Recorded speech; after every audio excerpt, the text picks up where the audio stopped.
Yo, smash that like button, y'all. Smash that like button. Dog Pound Lil Dre checking in. Shout out Lil Dre, man. Hey, King of My TV, what's up? Um, Droke Illuminati, all my mods, Street Code, what's up? All my wrenches, man. Tommy Sherman, all y'all. Dustin Turner. Shout out y'all. Shout out Travis, man. Travis Gotti, Boxing Talk. For sure.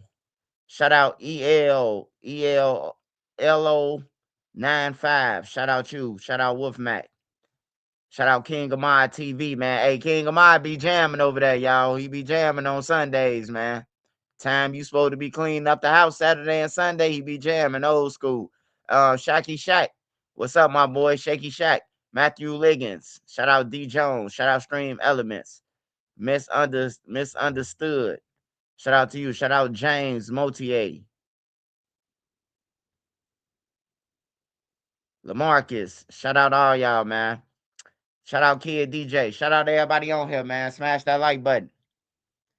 Hey, today we are talking about the Stephon Mack case, which will be Lil Durk murder for hire. This is the lawsuit of Stephon Mack, and it details all the reasons why and everybody who they going after of. And it also puts Cash, FBG Cash in the mix, man. It says that OTF members is responsible for FBG Cash murder, also along with Ducks and the rest of them motherfuckers, man. So we got to talk about it. So we got to talk about it. We got to talk about the 757 guys, man. They knocking on people's doors and shit that ain't got nothing to do with what the guy did that ran off. I don't know if y'all seen the video, but they surrounded Lake Grove, the Lagoon, 757 and Risky Road for their money. I just want to say something to the person who ran off with the money, because fuck them. The person who ran off, he need to be getting jumped on by the inside of the crib and everybody outside that motherfucker. If you had balls of steel to do some shit like that. And we talking about AJ. AJ, it's an uproar in the city right now on some in many conversations in barbershops. A 16-year-old got killed. He was out there trying to rob somebody. The family always gonna want you in custody anyway, so that don't mean nothing. But what I want to say is, AJ, when you do shit like that with a gun, you become grown. You're not 16 yet. You're not 16 no more. You 20, you 21 now. When you playing with a gun, shooting people, robbing people, terrorizing people. So we're gonna talk about all that. But make sure y'all smash that like button. Most definitely. Shout out to all my mods that's in the building, man. Shout out to Momo, Nefessa, Mr. CJ Talk, man. Mr. CJ Talk. I don't know where he at, but Mr. CJ Talk will come on here later. And he need everybody to vote for him, man. It's a 290 out west voting for Chicago comedy and all that. It's like an awards or something. He want us to help him, man. So we're gonna help him out with that. Make sure y'all smash that like button. You can't smash the like button, send a cash out to Nene. All right, y'all. So first story we're gonna start off is with AJ. I know his family hurt that that he got unalive for running up on a man, but sometimes y'all we gotta learn to take a L, man, and not just take no L less. Oh man, he just killed my people, but it's a lesson. Sometimes you have to relate to the killer who killed your people. You have to, I'm talking about, go under the advices like, man, bro, my little brother ran up on him, try to take him up out his car, terrorizing wise right in front of his kid, and he just happened to go in his pocket like he getting some money and kill him. You know, you gotta be able to say as a grown man, like I would have did the same thing, man. We ain't finna kill you. Somebody gotta be step up and take accountability, man. But it don't be like that. It be motherfuckers, the whole family. You got 3, 4 niggas. We finna kill that nigga. What y'all gonna kill him for? Cause AJ couldn't fucking he had to get instant gratification. He wanted something and he wanted it now. And dude wasn't going. He killed him. I mean, it's sad, man. You lost a 16-year-old, I know. But, a motherfucker got to learn to take accountability, man. Your son was out here running around like a dog, and he got put down, man. The lamest terms. If you want me to get harsh with it, then fuck it. That's just the lamest term. Motherfuckers got to start being real and living reality, man.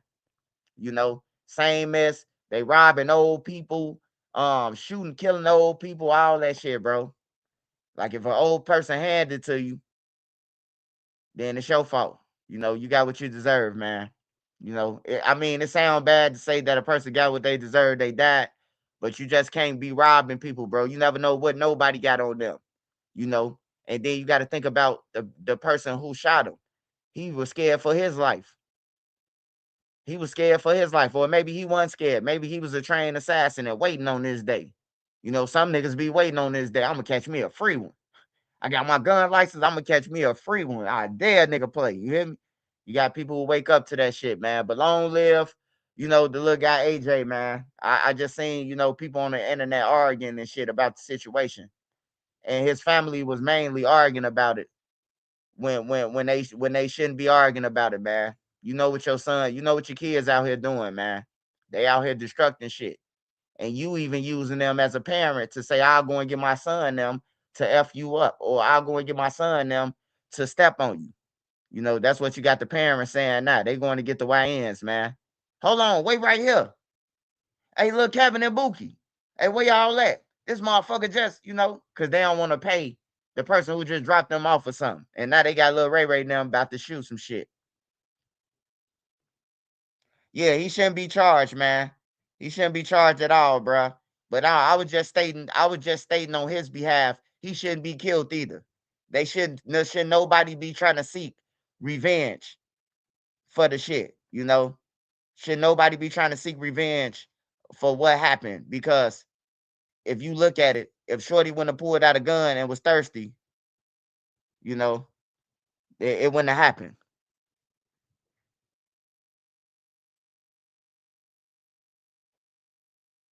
Hey, it's not an issue with me, man. We talking, bro. You don't know what a conversation is? Some people don't understand how you understand shit. Some people don't comprehend things, Mel. That's why I'm breaking it down. Some people on the yellow bus, man. You got to think about it. Most of Chicago didn't go to school, man. You got to think about it. Like my daddy them age range. If you 60 something, 70 years old, they didn't have no education, man. Everybody my daddy know dropped out at 6th grade. They had to go and get it, man. There wasn't no time to go to school and none of that. They had to help their motherfucking mama. So everybody had to go out there and work, whatever they had to do, rob, steal, and all that shit. You hear me? So it's a difference. And then the generation of Duck them, they ain't got no education. The generation of Vine them, like they dropped out of school. I watched these motherfuckers drop out of school. I'm like, damn, bro, y'all ain't going to school. They like, man, dude, it's an obshood. I'm like, man, bro, like I couldn't tell my grandma or nobody. I couldn't tell nobody, bro, that I couldn't go to school. It's a motherfucker waiting on the other side of State Street or Calumet waiting on us to go to Douglas.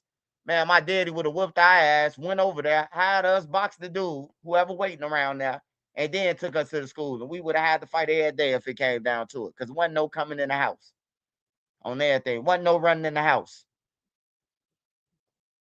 Yeah, even if you didn't even do shit, bro. It wasn't no running back then, bro. It wasn't no guns it was a lot of guns, but it was a fair game, bro. Like you can get a 1-on-1. Like my daddy could come to your daddy and be like, "Oh man, your son trying to bully on my son. Let him get one." You know, it'll be a fight. They'll shake up. We probably eat hot dogs together or some shit, and now we friends. You know, that's how it used to be. No, no, no, no, man. The 80 babies, bro. Most of the 80 babies, bro, went to school because the gang members made you go to school. It wasn't the kids that was doing the shit, the 80 babies. It wasn't the kids that was doing the shit in the 90s, man. It was all grown motherfuckers, man. All grown people, bro. Man, they used to tell the kids to get the fuck on. The gang members, man, to smack you across your motherfucking head, nigga. We handling business. Get the fuck on. You a kid, bro. The 80s is way different than any generation, bro, that I could say. Like I don't know about 1940s and 19 none of that shit, but evidently, if a motherfucker still talking about the white man oldest, then they still They still want they get back from 1940. You know, the 80s is the best, like the generation, bro. The generation that motherfuckers forced you to go to school. Even the people who didn't go to school. The motherfucking gang members who was telling us to go to school, they ain't go to school. But I'm glad that they had enough motherfucking mind frame to tell us to go to school. I remember one day we thought about ditching. A motherfucker hype say, "Where y'all going?" Say, "Man, we finna go to the trap. Y'all need some blunts or something? Want to get it?" He went straight to the gang members for a bag. Straight to the gang members, bro, for a bag of crack. They fucked us all up in the trap. Waterboard us and everything, man, pouring jugs of water on our head and then all type of shit. And making us inhale blunts, whole blunts, not no blunt with no weed in it. I'm talking about the cigar, making us just inhale the shit. You hear me? Just puff and then inhale that shit, bro. You know how harsh that shit is? Making you smoke a whole blunt to yourself? Cigar papers, like for real, bro. The gang members, hey, that's one thing, man. I don't fuck the gang shit, but I respect the gang members, man. That was, you know what I'm talking about, older, that at least until the time I was able to fend for myself. They was, you know what I'm talking. And plus I had big brothers, man, that wasn't going for it, bro. Like I told you, I ain't gonna get on here and tell you I had to be no killer at 16. I didn't. You know what I'm talking about. The closest thing we had to do was fight. We ain't had to shoot nobody, you know. We ain't had to shoot nobody. If a motherfucker did shoot at us, it probably was the grown motherfuckers. And we ran to the big game members. Hey, they just shot at us. Who shot at y'all? Well, girl, cop. Oh, that was them. You know what I'm talking about? And now they, you know, hey man, y'all can't be shooting at no kids, bro. You breaking the codes, you know, shit like that. But yeah, shout out to all them, man. Next I want to talk about before I get into the cash and the little Durk shit. And hey, look, it's two more witnesses on Lil Durk and in the Stephon Mack case. Two more witnesses and they brothers. They from Risky Road. And they ain't in the paperwork with the regular paperwork. They took them out. Well, they is in there, but they took them out. They removed them. So it's two brothers that saying that they knew Durk was gonna pay for the murder for hire. Well, they saying all of them was in cahoots. You remember Black Jacks? Hell yeah, I remember Black Jacks, man. I remember Black Jacks. Black Jacks was the shit. 06, 07, 08. Shit, even on Rose. When we was on Rose, me and Brick now. Me, Brick, Boss Creed. That's all we smoked was Black Jacks. We all add up for two dubs. Put both of the dubs in a blunt, in a blackjack. And we'll be smoking until Duck and them come and his whole crew. We'll let Duck smoke with us, this Brick brother. But then you got everybody else kids. You know, they somebody kids who we know from the low end. So we let them hit the shit a couple of times, you know. So we got lips on our shit. Yeah, though, Blackjack's was cool. All right, let me talk about this 757 and Risky Road shit. Cause it's dangerous, man. I tell y'all all the times, man. Tell your kids it. Or look, fuck telling them. It's enough for telling your kids. I tell y'all that shit too much. I've been saying this shit for four years. Hey, fuck telling them. Hey, if you know your kids is into some shit and they in the streets and they running around, cause everybody know what their kids doing. Fuck, it's 2026. Ain't no motherfucker just going blind and saying, "Oh, I ain't know my son was out there when he died." You knew your motherfucking son was out there. But I want to say this. Those guys wasn't playing. Those guys from Risky Road, they wasn't playing, bro. They sorry, bro. Hey, look, bro. I ain't in no gang, bro. Get the fuck off my page. Hey, look, anybody put a GD or anything on my page, block their ass. We don't gang bang over here. We ain't got a gang bang on everything. We ain't got a gang bang over here. Gang banging, that's some coward shit. That's some straight flunky shit. You doing it in furtherance of somebody else. Unless you make up your own gang and say you the leader, you know, and you write the rules. Like I said, in gangs, the money go up and the problems come down. So if you ain't no motherfucking king or one of his lieutenants, you would never see the money. You knocking off packs and then you paying dues, so you really ain't getting no money. So, anyways, like I was saying, Risky Road and 757 pulled up to Lake Grove. That's on 35th. That's where Diamond and Tianda came up missing. That's where THF Gino was killed by THF Badass, also known as Dada. He killed him in Lake Grove, the building that they was right next to. That's where THF Gino got killed, trying to help his his fucking mental friend, and end up getting killed. So these guys from 757, whatever happened, they hit licks together. They hit licks together. They do scams together. Now this motherfucker, for them to go to 5 different houses and knock on the door and say, "Hey, Granny, we know your grandson in there. Hey, Mama, open the door. Your son owed us our money." You a coward. Whoever from the low end who did that shit, you a coward. The gang members need to whoop you, and you need to be banned from all that shit. You jeopardize your little brothers, sisters, cause I heard the kid up in there. You jeopardizing motherfuckers, bro.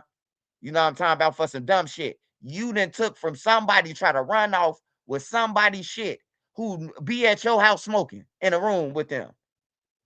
They went to every crib. I ain't never seen no gang members like, damn, you told them every crib.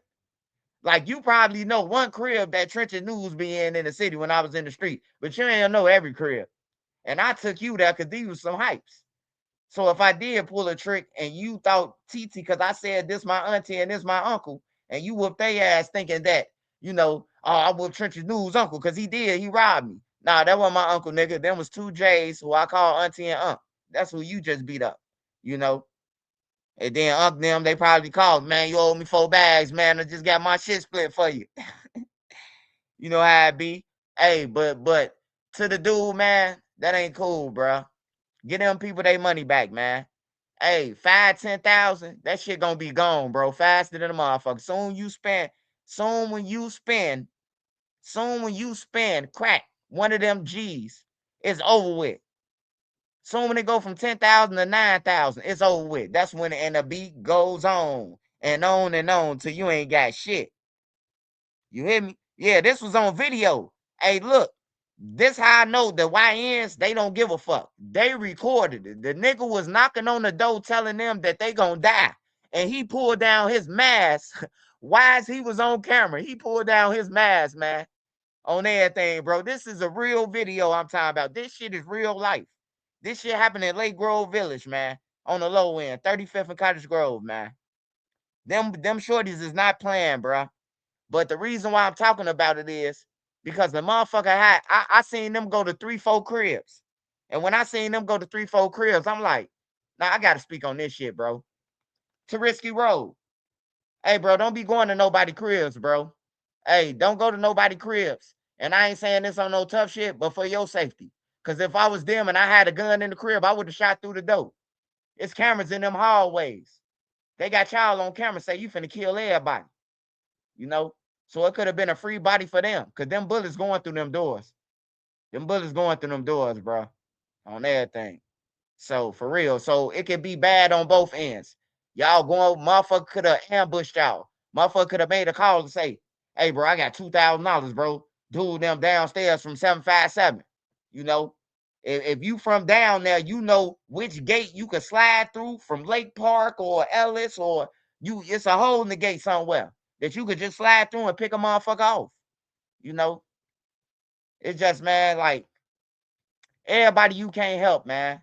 You gotta know a thirsty motherfucker. You could look in a thirsty motherfucker eyes and say, "I see he gonna run off." And on everything, I see he gonna run off. I done seen motherfuckers run off with the blunt money and weed money, the pill money that we sent them in O Block to get. Nigga ran off. He be on 63rd every day. We gave him $50. Go and get us 3 pills and a dub of weed. He ran off. We called him the next day. Like, you ran off for real, bro. We know where everywhere you live at. We ain't even have to go to his mama's house. His daddy and them drink all day. They going to Rothschilds. All we gotta do is stand by Rothschild. Hey, tell your son, man, bring back that 50. You know? So it was different though, man. But yeah, I wouldn't go to nobody crib, man. You gotta show some respect, man. Sometimes you gotta think about it. His mama ain't got shit to do with what you got going on. His brothers and sisters ain't got shit to do with what you got going on. But then that goes back to the mothers and brothers and sisters. If you know your brother just took some shit, hey, go ahead on. You should be on live under that motherfucker pages telling 757, "Hey, look, he ain't in here." And when you catch him, fuck him up for us. Don't kill him though. You hear me? Like, man, it's time to stand up, bro. Motherfuckers is dying because of other people's actions. At least if you get killed, you will wanna die because something you did. You don't want to die from no other motherfucker. Cause what he did, you wake up out your sleep. You working hard, 2 shifts. Wake up out your sleep. Niggas knocking on your door time about they finna kill you. Cause your son ran off with $10,000 or 5,000, whatever you ran off with. You know? Shit crazy, man. But yeah, little brothers, man, y'all crazy, man. I hope y'all don't kill him, man, because y'all definitely going to jail. And the reason why y'all going to jail, y'all got the whole thing on video, and then y'all uploaded it to YouTube. And y'all was live while y'all was doing the shit. Like, I wouldn't even do nothing to him. I'll let him hide that fire. Or I can't even tell you, wait, no, none of that. But just, you know what I'm talking about, just let it go.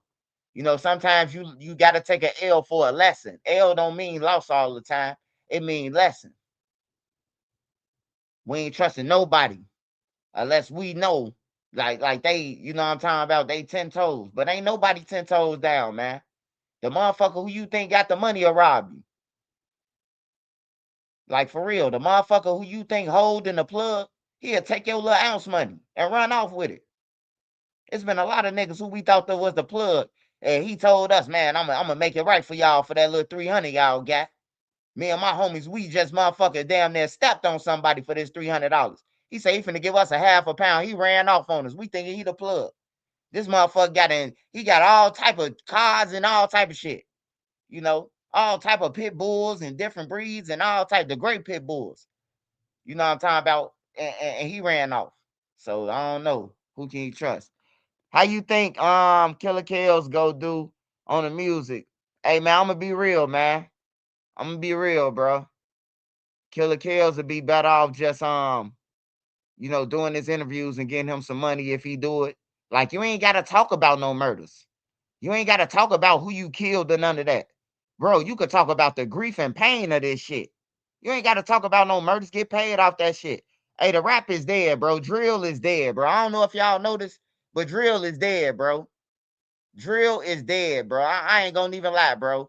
Only ones who I see doing views on the drill music side, and they ain't doing the shit that they saying they doing. Hopping out, clapping out, Dracos.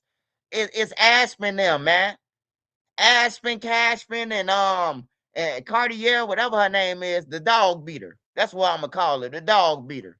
The girl who beat the little dog, man, for getting out his cage, for escaping. After you had him in that motherfucker for 2 years, you gonna ask the dog how he get out.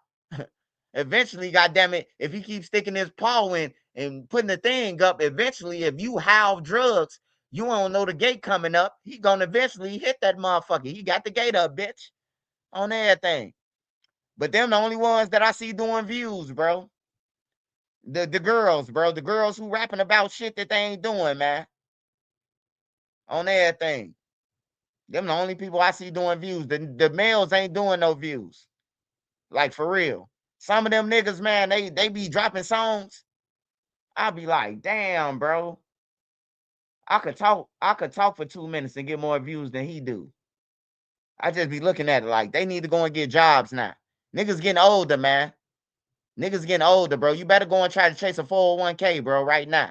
If you rapping and you ain't getting no money and you just walking around with fake lean or the green lean in the cup, well, the green lean costs now too. They said they charge $40 a line, $30 a line. Shit, there's some crackheads out there. I wouldn't dare pay no for no fucking green, but it's to each his own. Hey, but yeah, niggas better start going to get that job, man. I'm telling you, bro. Niggas playing like they the plug. Everybody walking around with a cup that ain't got no lean in it. We know they ain't making no purple no more, so we know y'all ain't got the purple. They taking green and dropping dyeing it and then changing the color, and they talking about they the plug. They got purple. And then we know you can get sealed bottles from Amazon. So stop it, man. Just go ahead, stop living that fairy tale ass life, man, and go and work. Go to work, man. We know ain't shit in that cup, Lil Law. We know ain't shit in that cup, Lil Law. You be sipping that motherfucker, twirling it around, and you ain't nothing in that cup, man. Ain't nothing but water from the ice up in that motherfucker. For real. Go ahead and get a job, man. Before it's too late, man. Everybody dead, man. Go ahead on.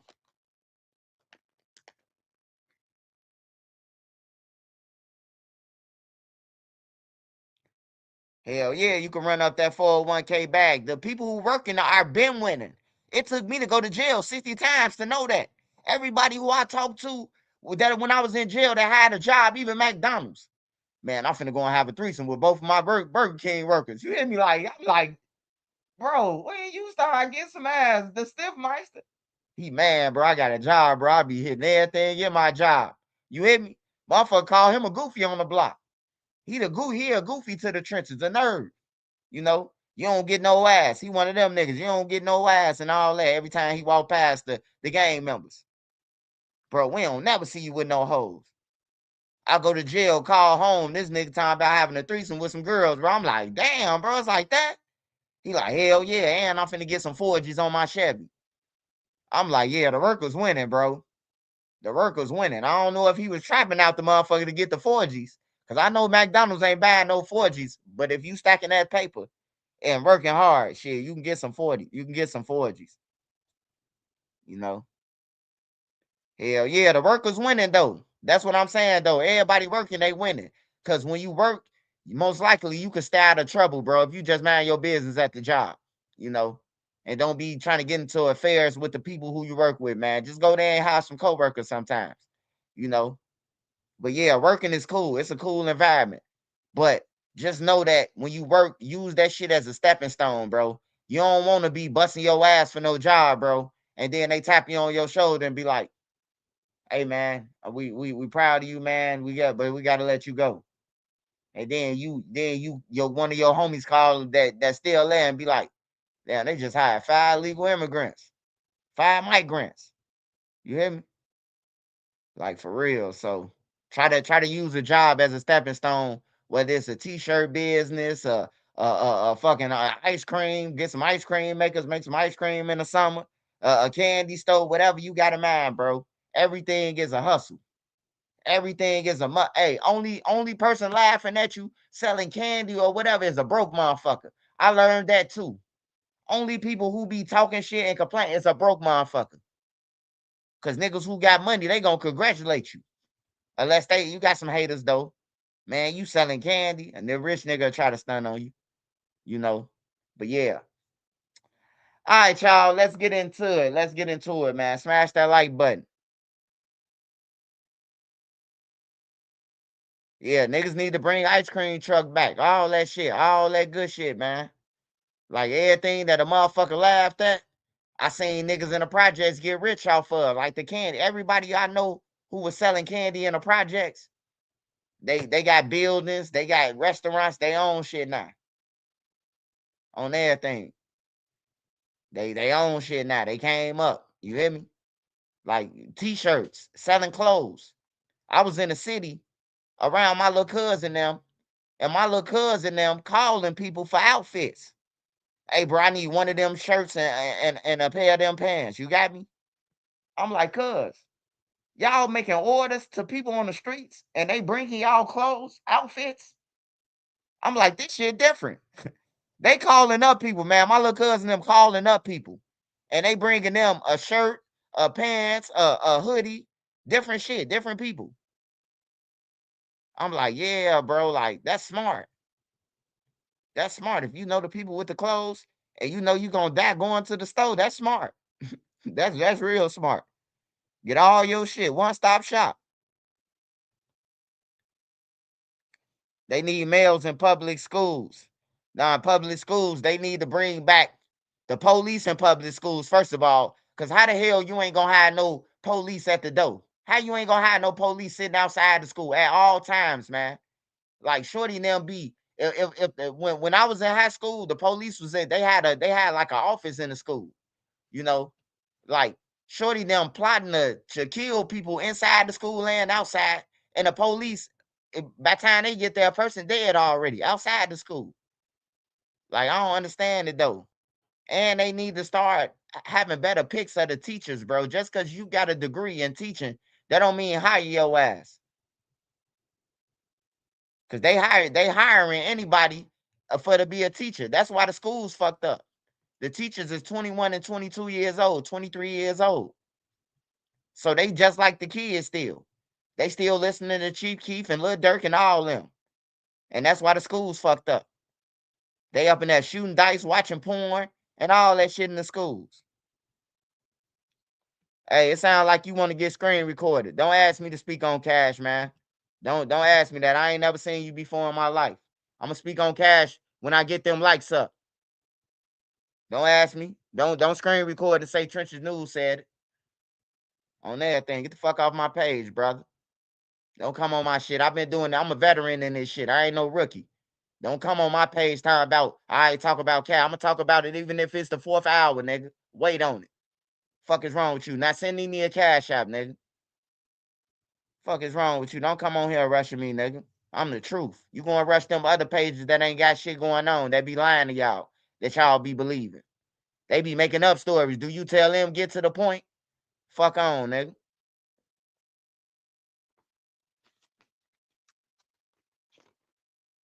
That sound like woo woo baby daddy, man. Now that I just thought about it, I'ma leave him alone. Leave that nigga alone, man.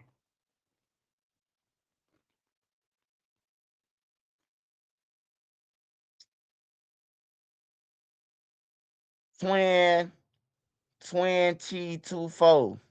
Who is that? 10 Chi 24. What's up, twin? Twin, twin Chi Chi 24.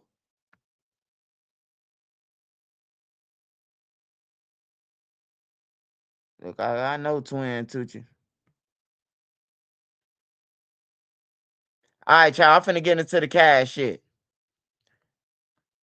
I just hate when people tell me, you know what I'm talking about, what the fuck to do. Like, dude, one thing I know you waiting in your mama basement for me to break this shit down, brother.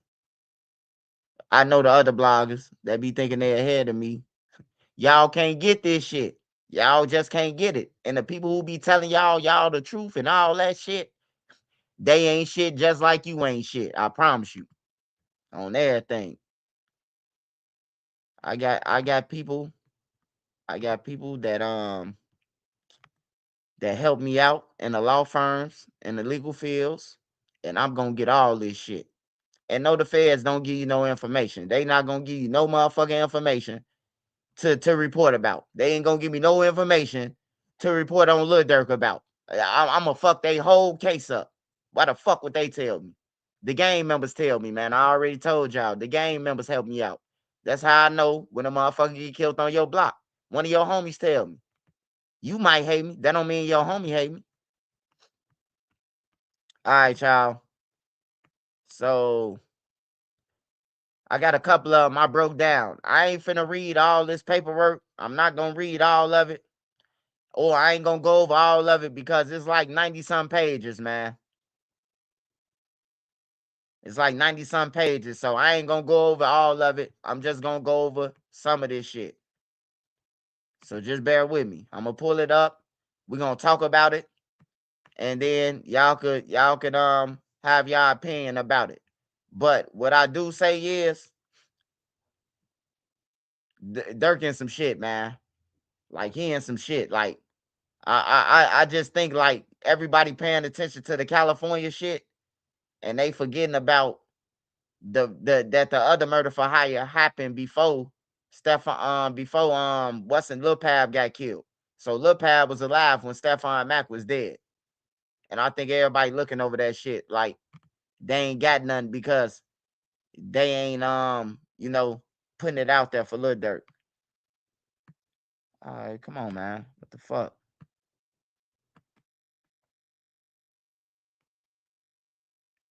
How can I go up on this?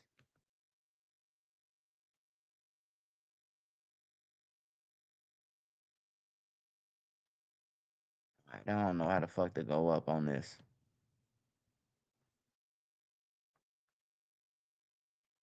All right, so we're gonna start off. We're gonna start off with this part. With this part. Now, I remind y'all, this is a civil suit. So for any lawyer, any wannabe lawyer out there, or anybody that's not from Chicago that want to be in Chicago business all the time, that think they motherfucker know everything about Chicago, won't you come move your ass to Chicago? on everything and go through 30 years like I did.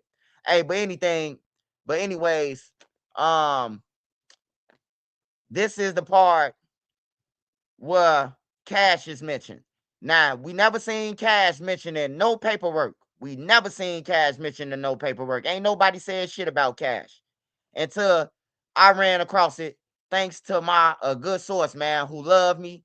And they see how people be doing me, bro. You know, people who I be standing up and being real to. They see how people do me, man. So they help me out. They keep me ahead of shit. That's why when I report about shit, people be like, "Oh man, that ain't true." Hey, look, it is true. You just gotta wait 6 months until it come out to know that it's true. It's true. Everything that I say is in paperwork. Every story that I tell y'all, I got paperwork for it. I just don't put the paperwork up there, none of that, because I let everybody say what they gonna say. Oh, it's fake. He made up the text messages, all that shit. But they always stealing my shit. That's one thing I know about them. Hey, but anyways, culture and increasing the commercial appeal of his brand, which was based on attempted murder. You hear me? And murder for hires, including but not limited. A. The 2019 attempted murder by Lil Durk and King Von in Atlanta. That's with Weatherspoon. That's when King Von and Weatherspoon, and Bezu was on that case too. When the guy had he finessed Bezu out of a track hawk, and then when they caught him, they had stripped him and robbed him and shit. So that's the attempted murder that they talking about. Then it's B, the 2020 murder of FBG Duck by OTF members. I think by them saying that's in here, I think a Rico coming. It's always in the silver suit that bring out that Rico.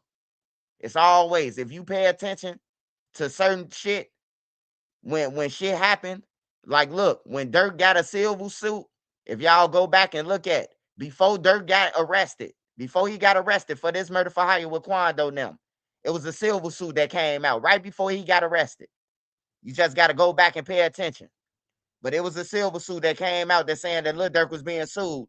And then a week later, Lil Durk was locked up. Lil Durk was being hemmed up by the feds. So silver suits is hand to hand with the feds and with the other shit.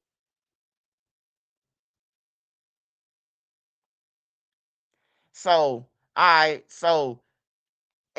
then again too, Lil Durk was brought up in Duck trial, him and D Thang and all them. So they was brought up in the trial, and Lil Durk responded when Lil Durk was threw under the bus by the lawyers. Lil Durk said, "Why the fuck y'all put my name in it?" That's what Lil Durk said to the old Block 5. I don't know if y'all remember that, but Lil Durk responded when they threw Lil Durk under the bus. I told Lil Durk to run. I made a video and say, "Lil Durk, run." And then Lil Durk responded and say, "I ain't got nothing to do with that. Keep my name out of that shit." He responded though. So then we're gonna go to 2022, which would be of January. The murder of Stefan Mack by OTF members. Then we're gonna go to 2022. They was working in 2022. It was like they took everybody out in 22. The 22 murder of FBG Cash by OTF members. By OTF members. They was working. Then 2022, the murder of Savion Robinson by OTF members. By the end of 2020, Alamo Records has successfully elevated Lil Durk brand by marketing and promoting his image as the voice of the streets. This branding was deliberately built on his reputation of criminal violence, gang affiliation, reality rap, which amplified his influence with.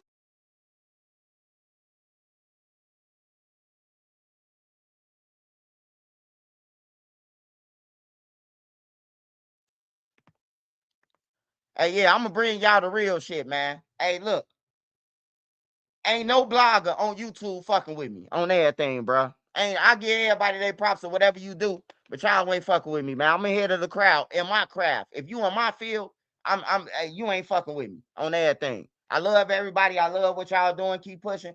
But hey, look, you ain't fucking with me. Like I could put out a lot of more paperwork tomorrow of different cases and shit on everything, bro, and bust a lot of bubbles. Cause I be hearing motherfucker fake sneak dissing. Oh yeah, he don't know what he talking. I know what I'm talking about. Cause I get my shit straight from Cook County on everything. I get my shit straight from Cook County. Soon when they done, I'm getting my shit straight from that. Federal paperwork, PASA. I'm getting it on everything. I got friends too that ain't criminals. I went to an all-white school, so I got friends too on everything. That's my edge over you. So keep on, keep on, keep on. So this is what we got right here for that, man. This is what FBG Cash was mentioned in a murder. The murder of FBG Cash. And they saying about OTF members. So for them to put this in here, that means that they know that Cash murder gonna get solved soon. That's what that means. Because Lil Durk got money, and that's called defamation of character. That's a lawsuit. You can't say that they killed Cash and they ain't did it. That's a motherfucking lawsuit. You just can't put the murder of FBG Cash by OTF members. Bro, that's defamation, bro. So this a real lawyer that's kicking ass too. You hear me? So I know he knows something that we don't know. Like he go to court when people don't know that it's court. He going to court.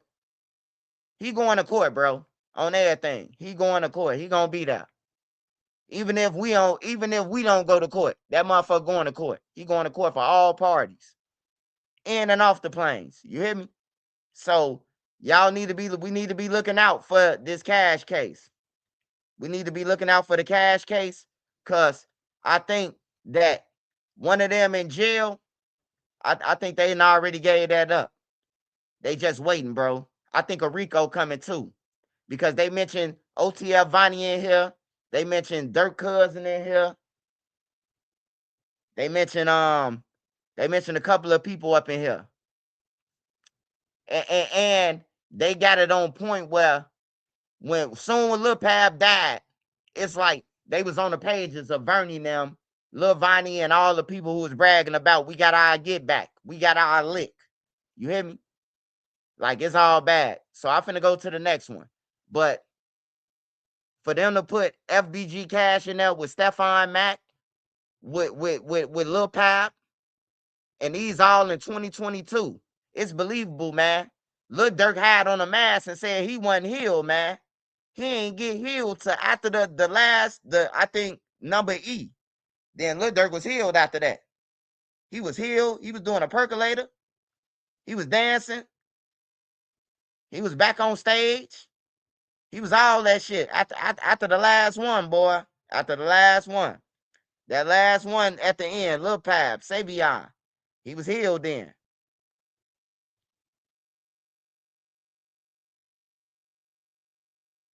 Yeah, if anybody trying to make it in a rap game now, this the chance. It's a hole in the wall.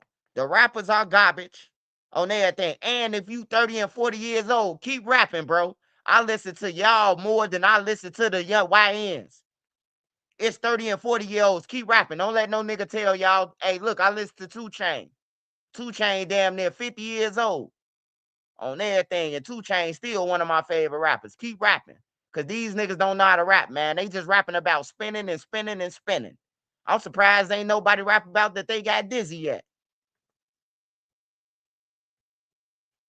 All right, let me finish with this.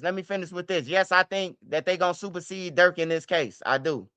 I think that Chicago is just waiting on California to slip a little bit. Or if they think if they see Brian Steele putting up a fight, I bet you they gonna knock on the hey, excuse me, Your Honor. They just superseded Lil Durk in Chicago. I'm telling y'all, bro. Like, they in too much shit, bro. It's too much shit, bro. And then it's too many niggas that's missing to just say Lil Durk gonna walk out of jail. Like, what Jam at? I still want to know where Jam at. Where is Vonnie? Vonnie ain't been to court. Flock ain't been to court. Where Lil Durk Lieutenant number 5, who told them that Lil Durk put a bounty, $1 million bounty? Them all Lil Durk homies. Ain't none of them got no mug shot. Trial started in August. Where they mug shot at? Trial was finna start in April. Trial was just finna start in April, bro. April 21st was trial. Why we ain't seen them yet? You feel me?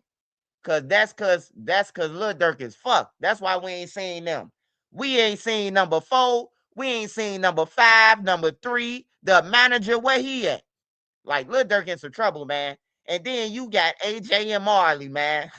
And if my life depended on AJ and Marley, oh man, you fucked, man.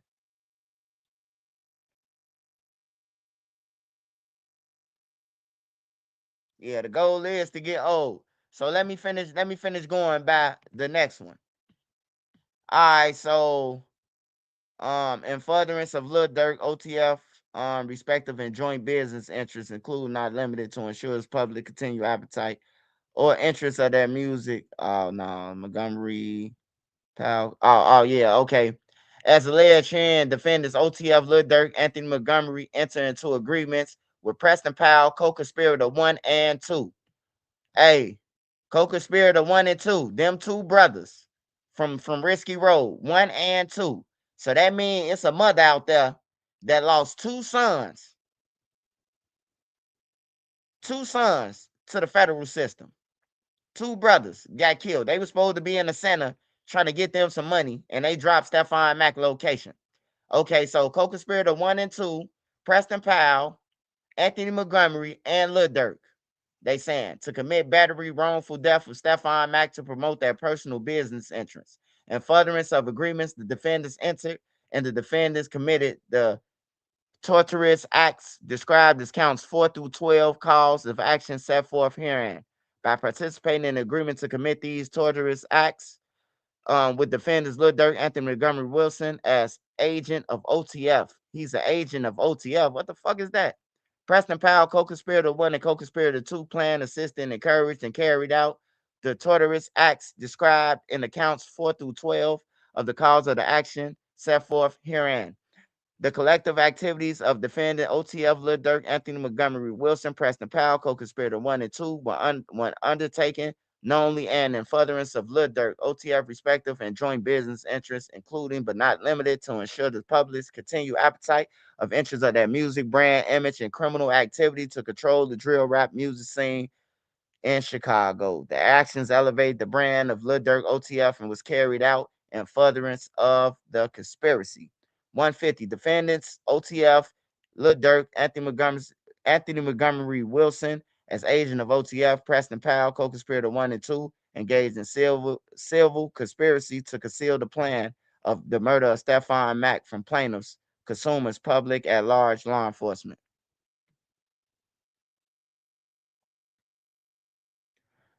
Yeah, man. So it's two more motherfuckers know that Lil Durk gave up some money that they ain't even mentioned in the paperwork. Like this some shit, bro. Like I don't hate Lil Durk, bro. Like I wish Lil Durk wouldn't even never talk to none of these motherfuckers. Hey, look, I'm mad at Lil Durk. I don't hate Lil Durk. I'm mad at him. Cause look, Lil Durk, he's a millionaire, first of all. And then they try to kill Quando Rondo 3 fucking times and 2 times in Atlanta, 2 to 3 times before they killed his cousin. So look, after you sunk some motherfuckers the first time and they came back and they was like, damn, we missed them. The second time you sent some motherfuckers, damn, we missed them. The third time you sent some motherfuckers, they got locked up in Atlanta for fucking robbery or something. They went on a high speed with the police. So they failed the mission. Some should have told them like, nah, bro. Hey, just leave him alone, bro. Just leave Quando alone, man. We done fucked up 4 times. Or just leave them alone, you know. And then you got Stefan Mack murder, where these motherfuckers left the phone in the car. They left the whole car that they came in. They all the way on 111. And they left their car all the way out there, bro. So that means you got to go on a bus. You got to walk down the street where some cameras at. Like, you got to walk into the public eye, bro, if you left your car inside this center. So they was going to jail anyway. Preston Powell, the people who called, made the phone call to them and told them that Stefan Mack was there. All them. They was going to jail anyway. Soon the feds did their investigation. They was going to jail. Who all knew of these guys? Or we need to see our cell phone. Soon they get their cell phone. they gonna see that they talked to Marley and told him that Powell was here, the nigga who Durk got the money on. So that's crazy, bro. They was going to jail anyway. Hey, only thing that AJ and them could do right now to help Lil Durk, if they gonna help him, and I don't even think that's gonna help, because he already said that Lil Durk gave him 20. Lil Durk gave him 50, but he only got 20 of it. And all that information going to trial with him. Like, they ain't throwing that information out. That shit going in the books. Nigga, you said on Wire that Lil Durk paid for the murder for hire. You said that Lil Durk gave you 20, they really owe you 50, but now they really owe you 70, but now they really owe you 90. Like, bro, Lil Durk got himself twisted in with some KFC workers, man, some fucking Family Dollar killers on everything, bro. Didi them to pulled up to KFC and say, man, y'all finally got upgraded, man. I got a job for y'all.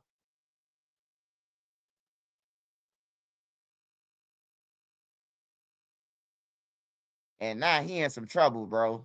He in some trouble that he finna lose damn near all his money to get out unless the rappers keep helping him. You know, India and them still gotta live a life. His kids still gotta live a life, you know. And you did all this shit for everybody just to turn around and get your ass up. So you said fuck India and them and your kids. And you did this shit with these dudes because you was in your feeling about your brothers and all that shit. And you crashed out. And now they blaming you to get 20 years so you could get the 100. Because that's what Vonnie said. Vonnie had it wrote down on a piece of paper. Vonnie said, 43 count. Man, Vonnie broke all that shit down. Vonnie said 43 points is life. He said, if I tell on this, I get 7 years for this. If I tell on this, I get 5 years for this. If I tell on this, I get 5 years for this. And then plus Vonnie ain't got no record. He ain't got no record, man, besides being in a stolen car, being in a striker. That's the only case he got. And they probably threw that out in Chicago. So he really ain't got no charges. He ain't got no fucking murders or no shit like that like Didi and them got. So shit, it's right up his alley. And he looked like the butler. Like Dirt and them made him look like the butler. How you gonna explain all the times that he went in all these stores and pulled out the money for you and you right there as if you ain't got no motherfucking hands? You hear me? Like, you gotta explain all this shit, man. We do shit and then we say, oh man, we just gonna beat that. We gonna beat that. We gonna do this and this and this, and that's how we gonna. No, it don't work like that. For everything that you gonna say, the feds got 5, 6 motherfuckers behind that. If this shit fail, if Drew and them try to come this way, we gonna come this way. You know, but it is the best man, the best mouthpiece. But I'm telling y'all, man, if they tell Dirk and them that they gonna get an anonymous jury, if they tell a jury that you are anonymous, Lil Durk, he could put his head between his legs and kiss his ass goodbye, man. He could put his own head between his legs and kiss his ass on everything goodbye. Because when they say anonymous jury, bro, that means you telling the jury that your life in danger. These killers, they might show up at your crib and knock on your door and then just shoot you for even making a decision about their life. So what the jury do after that? Oh, you guilty off top. Oh, they gonna come to get us? Oh, we gotta make sure they stay in there for the rest of their life. That's what anonymous jury gonna do for Lil Durk. Ask any real lawyer, they gonna keep it real with you. Don't ask no lawyer who you paying the money to, because he ain't, if you telling him to work a case, he ain't gonna keep it real with you. Just ask a lawyer that's out of business or that retired.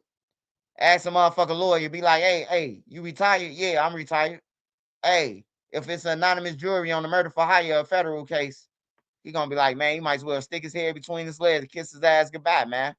On everything. When he coming home? Half past the monkey's ass according to his balls. That's when he coming home.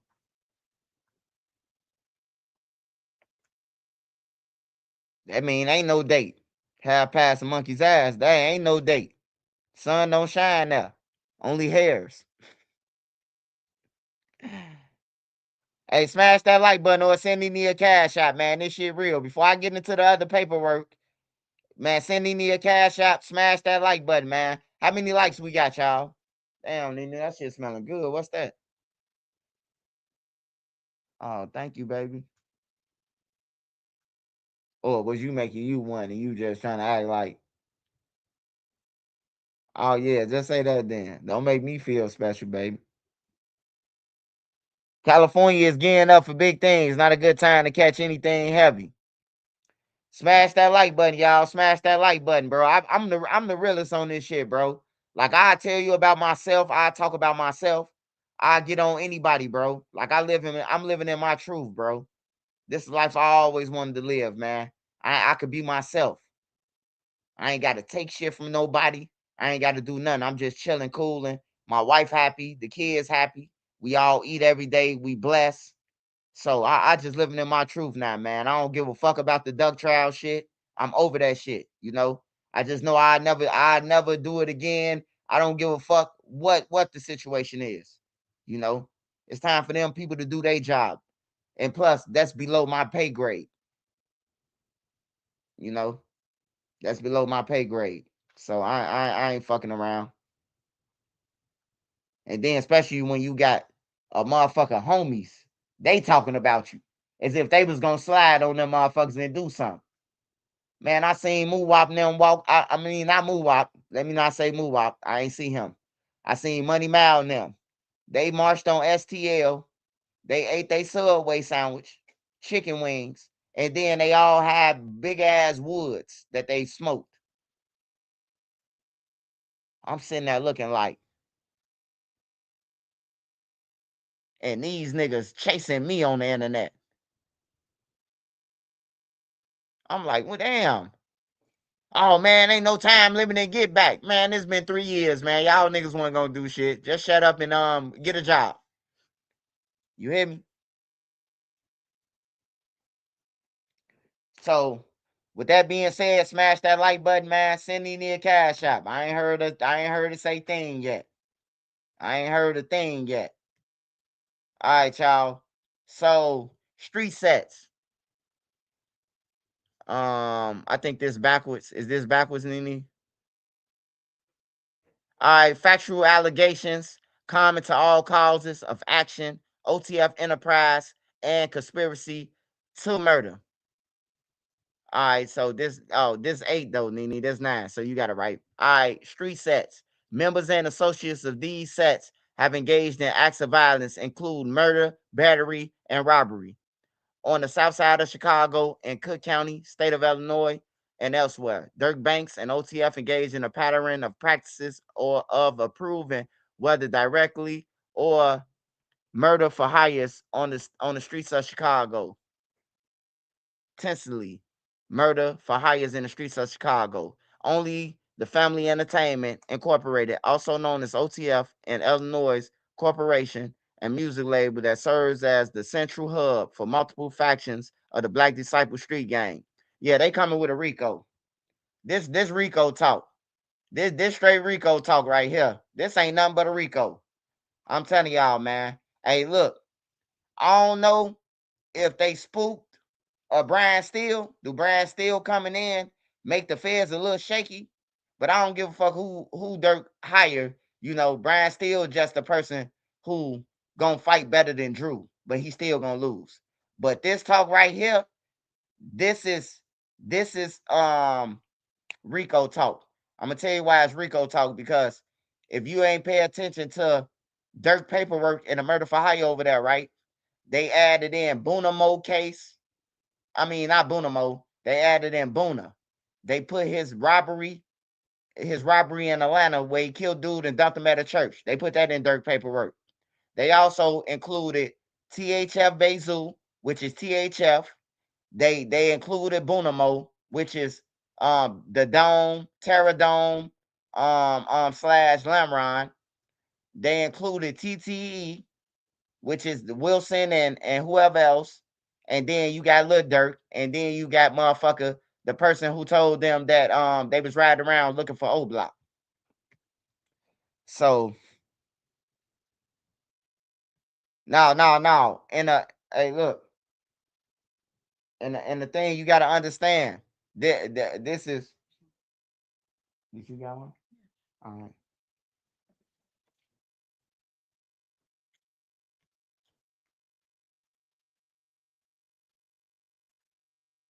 No, you add everything in a silver, man. Silver, hey, silver was hand to hand with the criminal. I just told you, man. Before Lil Durk got locked up, if you go back, before Lil Durk got locked up, it was a lawsuit that came out stating that he was being sued. And then the feds came and took him. Soon when that lawsuit came out, I said Lil Durk them finna get snatched. It's hand to hand.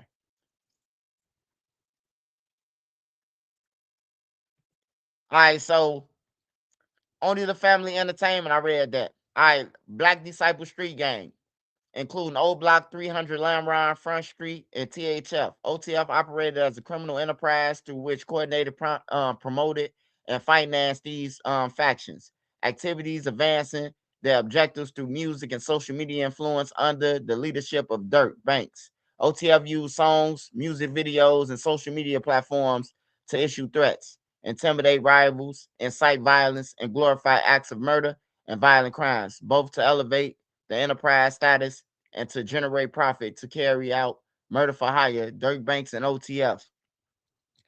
At all relevant times, Durk Banks and Lil Durk, an artist and founder of OTF, chief executive officer, boss of OTF Entertainment, was an affiliate and a member of O Block, the street gang and criminal organization. He was also a member and associate of the Black Disciple Street Gang.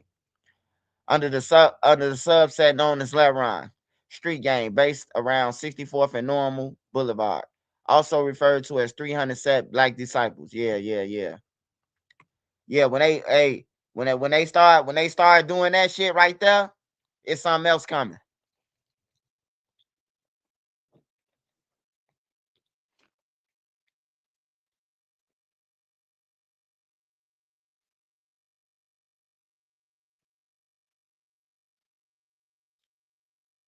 Yeah, I get the job done, man. Ain't nobody got this paperwork or none of that. I know y'all gonna screenshot it and try to steal it, but that's cool. That's cool. Long as you know that I did it. And to the people who keep on telling people they the coldest, you got low self-esteem, man. Ain't nobody ever told you was cold. That's why you just walking around telling any motherfucker they the coldest.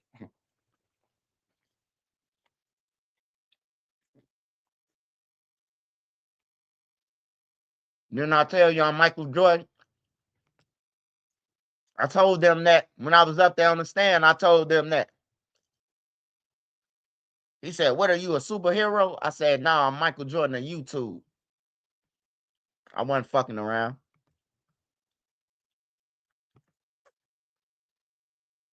All right, was that it, Nene? I can't even scroll up on this shit.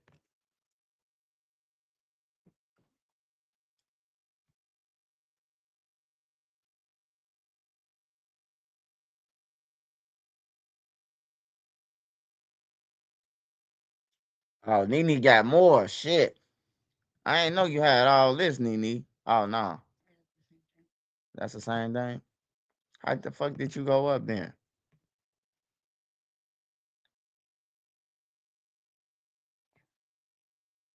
What arrow?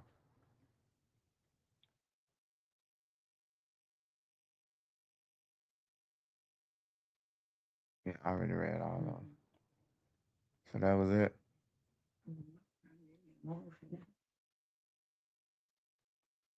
Yeah, street sets. Hey, it's 99 pages, man. I just had to take out the shit for y'all that I thought that was important, bro. But if y'all want me to read some more, I had Nene clip some more, and while as I'm talking, we could talk, and then I had Nene to clip like two more. But it's long as fuck, man. I ain't got time. I ain't no lawyer, so I ain't got time to be reading Article 747-48, the verses that I ain't got time for that shit. I just want to know the meat and potatoes. Is he gone or not?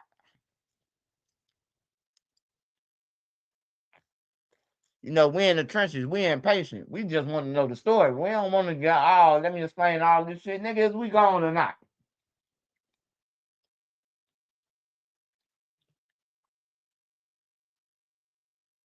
So this is the Stephon Mack paperwork, and FBG Cash is mentioned in this paperwork. And they and not just only mentioning Cash. They are saying that Durk and them OTF members got rid of Cash. Now that makes sense to me because when they said we did it, I did it, she did it, I kind of figured they did it. When I see Durk with some niggas and say I did it, I'm like, bro, this nigga a millionaire. And somebody got killed that ain't solved yet. Why the fuck is you with them saying that shit? And then all these niggas goofy because they wasn't even supposed to record no shit right there showing Durk saying no shit like that. You know, that's where the cameraman, hey, y'all gotta edit that out. You know, that's what you gotta say yourself. We gotta edit this shit out. This shit can't go public. But everybody chasing clout. They say they ain't no, hey, look, always remind the nigga. I ain't no internet nigga. Then what the fuck you at right now then? On the internet. Shut up. That's the first thing a game I want. I ain't no internet nigga. Where you at then? You on the internet, nigga. You an internet nigga.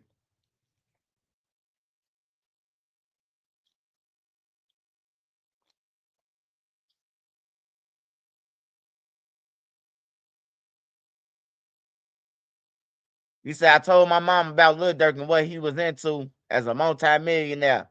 I bet you your I bet you your mama was pissed, Dro. Man, anybody will be pissed. They'll be pissed at him. Bro, we dream about making it out of Chicago. Not even just Chicago, everywhere. That nigga got a Grammy. He been on tour with everybody, going to Dubai, taking his wife, going with his kids to Italy. They in Switzerland and Netherlands and all that shit. Bro, you got motherfuckers ain't never been past 63rd, man. You got motherfuckers ain't never been downtown from Chicago. And this nigga get it like that and then fumble it. Cause he wanna chase some motherfuckers around the world like Carmen San Diego and kill them. Like, get the fuck out of here. Man, nigga would have told me, called me, hey man, we got a little pad. What Smirk at? Hey man, get the fuck off our phone, man. Smirk ain't coming.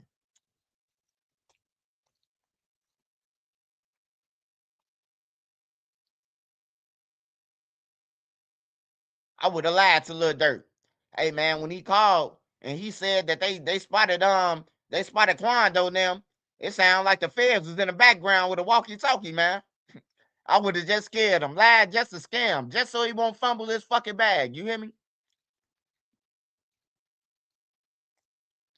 Hey, but yeah, like I said, man, you can't make this shit up. For them to say that in 2022, the murder of FBG Cash by OTF members, somebody knows something that we don't know on the internet. Somebody knows something. I'm finna get down to the bottom of it.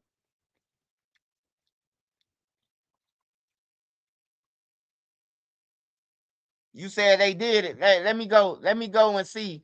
Let me go and see who said we did it. Let me go and see who missing from with Lil Durk. Cause I know three of them in jail right now. I know three of them in jail who said we did it. I did it. We did it. And that's Booney Mo, Didi in jail, and Durk in jail. Who else was with them when they said they did it? We did it. Who? Oh, was his twin? What was that his twin?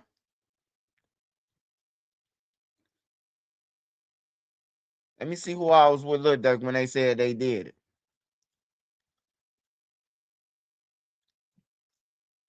What is that? Shorts? We did it. Come on, bro. Hey, come on, man. Get your motherfucking dude off Raising Cane looking ass, bro. Ain't nobody motherfucker ask you about no motherfucking house. Fuck off my page, dude. You scamming anyway.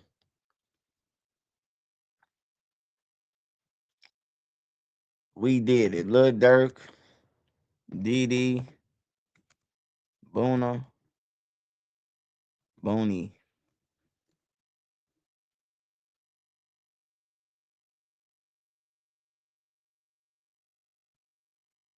I can't even find the fucking we did this shit. Oh, here it go.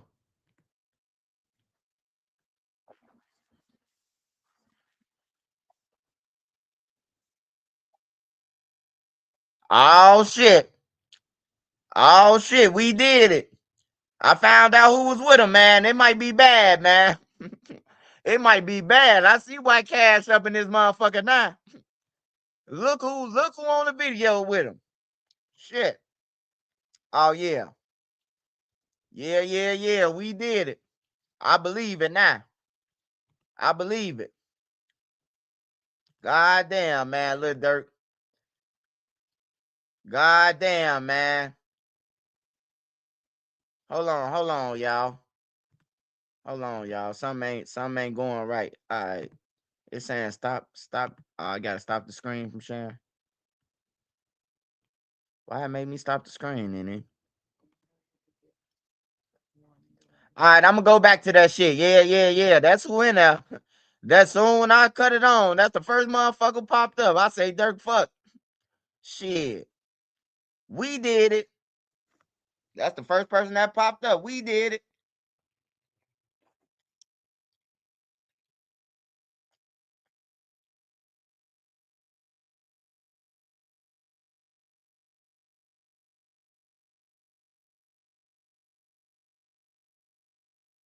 Yeah, that's above the law. And that's what they gonna say in court, man. That's why they playing some of them lyrics. Them lyrics don't mean shit. They playing them lyrics to let the judge know and the jury that he's above the law. You could believe whatever you want. I got your folks here. Like, bro, you think the jury finna sit there and be like, oh no, he's a rapper and he's just entertainment. And then before the song come on, the nigga say these all props, just in case the police listening. You might as well call the police station and told them that shit. Like, I don't know what was wrong with Lil Durk. I don't know what Lil Durk was going through, man, but he was going through some shit.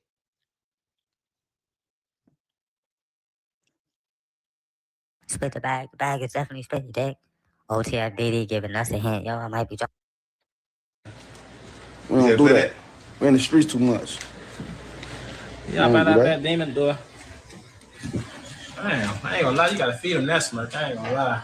Well, that shit gonna shake the streets. I'm talking about blood, like That shit gonna shake. real family though.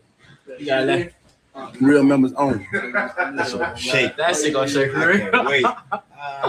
That's a couple of songs I want you to get them, man. You be playing. I'm gonna stop. Don't worry about it. I'm gonna make them drop that shit for y'all. For real. Just had to get that shit up. And he got the music in his phone. I'll play the shit you got. Okay, come on now. Go. Get it to him like that. On my life. Shoot that video. Get it to him. Feed that to the streets. Let's go. Good. All right, there. I keep telling We shooting. We gonna shoot. I'm gonna finish. Nah. I'm gonna finish it. I'm gonna finish it. Then we gonna shoot it. Let's do it. I gotta get to him. I don't know if they think I'm weak. I'm gonna feed y'all this shit. They know I'm not. everything we do wrong. Yeah. I'm having that music right now. Look, they own that shit. You look so good on live. Oh, my awesome bitches. Oh, there you go, motherfucker just got so fine. Oh, motherfucker. That's crazy, bro. That's crazy, bro. Chill out. Twin, evil Hey, side. so what, bitch? No. Evil side. Bad side. Come on, boy. Let him trick you with that cap on that neck. It's too sad. I was ugly yesterday, folks. Good side and bad side. Good side, bad side. Good side is right. No, though, we love y'all, though. We gonna come over talk shit. He said Durk all-time greatest. You know that already. Sure. Oh, man. Ain't gonna lie, man. We love y'all. Appreciate y'all for making the show.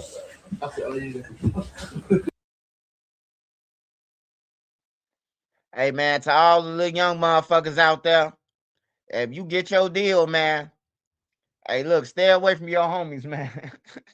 Stay away from your homies. They don't give a fuck if you get Rico. They gonna be with you until all your money gone, and then everybody got an excuse. Oh, I gotta watch the kids today. Think you ain't never seen your kids. Now you gotta watch them today. Like, it's gonna be all type of shit. Hey, I gotta run to my daughter to school. She threw up at lunchtime. Like, bro, your baby mama don't even fuck with you. It's cause you broke now in the hood now. Once you back with them in the hood, it's just a memory now.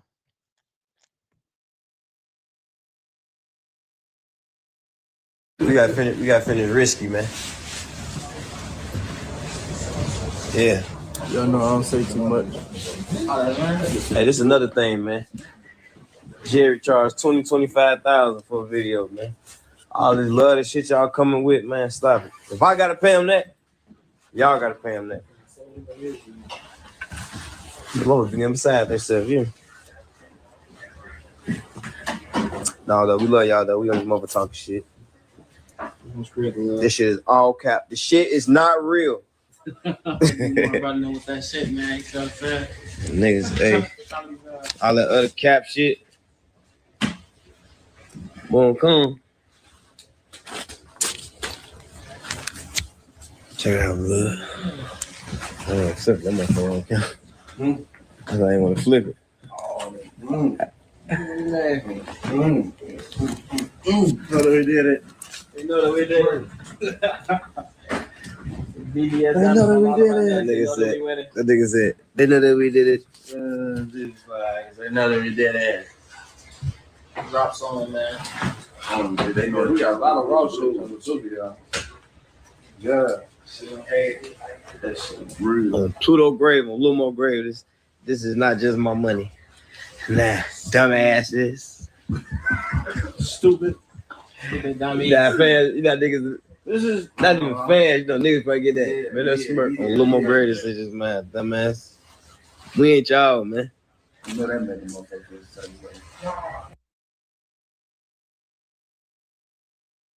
Hey, Ashley Butler said prize come before the downfall. Yes, ma'am. It definitely do, Ashley. It comes before that motherfucker downfall. Mister don't say too much. And yeah, Lil Durk always telling the motherfucker, say somebody doing something in his raps and then he do it. Or he rap about it and say, if you talking about murder, if you showing guns and talking about murders on Instagram, you might as well go in a police station. So you talking about murders and robberies on your music, why you ain't going to police station? You know? Hey, don't get no lawyer if your homie told, but he got the motherfucking lawyers and his other homies ain't got no lawyers. And that's why they telling on his ass. Cause they ain't got no lawyers. Motherfucker, like OTF Bonnie. He was the first person that was supposed to get a lawyer before Lil Durk. Lil Durk was supposed to say, hey, Drew, go and defend him. I know I ain't gonna say nothing, but if I send it to you, it'll be more, Bonnie will feel more like, he would have felt more like Durk supporting him. But not, you not sending him no lawyer. Talking about it's hot. Oh man, it's hot right now. The feds on us. I can't send you no money. You should have thought about it was hot when you niggas was on the airplane flying to come do this shit. You should have thought about it being hot. You know, niggas always want to say it's hot, man. When it's already on fire. It ain't hot, nigga. It's on fire. Send that lawyer, nigga.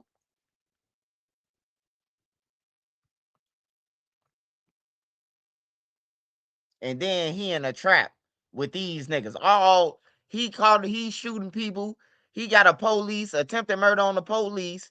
This motherfucker got 2 murders. And then Jam and motherfucker got all type of shit. Lil Durk ain't supposed to been with them, man. How I feel to be not on shit. Explain to us, man. How you feel? Not be on anything. Real. You know what I'm saying? Shit and nothing at all. They took all that money, cheap ass curtains. I'm sure y'all. It's cool. Call what you want. Like, I could really pop out with some fucked up shoes on. What you gonna call? What you gonna say? Dirk Dirty. That motherfucker right here with 500. Get out of here. Get out of here. Tell you something to do. I'm gonna buy your ass some curtains, bitch. What do you want? Blue What for- You want some Blue curtains? Folks. What shit? You want to money? Get the ones you want, Man, man. one easy ass jury you had on. One now. Hey, tell Count this much. them what's going on, Jam. Hey, you know what's so crazy though? Motherfucker be sitting up there doing all this, sneak this and internet games and all this. I'm somebody do something. Like we winning, bro. I can do.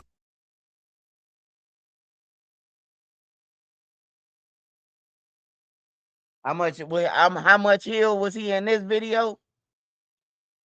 I don't know, man. They talking about I did it, you gonna end up by a tree on this video, so Cash had to be dead then. So that's July, June. Shit, Pat probably was dead after that. Shit, he died in August. I don't know. He was 3/4 of Hill. He was 1/4 from $1. Goddamn it, to be in Hill.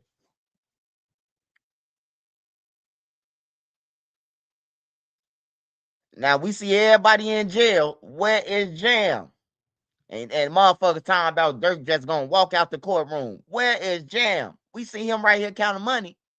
We don't see him. We can't even look Jam up, man. Jam's supposed to have been an IDOC on a parole violation. 3 years parole violation at 85%. So that means he would have had to do 3 years is 2 years and 6 months. 26 months is 85% of 3 years. He would have had to do. So that means he would have still been in jail. Even if Lil Durk would have got picked off, he would have still been in jail. Because he went to jail April 23. April of 2023, he went to jail for that gun. So he would have still been in jail at 85% of 3 years.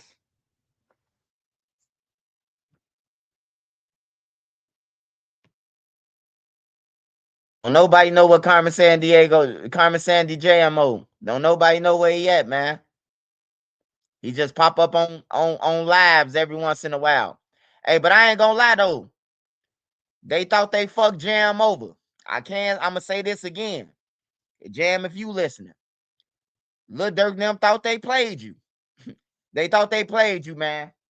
And good thing that they got shit called Securus that record shit. Your phone is being monitored and recorded. Good thing you got that. So you can bring back home when you come home in your 20 years or whatever time you get for giving up Lil Durk and them. You can always have that audio knowing that they backdoored you on purpose. Because in that video, it says, I talked to Jam, man. He said he ain't fucking around no more, man. He ain't get paid. Oh, I did something way worse in the Jam than that. You know? Like they thought they played Jam, man, but Jam really got the best of them because Jam might be coming home. He might be coming home after some years. Lil Durk ain't. And I'm pretty sure the feds let that part out on purpose. So Jam could know, just in case Jam want to play crazy. Oh, you think they don't be talking about you?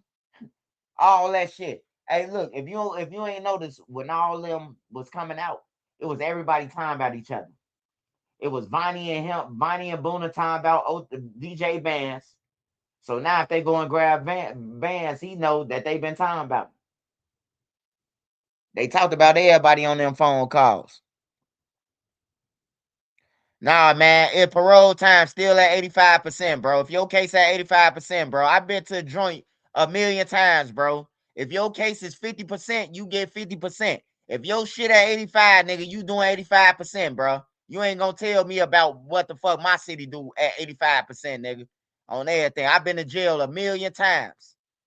A million times. Cook County and goddamn it, Stateville. Stateville alone, nigga, I'd have been, goddamn it, 12, 13 times. Just for parole violations. Just for being around gang contacts. They let me out, I go and hang in the trenches, and they pull up and say, oh, you on parole. You ain't supposed to be around him. I done went for them about 5, 6 times. If your case at 85%, you doing 85% of your time. On some real shit. If your case 50%, you doing 50%. They ain't just strip 85%. No, they didn't. I got homies in there right now who I send money to that's under 85%.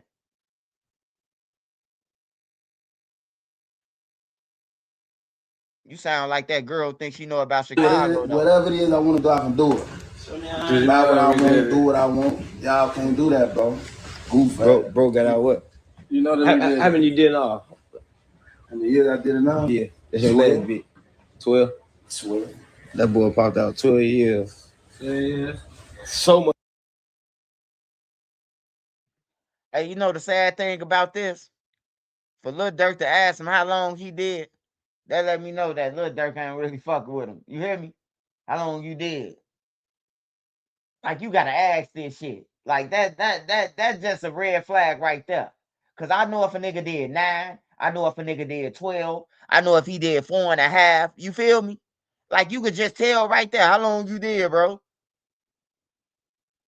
That ain't your friend, nigga. If you gotta ask how long, I bet you Durk know how long Diddy did. I bet you, I know he know how long Vine was in that motherfucking. Vine ain't really his friend. They wasn't even supposed to have Jam with him, man. Jam is a loose screw. Much money. We really was just getting that shit in order, just figure out the lanes, man, boy. This shit feels so good, man. 2 lawyers, man. I tell them about the building you got. Everything. Man, it's closed on the building, man. We ain't fucking around. You know that we did it. It's our time, man. Hey, you ain't just hear what Lil Durk said? Hey, this why I be telling y'all, for all the people be talking about some, oh, man, you already got on the what's the name? Hey, you know how many motherfuckers, hey, look, I ain't gonna even go there. Hey, look, though, this what I'm talking about, bruh. Lil Durk just said, Jam, is you gonna tell them about the building that you just closed in on? You hear me? Like, this nigga helping them buy buildings and cars and shit, bro. Like, you don't give up nobody like that, man. Like, I'm sorry, bro. It just maybe I was around the wrong niggas that wasn't giving up shit. So that's why they gotta come in if it push come to shove. Like, you don't look out for no motherfucker who ain't looking out for you. That's what I mean. He looking out for these niggas.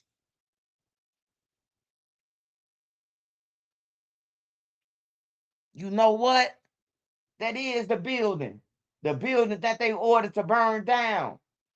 On everything. Remember when they said the witness? Hey, I'm glad Chelsea said something. Hey, I'm gonna get back to that though, Chelsea. I'm gonna get back to that. Remember the fire with Dirk now? The building. Remember they ordered to burn down the building. That was the building that Jam had.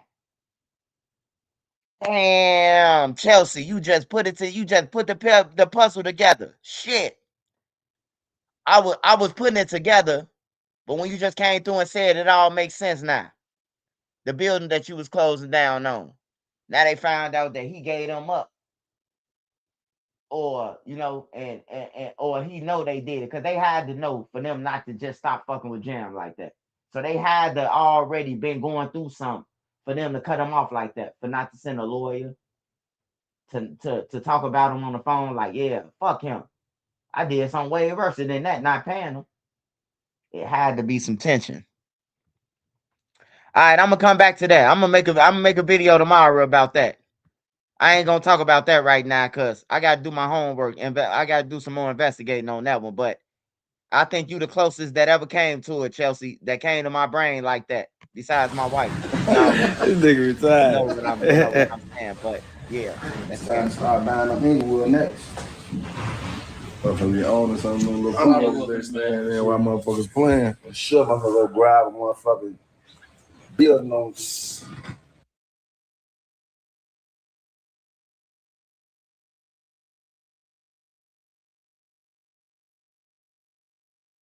64? Handler. That's sir. Ski. Mother West.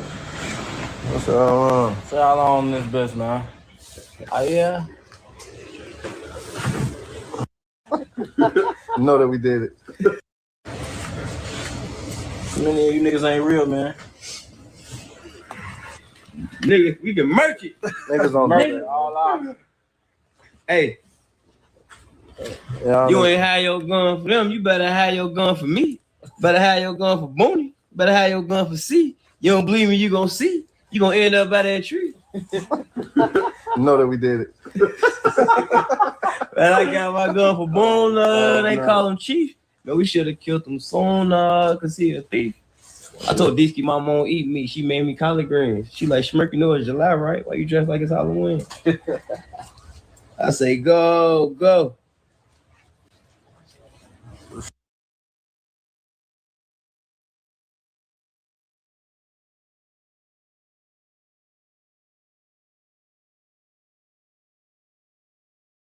I ain't gonna lie, man. That shit embarrassing, man, for Durk. Nah, we ain't seen it. We ain't seen what he posted. We ain't into that. This your first time on our page? That's his first time? I'm finna burn him.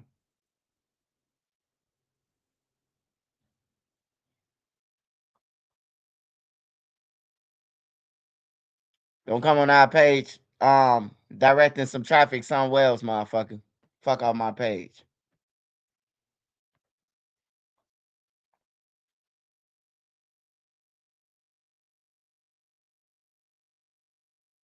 They did it, but they didn't but they said we did it. Huh? What's that? At me? What do you put?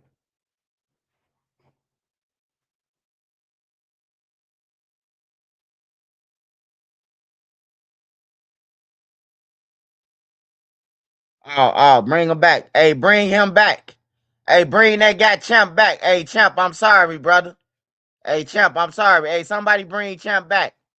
Bring Champ back from the dead. I'm sorry, Champ. Hey, hold on, y'all. Hold on. Champ was right. I gotta read it off. Let me read this shit to y'all. Let me read it to y'all. Hey, bring him back. Bring Champ back, man. I thought Champ was a troll, man. You know how motherfuckers be, what Jam said and all that shit.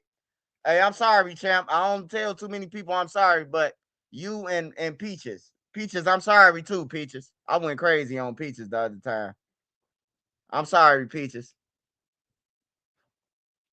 It's so lame for niggas to hide behind another nigga page. Lil Lawrence. You talking about Lil Law. You know your ass is scared of me, bro. You know, like I know you do not want to bump heads with me in the streets. Yeah, I ain't gonna lie. Jam gonna beat him up. He gonna headbutt him. When shit hit the fan and on your daddy grave, you know I ain't lying. And if this JR on this page playing looking for a lab boy, your ass told on Lil Charles the same day y'all got locked up. Damn. Because it's on your page, Richard, the only joke is your ugly ass baby and you had baby by. I can't wait to come home just to see if niggas gonna play with me. Not just because they know I can't get to them, but when I get to them. Man, where Jam at, man? Like, come on, Jam. Where you at, brother? When you coming home, man?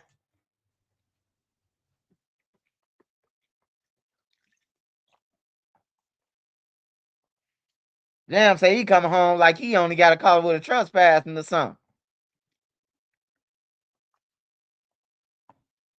Jam threatened some more motherfuckers. He talking about Lil Law and them, though. Lil Law and them ain't trying to fight, man. They gonna kill you, Jam. They ain't finna fight you, nigga. You just did. Lil Law just did a long time too, but Lil Law and them ain't finna fight you. They gonna knock Jam off, man.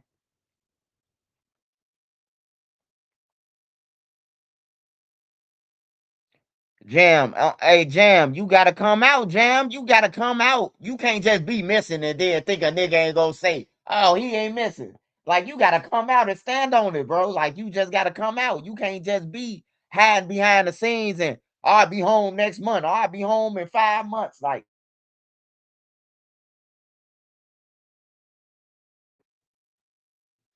yeah, Jam head, but dude, it's over with. Jam doing county time. They say Jam said he doing county time.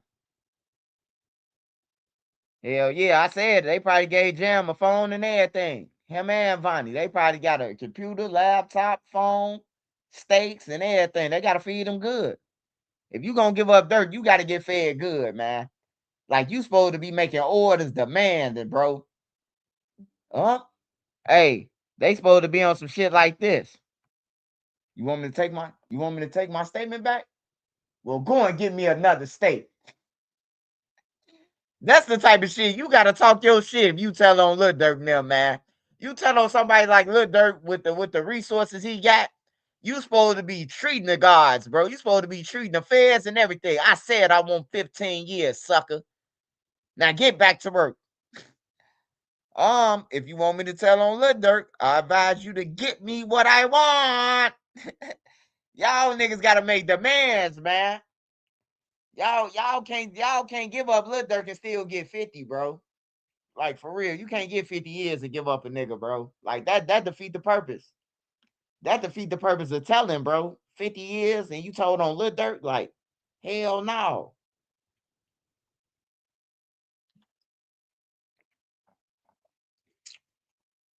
Hey, shout out Champ, man. Shout out Champ. I ain't know Champ. I thought you was on some trolling shit, man. I thought Champ was on some trolling shit. My fault, Champ 1K. Hey, Nene, Champ been on my page. Huh? Man, that's the same Champ. He probably got 2 pages, man. FedEx 832. Well, Jam said he finna come home, y'all. Jam said he finna come home and he dare a nigga play with him. Why would they play with Jam if he ain't did nothing? How's he coming home already? Durk ain't even went to trial. How he finna come home? What's going on, y'all? Like, what the fuck's going on, Nene? He made another status?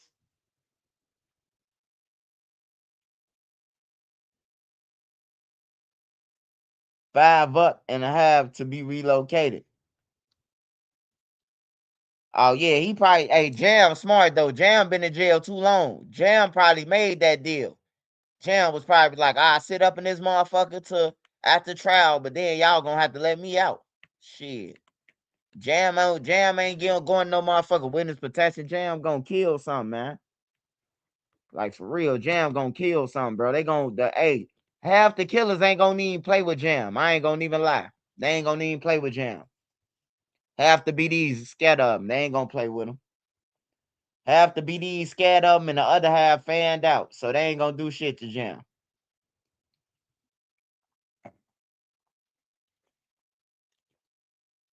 The most they gonna talk about Jam is on the internet, man. They ain't gonna do shit to him. I promise you. Now I ain't gonna encourage Jam to go over there and find out if they gonna kill him. I wouldn't do it, but you know, a lot of people scared of Jam, and when they scared of you, they gonna kill you anyway.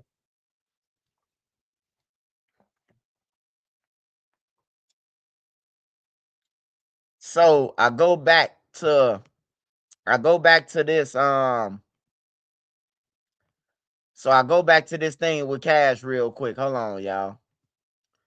I go back to this thing with Cash and I'm looking at it like all I can see is we did it. We did it. The 2022 murder of FBG Cash by OTF members. The 2020 murder of Savius Robinson by OTF. That's Lil Pat. The murder of Stephon Mack. All that shit in 2022. Then they say Duck. They brought his name up in Duck trial, but Muwab, I mean, all them in that for it. They ain't, I mean, they got people for it. So, you know, if Lil Durk did have something to do with it, what they let him out to get him again, I don't know. I don't know what to say, man.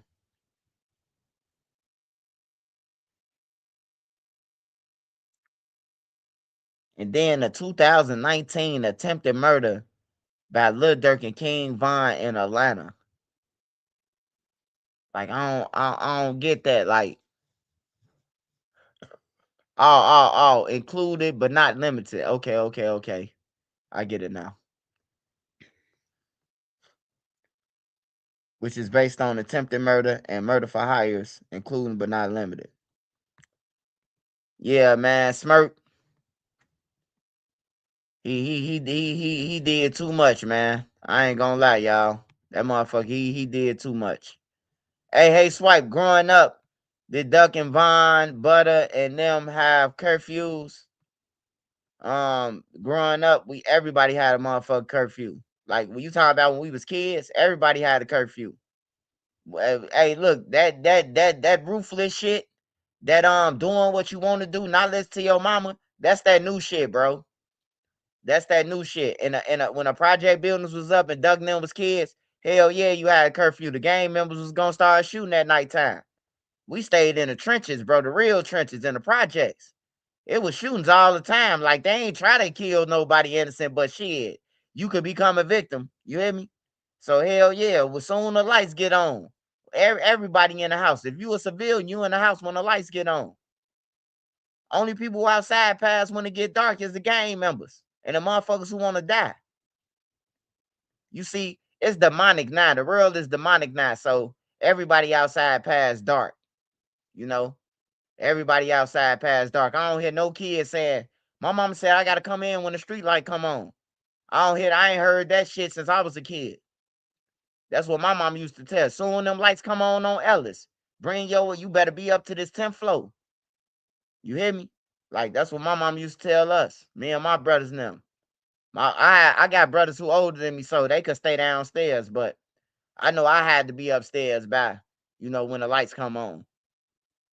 And shit, I was upstairs. Cause every time when the lights come on and it get dark, the gang members start unloading, bro.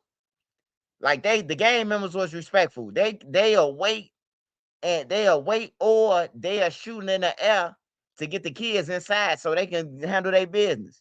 Like it was a respect thing, man. Like I told y'all, man, and I ain't gonna tell y'all no more. When I was 15, 16, 17, 14, 13, I ain't have to game. I ain't have to do shit. Of course, a person was running around saying they BD or they GD because they from this neighborhood. You know what I'm talking about? But I really wasn't nothing. I was a kid going to skate rinks with my friends and every motherfucking thing. I ain't started playing with guns and none of that shit till I was already grown. And that's when I started playing with guns and shit. I ain't have to play with no guns when I was a fucking kid, bro. Like for real. And I'm glad. I know a lot of people be proud. I've been playing with guns since I was 12. I've been killing people. I haven't. And that shit ain't normal either. And I got a lot of friends that ain't had to kill nobody. And they still alive right now. A lot of people that I know still alive right now. Cause they ain't have to do shit. They already had the killers, they already had the scammers, the robbers, the stick up kids. They already had everybody. They ain't need us.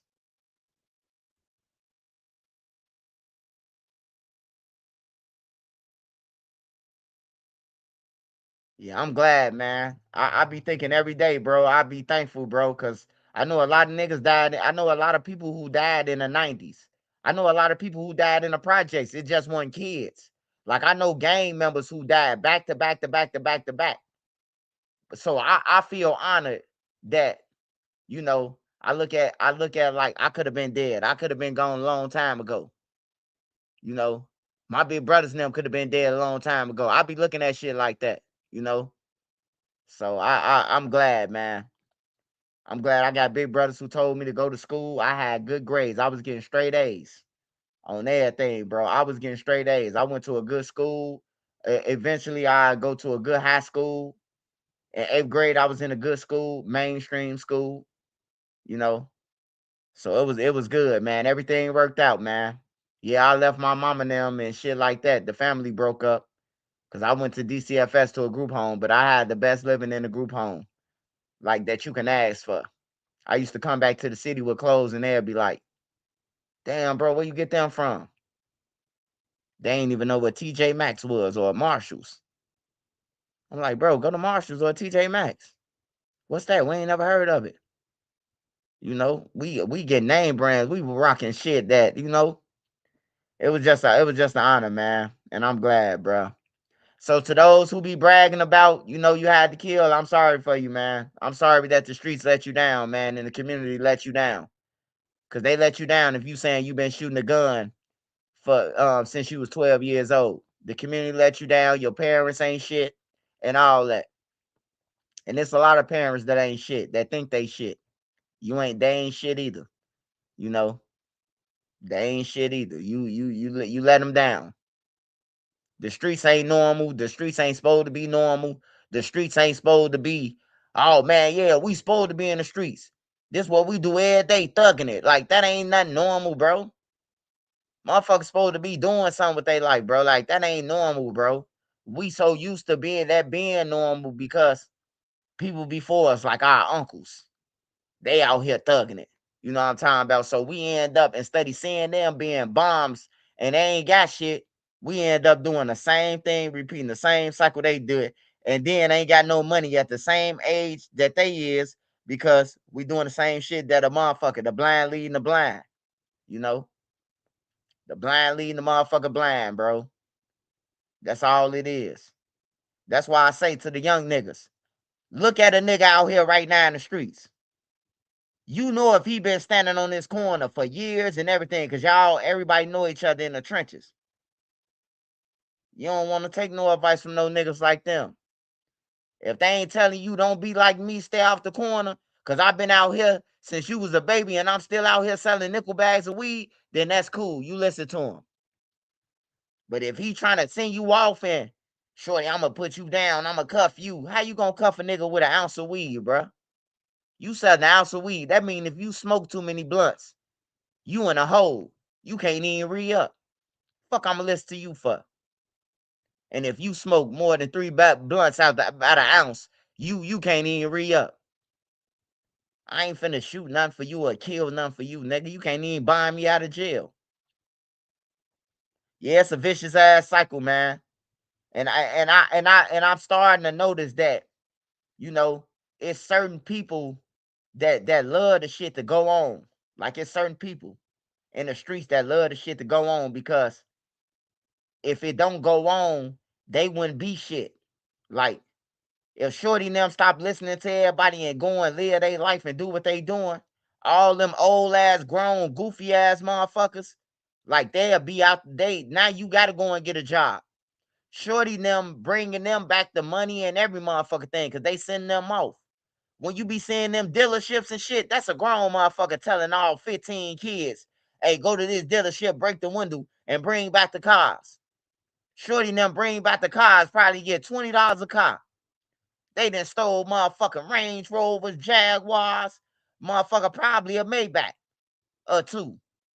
New, 2026. And they getting Shorty and them crumbs. You hear me? A grown motherfucker who finna get the real money. Because he ain't going to take Shorty and them and say, oh, these the ones who got the cars. Nah, he ain't going to do that. He going to take them motherfuckers, and that's when you see him riding in the Benz and got the house on the hill. You know what I'm talking about? But Shorty and them, they living fucked up out here, bro. I wish I had an intercom or speaker, bro. I warn the kids every time, bro. Stay the fuck away from these old ass grown goofies. If you older than 30 years old, bro, and you still running around talking about some on BD, on GD. Hey, look, I got one question for you. Why you ain't, how long you been claiming this shit, and why you ain't rich yet? On everything. How long you been claiming that? Why you ain't rich yet? I don't know no nigga who got nothing out of this shit. Except Larry Hoover and his family, Jeff Ford and his family, King David and his family. Them the only motherfuckers I know who got something out this shit. I ain't gonna lie. Even they kids got shit. You know what I'm talking about? Them the only ones. They profited more than anybody. The family holder now. They still getting residuals off. You know what I'm talking about? Motherfuckers out here with their activities. Or motherfuckers handing them shit. Cause they who they is. We gotta make sure we gotta make sure Larry get this 100,000 at the end of the week. You still got niggas like that. They ain't gonna say Trenches News, we got 100,000 for him. Cause he done committed all these crimes for us, or they ain't gonna say Lil Ray right now either. You know? And I did the math. They said Larry Hoover is 100 millionaire. They say he got hundreds of millions of dollars. That mean money was still coming in, man. When I was a kid, and then when I got grown, he was still getting that back.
All right, I'm back, y'all.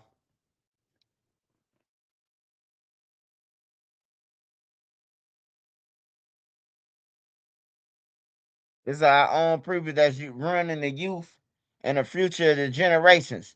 Hey, nah, man. Hey, look, your motherfuckers got to start putting their ass on blast and speaking up, man. That's the only way. Hey, staying silent ain't gonna be the way to help our community, bro. Staying silent, you gotta have some motherfuckers to stand up, man, against the shit. You know, if a motherfucker don't stand up, the future gone for the youth, especially for this generation that's down like that's out right now. They fucked. All them is crack drug heads and like they fucked, bro. They just killing people. They don't respect their elders. They don't give a fuck about no civilians. They don't give a fuck about no old people. Like, yeah, they don't care, bro. Like this generation is doomed, bro. Whatever generation this is, them motherfuckers doomed, bro. They don't care. They don't care about nobody or nobody feelings, bro. If you outside and you got it, they gonna kill you, even though you just gave it to them. They could rob you this generation, and you can give them everything on camera. They still gonna kill you as they running off.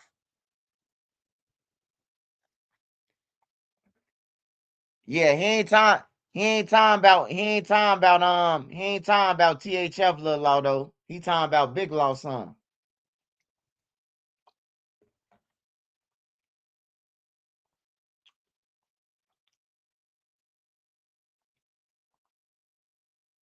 Yeah, he talking about Lil Law. He talking about Lil Law who just came home like 3 years, 2 years ago, 3 years ago. Damn, Lil Law been home for about 4 years now. Smash that like button, y'all. Smash that like button. Smash that like button. He was running ish while he was locked up. Amazing that he had that much power and respect while incarcerated. Yeah, them the only motherfuckers that I see that still rich off that shit. Like when you say gang banging, like everybody who fought that I know, like they doing something. They got some money. Like they doing some type of real estate. They doing some type of got a business or something, bro. Like motherfuckers got to get off their ass, man.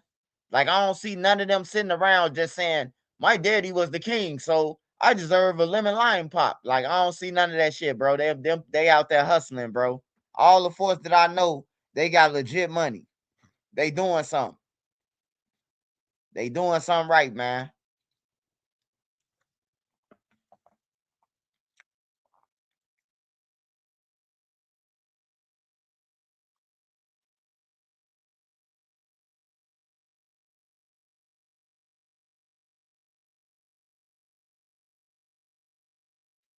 Proper position would change the mind of a human being, not the money. Hey, I would agree with you if you would have said that like 25 years ago or something. But now it's just all the money. It's just all about the bread now, man. It's all about the bread. Everything else is pretty much irrelevant, bro. I know a lot of people say money ain't everything, man, but you can't tell your landlord that. You can't tell when it's time for property tax. You can't tell these people that, you know what I'm talking about. Hey, look, just wait next year. And God gonna bless you. You know, your ass gonna be out on the road somewhere.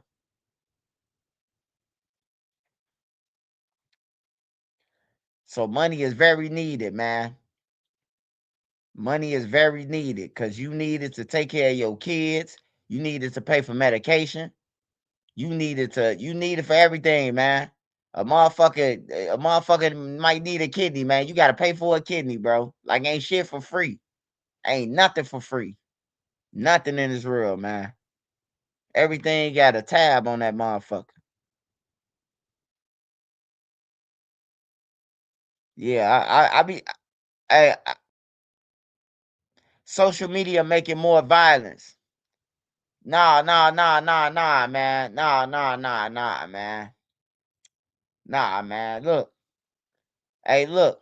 This is what I want to say about that. Cause I be seeing people be like, oh man, it be instigating. Hey, look, you got 3 seconds on Instagram. It say to hit the red button and turn that motherfucker off. Once you hit that red button, it count down for you. So that means you got 3 seconds where you can hit that red button and stop it from going live. Motherfuckers don't want to stop going live. Motherfuckers want to do what they want to do. If a motherfucker get on there and say that they killed 10 people, I'm reporting about your ass. If you get on there and say, hey man, I just killed little male, little what's the name? We got to get you out. We got to report about you. We can't let this shit go unnoticed. That you getting on live every day and saying that you done kill him and him and him. We gotta blast your ass. So either you gonna crash out or you gonna go to jail. We like Lil Jeff them. Lil Jeff them got online pulling the shit. We got hats, we got bodies. Until he died and went to jail. And then we found out that Q50, he wasn't nothing but a witness to all this shit. He famous for witnessing history. You hear me? That nigga the famous witness on the planet Earth. Far as being in the trenches. He a witness. Cause we thinking that Q50, he done killed all these motherfuckers. He talking about I got 8 hats and one in layaway and all this shit. Whole time, it was Lil J-Mo, Lil Slick, and Lil Jeff and them, the ones who was bodying motherfuckers. You hear me? So yeah, they just be clout chasing. They just be clout chasing, man. Telling on they self. They just act like they want to go to jail and shit. Nah, shit. The police ain't got to do no work. All they got to do is wait till they stupid ass go live. They gonna tell everything. And then the crazy thing about it, right? You done had the Goonie gang go down. You done had the Goonie gang go down. You done had every gang that went down. Face World, O Block, before O Block, who went down? Somebody else went down. 95th over there on 93rd and Rack City. The Rack City gang went down. They always say that most of their investigation is because they use the internet to threaten people. They use the internet to further their enterprise. And they still go on here, the young motherfuckers, and do the same shit. What the feds say, this how they got the game. This how they took them down through the internet. You getting on here, threatening people, violence, and then you doing it in the real world. Like for real. Man, I got 2 hats. Matter of fact, I got 2 hats. I got a Bulls hat and I got a Bulls hat and I got a black skull cap. I got 2 hats on everything. A black skull cap hat, you know, and I got a motherfucker Bulls hat. I don't wear it though, but I got 2 hats in my room. On my wall, 2 hats.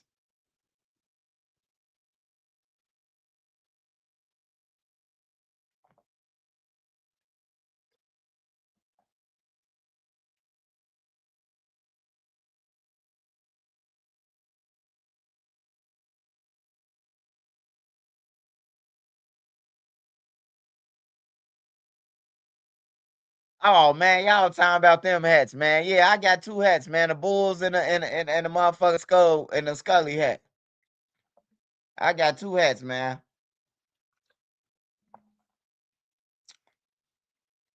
Niggas out here be wanting to be so famous, like that shit cool, bro. I killed 5 people. Like now you got 5 ops, most definitely, and then times they family members who gonna be looking for you. Like, like you got a lot of ops, man.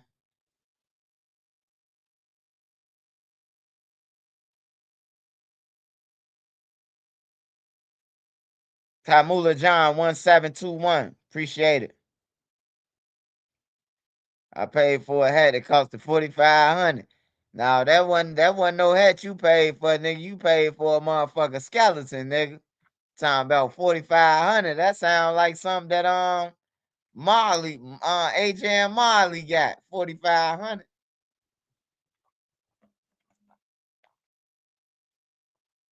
Nigga say he paid 4,500 for a hat. I'm going to buy me one. I'm going to buy me one of them hats with the clocks on it. The wing things. I'm gonna get me one of them. I'm waiting for 10 more years till I get a little older to get one. Yeah, I'm gonna wait about 10 more years to give me one of them watches with them hats with the clock with the clocks on it. Shout out TJ, man. Appreciate it, TJ. Yeah, I'm getting me a $150. I'm going to get me a $150, man. With the same color as my Averex. I'm giving me a $150. I just seen one, man. I'm giving me a $150. I don't want the diamonds in my head though. I want a G-Shock on my shit. I gotta change. I don't want all that jewelry and shit. I want to watch that a motherfucker gonna run up and be like, man, you got a G-Shock on your shit, man. We don't even want that. I gotta get some shit that ain't nobody trying to rob for. Nigga see some sparkling a dime and they ripping your head off. Nigga will snatch your head and push you on the L while the train coming. You get killed just for your hat, thinking that the diamond's real. I ain't going.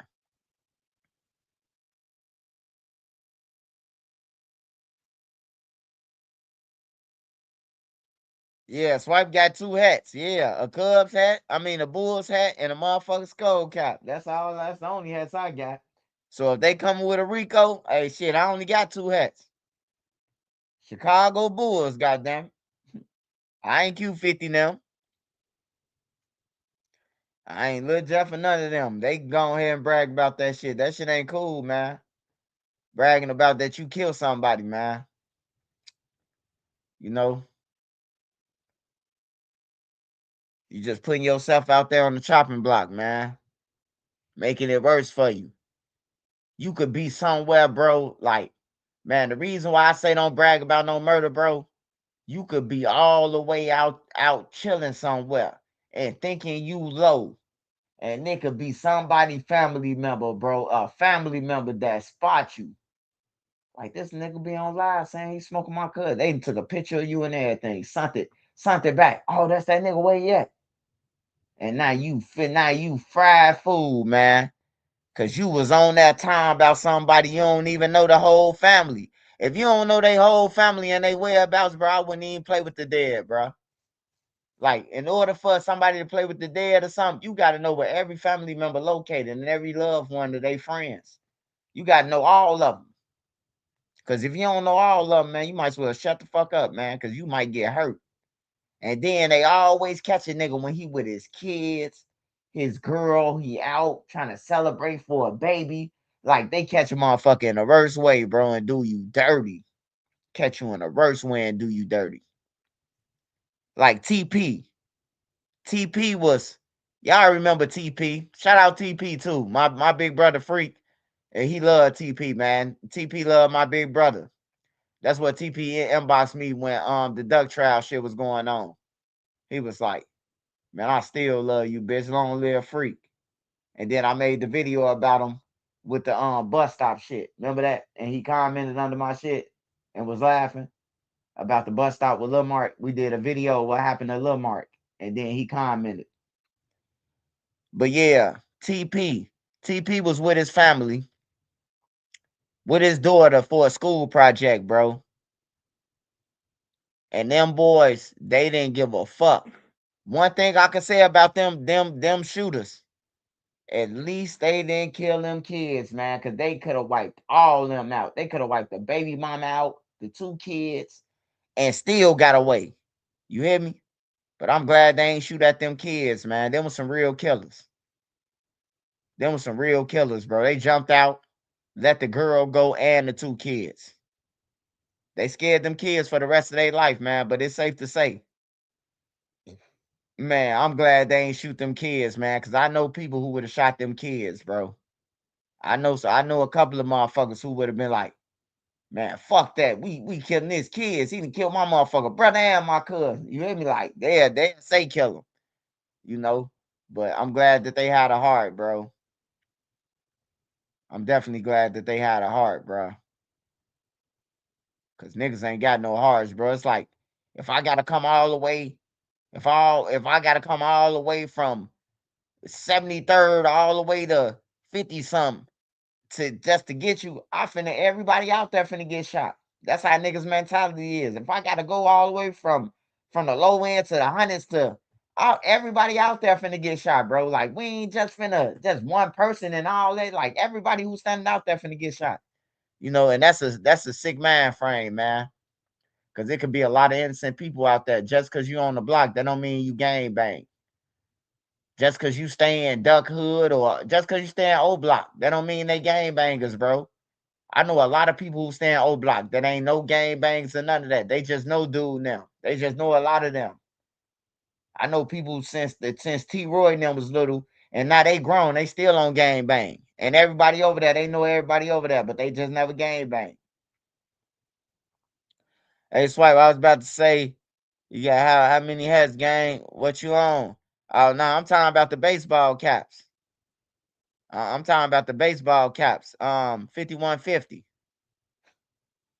I'm talking about the baseball hats. I ain't got no motherfucking hats on everything. I don't know nothing.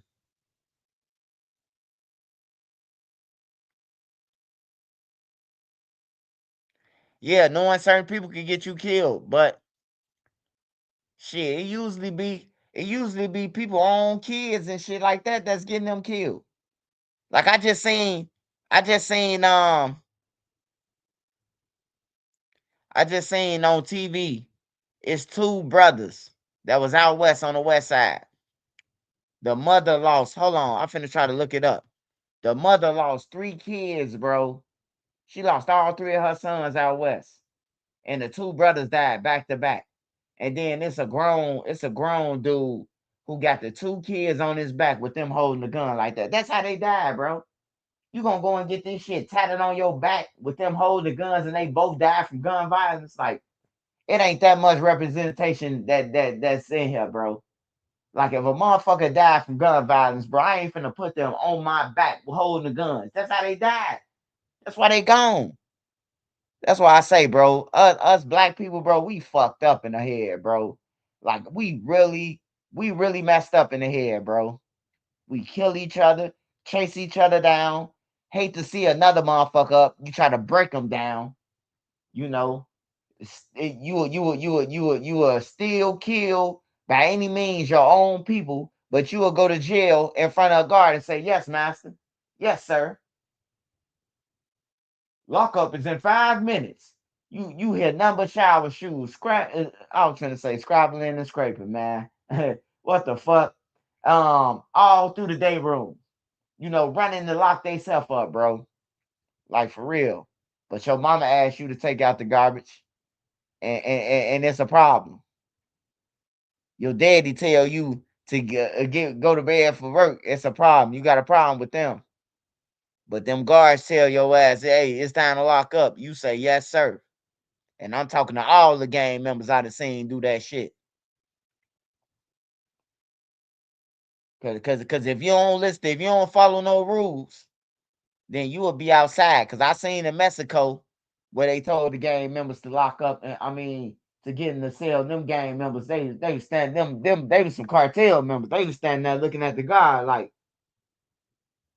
Then I seen one cartel member tell the guards that he said, "You better tell your fucking people to back off.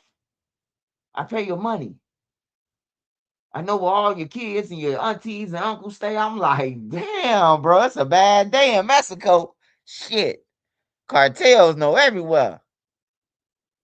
Oh, yeah, Philly crazy, man. We just seen the dude. YouTube get you a feature GG. I don't know what that means. Hey, pray for Philly. I just seen a person get walked down in Philly, bro. A kid. He was coming out of his house and they was sitting on him. Yeah, Philly crazy, man. That's one place that I ain't going to Philly. That's one place that I won't visit.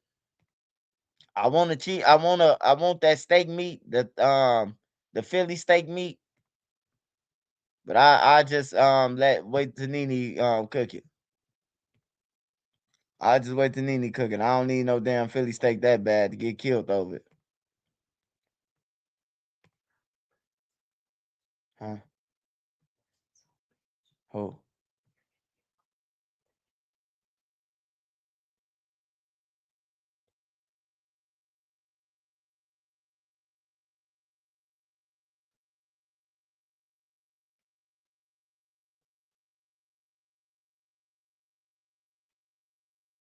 Oh, y'all, before I turn on this news thing, hold on. All right, y'all, before he say that mean pushing you on the home page, we future. All right, oh, okay. El Mencha was them cops over the phone threatening everybody. Oh yeah, his name El Mencha. When would it ever get better? Hey man, motherfuckers gotta start talking up, man. Hey, look, it ain't about being no police. It ain't about being no snitch, man. If y'all know the shit wrong that they doing in the community, somebody gotta speak up, bro. Somebody gotta speak up. Hey, look, most of the killings is bullshit. 90% of the people getting killed, they getting killed for nothing. Cause niggas emotional. You hear me? Look, this for instance. I want to say this for instance, right? There ain't been shit going on over there in Old Block. There ain't been shit going on Duck Side. Now I see that I see Lil P, and I love Lil P. But come on now, Lil Mikey. I see I see Shoebox Baby. I see a couple more people. Like y'all trying to start up something now. Like it's too late for that, bro. Everybody dead over there now. Let the kids play. Like y'all gonna really make it unsafe for some old motherfuckers for y'all. I only seen 4 people woofing. You know how many people on 63rd and around now? Out there, 4 people that I just said that's woofing at each other. It's thousands of people, bro.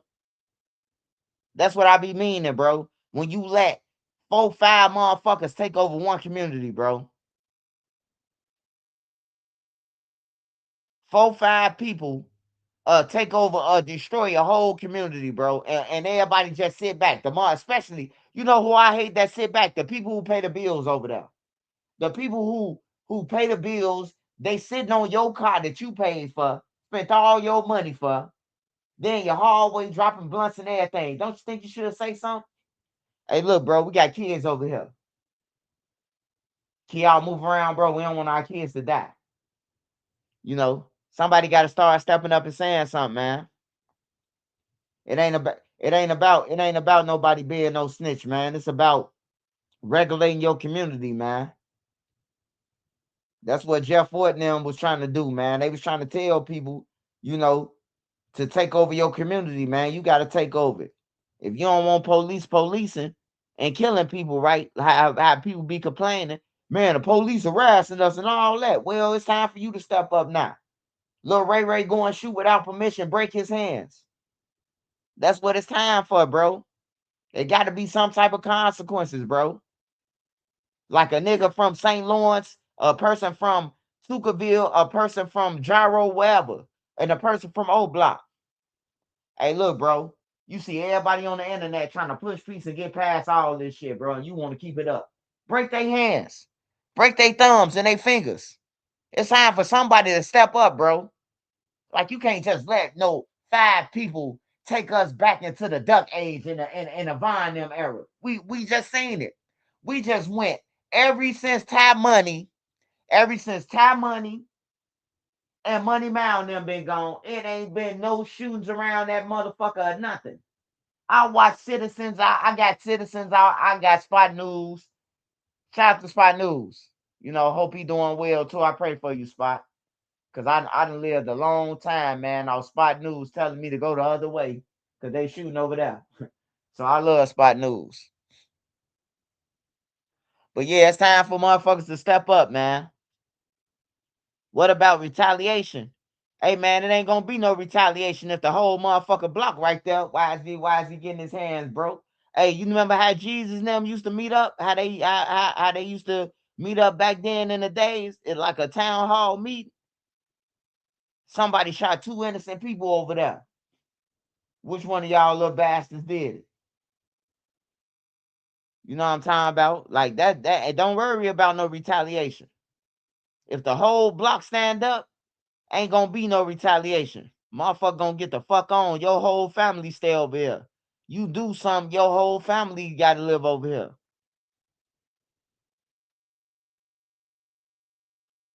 Hey man, that's why it never changed, because people always talking about it's been going on forever. It's been going on forever because motherfuckers scared to step up. Didn't you just hear what I said?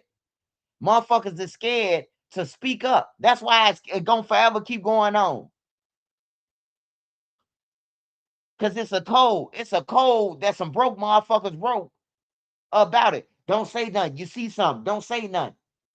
You know how many murders, it is around Chicago and everywhere else that a motherfucker was innocent that got killed and it's unsolved because ain't nobody saying nothing because they scared of the motherfucker who did it. Just like with Old Dog from Goonie Gang. Old Dog from Goonie Gang. I don't know if y'all know who Goonie Gang is. Old Dog. Old Dog then was just killing people. Look up the Goonie Gang. They was just killing people, man. The Goonie Gang was just killing people. Old Dog was just killing people, bro.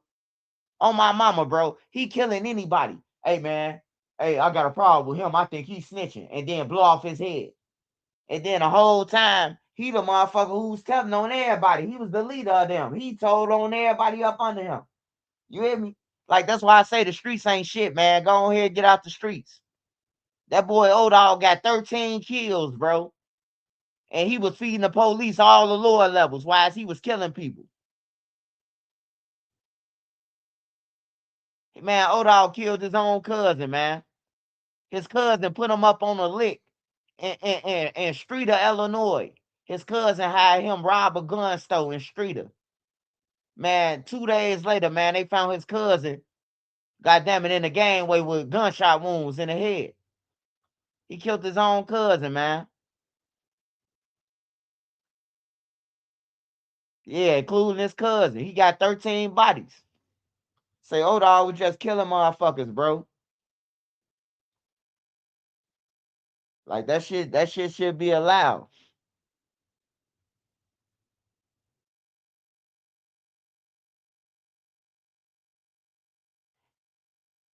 Yeah, but that's why I encourage people to move too.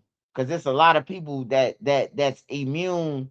You know what I'm talking about? It's a lot of people that's, you know what I'm talking about, they so fucking used to everything that happened to them, bro. So it's normal to them. And if you got 50, if you got a whole neighborhood thinking that this shit normal, man, that's normal. That's normal to us. Like, it ain't gonna never change, bro. It ain't gonna never change as long as niggas think it's normal.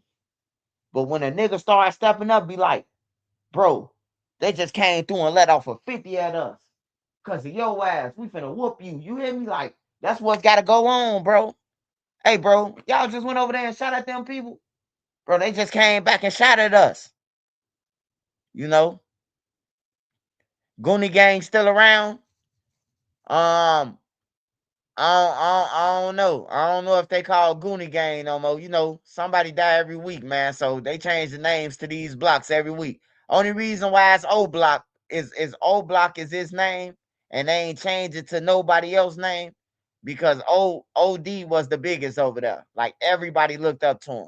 Even the older niggas was looking up to him. You know, they was looking for him to figure out the plan for O Block. So they ain't gonna change his name.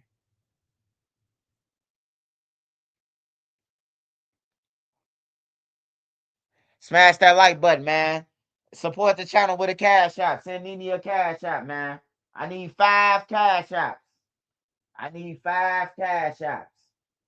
I need 5 cash apps, and I got a story. I got a story time. No, I ain't telling that story.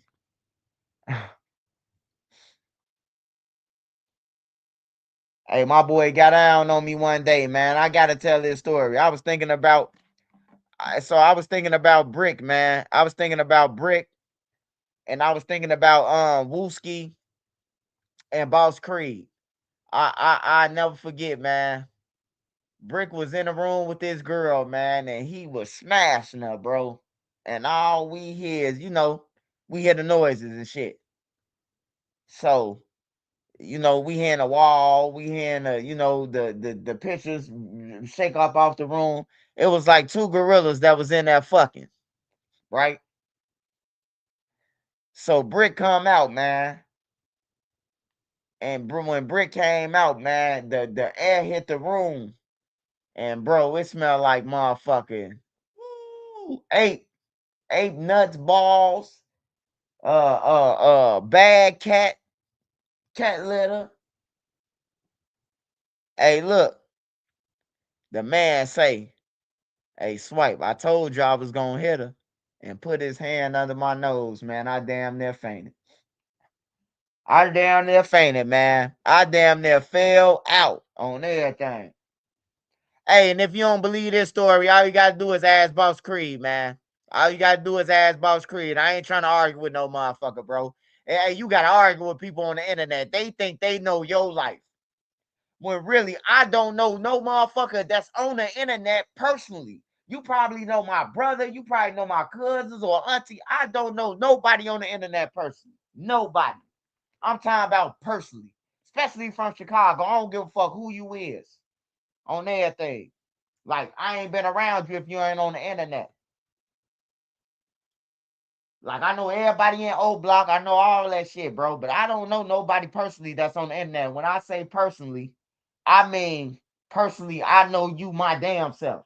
Not through, oh, my brother know you. What's up? Yeah, it smell like Badussi in that motherfucker. It smell like Badussi. I damn near fainted, man. I say, Brick, don't do that shit no more, bro. On everything, man. I just be thinking, man, like, all the good times, bro. Like, we had some funny moments, man. A lot of us, bro. Like, we had some funny moments, bro. Like, it was good, all good moments too. Like the funny moments, bro. Like, it wasn't just all bad in the hood, bro. I know doing these stories I do, it might look like it's just all bad. It is all bad, but it be some funny shit that be on in the trenches, bro. Like, it be funny, bro. Like, for real, it be funny as hell.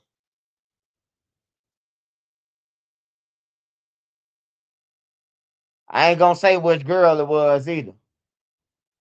Cause she be on the internet thinking, she be on the internet telling motherfuckers they stinking everything. And I be ready to come to her shit like, really? Oh, really? On everything. I be ready to hit up with the dope boy shit. Like, oh, really?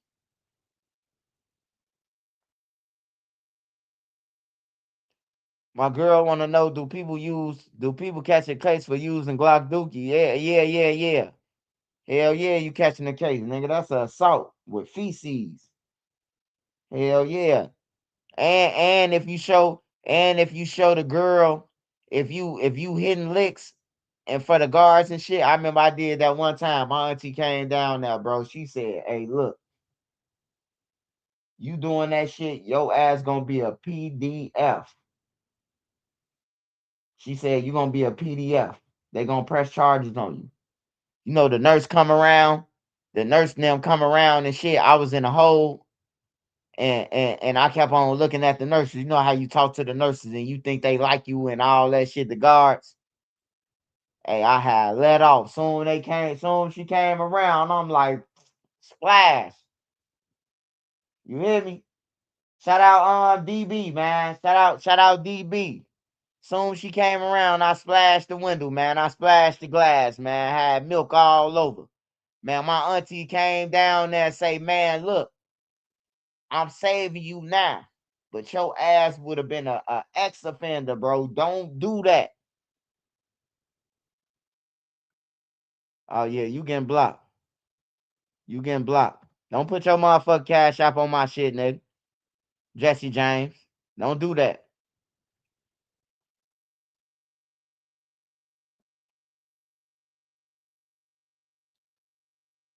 Hey, yeah, though. I did that shit one time, man. I did that shit one time. And once she told me I was gonna be on the red dot list, I ain't never do that shit no more. Like I did that shit because I was in jail, so it was like I was just bored, bro. Like that's why I say don't be thinking the guards like you or none of that shit. Your ass to catch a case. Cause the guard walk off and switch a little hard. You think she done gave you a signal of if she wanna do the number 3 with you. Like your ass gonna be a ex offender. Hell yeah. Hey, I know a couple of people though. I know a couple of people who did that shit in Cook County Jail, bro, and they on the red dot for that.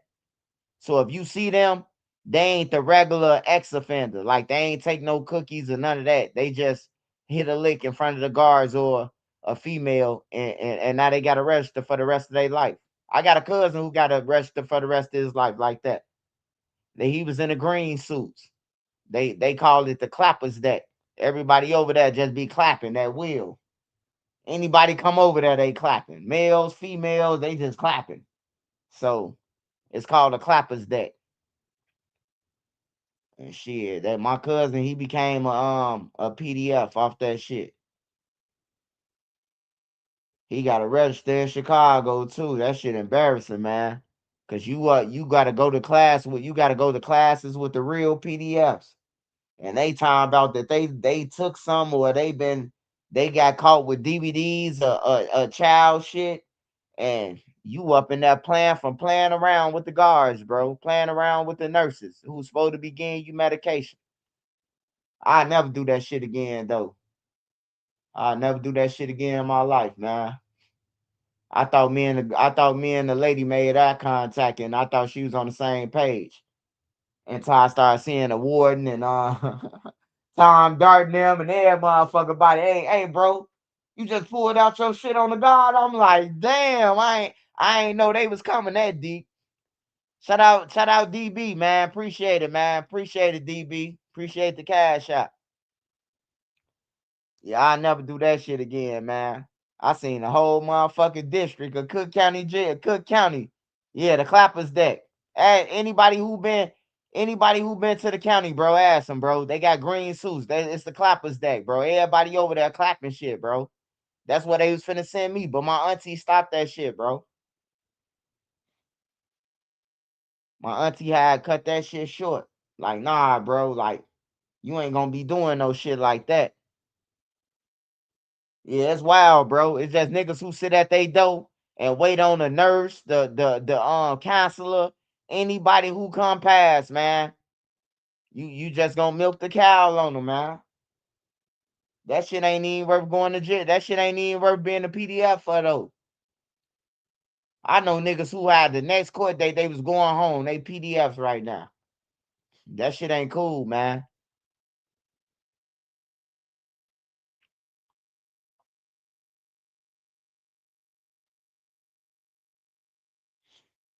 Hey, I remember the last time I seen Lil J, man. Last time I was with Lil J. It was me, Lil B, Lil B from EBT. Lil B before he died. Me, Lil J, Boss Creed. It was me, Lil J, Boss Creed, and Lil B. And guess what we was? Y'all won't believe it. What does PDF mean? I can't say it out loud, brother. Hey, just type in how many offenders that's around your house right now. You will see what I'm talking about. It's gonna be 50 million dots pop up on your screen.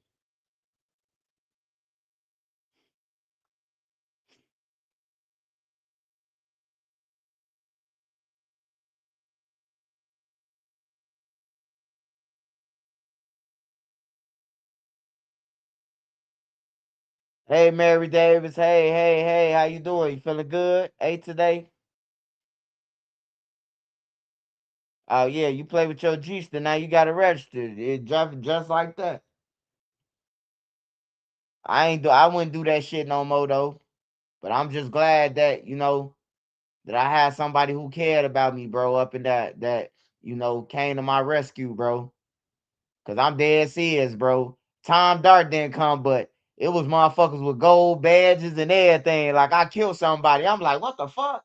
And they all come to my cell. You think it's cool to be clapping in? You think it's cool to just pull out your shit when you want to? And hey, I felt bad, bro. I swear to God, I felt so bad. Cause on the other on one end, I felt good because we locked eyes before it came out, So I felt like we had emotional. I thought we had a love thing, like 50 Cent said. We had a love thing. Girl, you should have leave it. Didn't want to see that you the one for me. I thought we had a love thing, man. But yeah, they came, they rushed me, man. They bomb rushed me, man. All the guards, bro, they bomb rushed me. They took me out the cell. They put me in handcuffs. They got to tossing me around and shit like they did a lot before I got rescued. Like I ain't just get rescued. Like my TT ain't just come over there and was like, "Oh man, you did this." No, man, they called after I got, I'm talking about hemmed up. I got hemmed up and everything. And hey look, you won't believe this shit. Guess who the lady boyfriend was? The nigga who came up. You pulled out your shit on my girl? You damn right, nigga. Do something. Do something. You hear me? Her boyfriend, husband, whatever he was to her fiance. That's what he was. Man, you just gonna pull out your shit on my fiance, bro? Bro? I'm like, damn, bro. I think I was finna make up a lie like, bitch, tell them the letters that we've been writing with each other. Cause they said a PDF. So I'm like, I gotta come up out of this winning. You remember that letter you wrote me? Oh, that thing. I was finna lie and say we had a love thing because they said PDF, but once they said that they was gonna give me another shot, I said I ain't never doing that.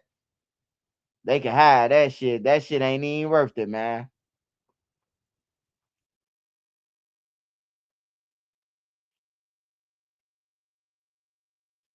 Yeah, the Savage Life shit though. That shit weird, man. Like that shit weird, bro. Like if you knock out somebody and pull down their pants, bro, that ain't no fight no more. You rape them, man. The fight stop when they hit the ground, bro. That's when the fight stop. When you go to pulling down pants and draws and shit like that, like nah, bro. You on a whole different mode, bro. I ain't never believed in that shit, bro. I looked at everybody who I seen do that shit. I looked at them like they was weird, bro. Like y'all some weird ass gang members, bro. Like how the fuck do you knock out somebody, bro? How did you go from how did you graduate from knocking somebody out to knocking them out and pulling down their pants, man? Like I don't understand that, bro. And that shit happened overnight. Like that shit, it wasn't happening, and then it just happened. Get that butt. I'm like, what the fuck? Like I'm in my cell, me and Kenny Maxellis. A nigga get knocked out. They say he just knocked him out on Sane. On Sane, he just knocked him out. Get him. Niggas like, get that butt. This 2013. 2014. Me and Kenny Mac, who killed Duck, we were Sellies. Get that butt. Get that butt. And then everybody just started saying the shit like it was Bravehearts. Y'all seen Bravehearts, the movie King Arthur's Court? That's how everybody was standing around. Yeah, get that. And then the man had pulled down his pants and said, he say, open them up. And then they spitting. I'm like, man, bro. Like this shit weird. I don't want to go back to jail, and I encourage everybody not to go to jail, man. You go to jail, you're gonna be a slave, man. You working for 10 cents. You can't do what you want to do. You missing your family. Fridays and Saturdays is the hardest, man. That weekend is the hardest, man, because it don't matter how much you thinking your girl getting knelt. I don't give a fuck how hard you thinking. Your girl is getting waxed on, waxed off like Mr. Miyagi, man. Man, them the days I used to hate, bro. I even try to take a rim run on Friday and wake up Sunday, man. On everything. So I won't even have to think about it. You got niggas on the deck to remind you. Y'all know it's Friday, man. The plumber finna come over. The cable guy. The meat man. You hear me? I don't want to hear that shit. Niggas walking around the deck like, I know the sausage man tearing my girl up right now. So I'd be like, fuck it. I'm just gonna take me a rim run. I'm just gonna take me a rim run Thursday and then don't wake up to Sunday. And then when I wake up on Sunday, everybody talking about hallelujah and praise the God and all that shit. So I ain't gotta even worry about even thinking about no girl.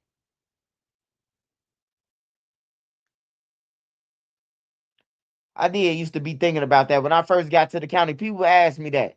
Like, have you ever did something that Young Thug did? I ain't never did that.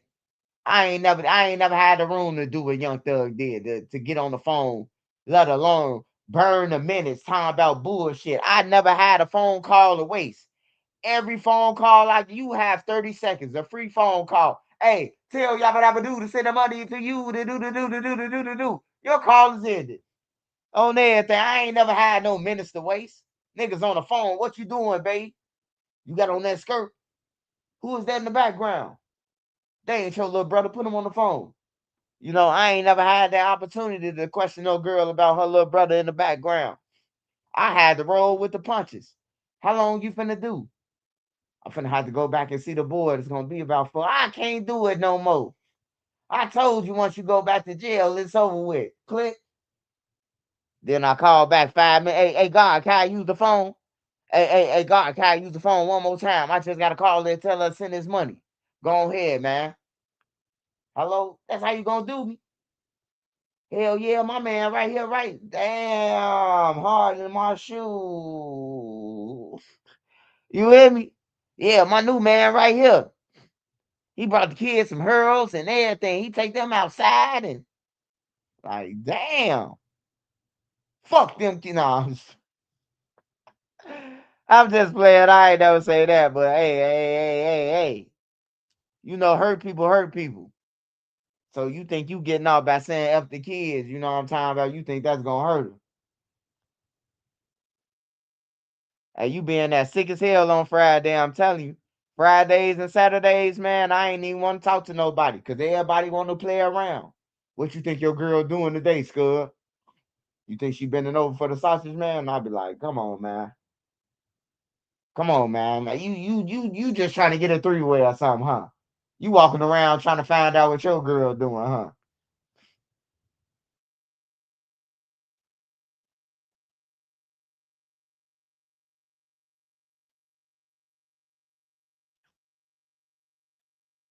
Oh yeah, females cold with that.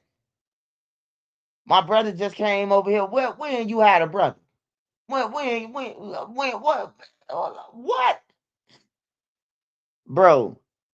Hey bro, I had a girlfriend, bro, that ain't like that one like that. She just said everybody was her cousin. I had to stop fucking with her. Everybody a nigga catch her walk. I seen you while we was riding down Cottage. Who that was? Oh, that was my cousin. I say, damn, this bitch need a cousin award. I don't know no bitch who got all them cousins. Like, damn, every nigga we catch you with, that's your cousin. Is you sure? What side he on? I think he on my. You think? Them three ways be handy in the county. Oh yeah. I was making money off the three ways. I was making money off the three ways for sure. Cause all I need, hey, look, this all I need for a phone call. I don't need no motherfucking 2 hours to talk and put my hands in my pants and be scratching my nuts and playing with myself. I don't need to do that. All I need to know two things. Did you send it? Cause I didn't get it. That's all I need to know, man. Hey, look, I know how to play cards. I know how to count all the cards, all 13 of them motherfuckers. I'm a shark when it comes to cards. I can count all 13 of them motherfuckers. I'm a trained to go. You hear me? Like for real. I'm trained to go in spades. I'm in the jack of all trades and shit. I'm making mirrors. I'm making picture frames out of Dorito bags and shit. If it really come down to it, I'm a hustler. I'm not to make mirrors out of I know how to make photo frames out of chip bags. Like I could make a frame, a picture frame out of a chip bag right now if I wanted to make some money. That's all I need, bro. So I do three ways for people. Like if my mama answer the phone and it's a good brother or somebody I know from the land and they need to talk to their people. Hey mama, you sent that money? All right, hey, look, mama, I need you to call this number real quick. And then get it on the phone. Long as my money there, I don't want to talk on no phone, bro. I don't want to hear no problems. I don't even want to hear no background of, I'm talking about niggas get off the phone and be like, hey, bro, what this mean if a girl tell you this? Or what this mean if she say I gotta go, cause nigga, it's Friday, man. She finna go and get boned, bro. Like, stop playing. Like for real. I used to argue with Kenny Mac about that shit. It'll be Friday. He talking about some. Hey, bro, what it mean when you call your girl 9 times she don't answer? She getting fucked? The fuck you think it mean, nigga? Like, come on, man. Like I'm Dr. Love or something. Cause I'm the only one on the deck that's calm about a female, bro. Like I tell niggas in the door, hey, look, you got further than me. Shit, I called from the police station. Motherfucker said I'm out. The police station. Soon I got to the police station and made the call. Like I'm locked up. She said I'm gone. I was confused. She said, I'm gone, and the phone hung up. So she was really gone. She ain't say, I'm gone, I can't do it, and was still on the phone until my phone said, you have 1 minute. The bitch told me off the bat, you in jail, I'm gone. Then I'm finna send my brother over there to get all my shit. Make sure you got that weed, make sure you got all them pills, all that. That's how niggas be, man, when they girls gone on them. Man, get her the cop. Like you finna hire your girl sell everything knowing you finna go to the joint. I see why bitches be like, oh, it's over with from the police station. Cause soon when a nigga think he finna go to the joint, hey, tell a cop for the lawyer. Then what y'all gonna ride in? Like niggas don't be thinking, niggas just be thirsty, bro. Hey, I need commissary, baby. Won't you sell that? Won't you sell a car, babe? Sell these shoes. What's the name finna come over and get you know what I'm talking about? You got her selling drugs in the world and everything off the phone. Hey, look, you remember what I used to do, babe? Put 2 scoops up in there, put another scoop, blend it up. You told her a whole dope deal, man. And the feds watch you on the phone. You hear me? Like, I don't be on the phone, bro. I don't be trying to talk, bro. I ain't got time to kick it in jail, bro. Like, I stay to myself. Anybody know me, bro? I stay to myself.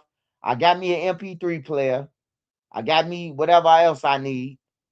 And I'm hustling. And unless I know you, from the trenches, like I ain't got no conversation for you. Like you just can't come up to me and be like, bro, I'm from out west. Where you from? I'ma walk off. Cause I already know the games that people play on everything. Think you kicking it with a motherfucker think they with you or anything. Nah, you ain't with me.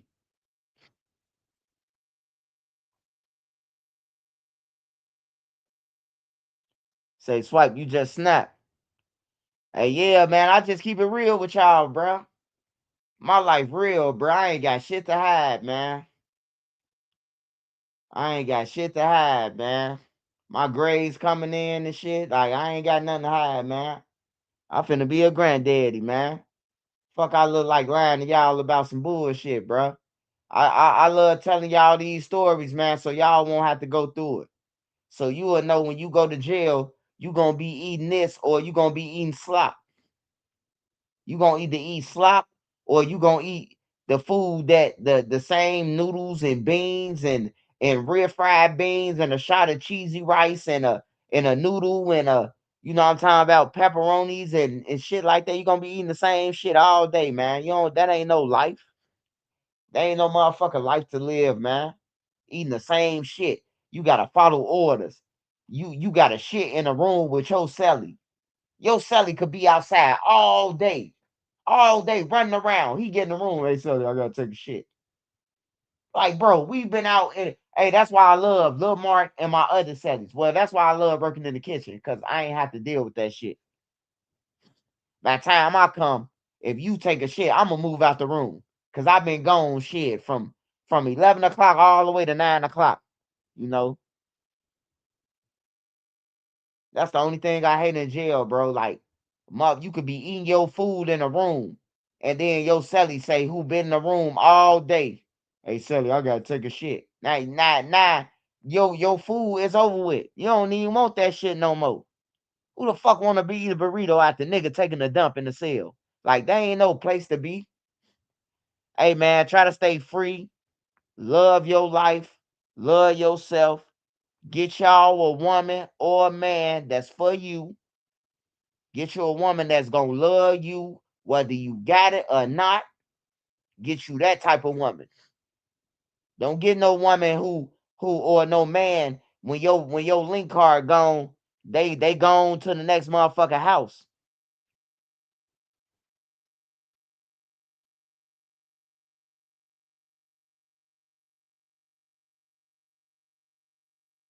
Hell yeah, fuck jail, bro. That's what we need to start off first. Saying that we ain't going to jail, change our minds that. Now, first we need to start saying we ain't gonna kill our brothers and sisters, bro. Like for real, man. I never seen no other race walk down a race like we do, man. All the murders I report about, all the killings that I see, like it's just embarrassing, man. Just to see us study walking each other down, bro, over a problem like, all right, if you hate me so much. I know I ain't did nothing to you, but you hate me. How can we fix this shit? Cause you hate me for nothing. You know what I'm talking about? You wasting your energy and time on hating me. I don't even know you to hate you.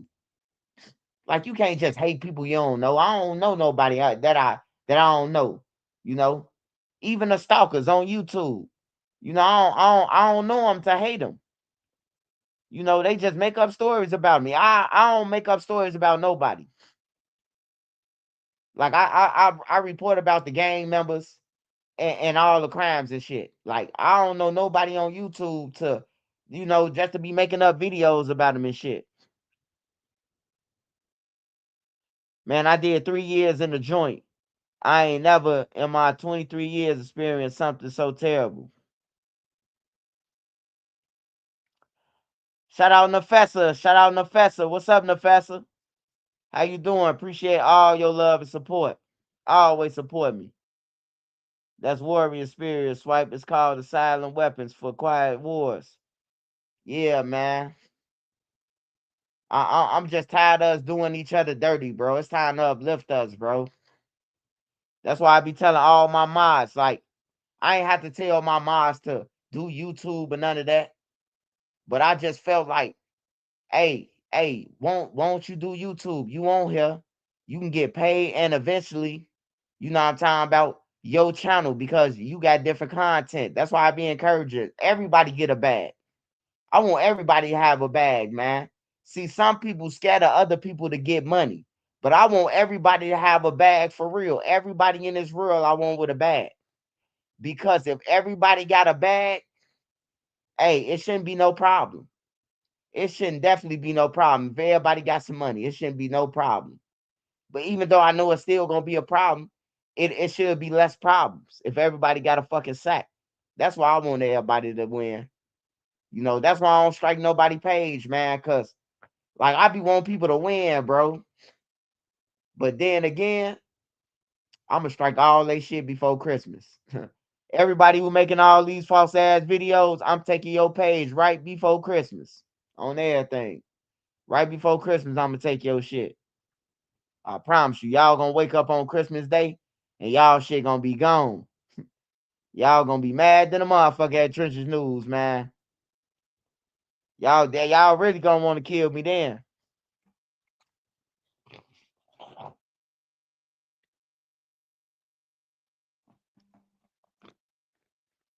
Yeah, I want everybody to get a bag though. If everybody get a bag, nobody will fall, cause we'll all be each other crutches, man. If he got a bag and she got a bag and they got a bag, hey, we can never lose, man. We all can help out each other. We need to start thinking like them Mexicans, man. We need to start buying shit and helping each other buy shit. If 10 of us got PPP, right? 10 of us did a PPP. We should have brought the block. We should at least brought 2-3 houses on the block to flip them. And then when we made money off that, we was supposed to buy the rest of these blocks. The rest of our shit. You know, that's how you supposed to think, man. Like, we got to start helping each other, man. It got to be more to life than just kill each other, bro. Because you from over there and I'm from over here. Because this girl said that you called us lame. Like, that's the lamest shit on earth, man. To die over a female or to die over some shit that you ain't heard with your own ears.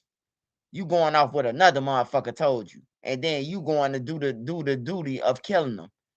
Like, I'm just tired of it, man. Maybe I'm getting older. Maybe I got wiser, bro. But I just look at a lot of shit frivolous. Even though I did a lot of shit that was like stupid, man. And like, bro, I look at some of the robberies I did and, you know, robbing people and shit. Put my life on the line for some money that I spent in no time. You know, I was back looking over my shoulders. I'm talking about $20,000, $50,000. I'm talking about I hit some real licks and the money was gone, bro. Before you know it, the money was over with.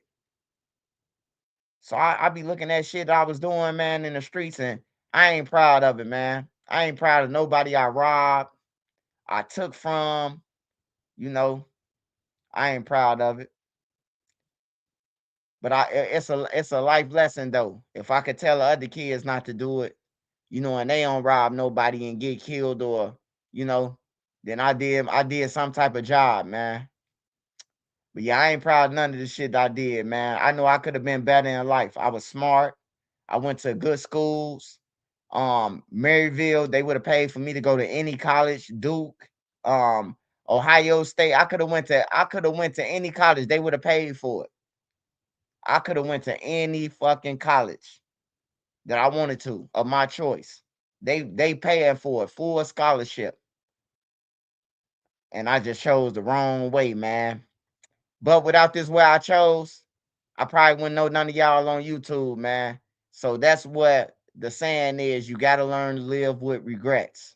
You know what I'm talking about? You got to learn to live with them. Because I wouldn't have met y'all, man. You know, I wouldn't have my kids. So yeah, I'm definitely grateful that everything went as planned, man. I am. All right, y'all. Let me so for the ones who got on here, shout out Jamarion, man. I appreciate it. For the ones who just got on here, we was talking about Lil Durk and how much trouble he in. Is paperwork, well, the paperwork ain't out, but I got access to it. you know, and I got many more. I got many more documents where I got the whole document and that don't nobody got. I got a lot of shit. I just don't be chasing it like that because I just be letting people think that they know everything, man. Before I come and slap them on their head with it and show them that, motherfucker, I know everything you know and more. So um, Lil Durk was brought up in this FBG Cash. Well, FBG Cash was brought up in a civil suit against Lil Durk and the Stephon Mack paperwork. And what they basically saying is Lil Durk them killed Cash. Now, anybody know that a real lawyer, he ain't gonna just make up nothing like that. You can't make up that shit. You got to be able to prove that they did that to Cash. And in order to prove that, some federal law enforcement had to tell the lawyers that they're investigating this dude, and this dude for killing Stephon Mack. These the killers of Stephon Mack. And they'll do it. They will do it. I told y'all, before Lil Durk and them got locked up, Lil Durk was sued. Right before Lil Durk got locked up, it was a lawsuit that came out. And then the feds had came and got Lil Durk and them, Didi and them and him, them all up and arrested them. So yeah. I gotta smoke me some weed, man. So hold on, y'all.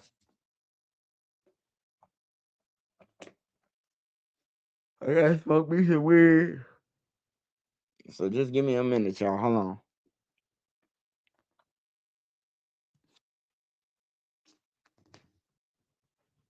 Smash that like button. Send me a cash app. Send me a cash app. I need 3 more cash apps.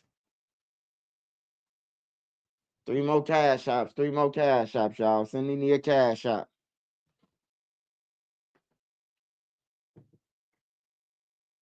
Hmm.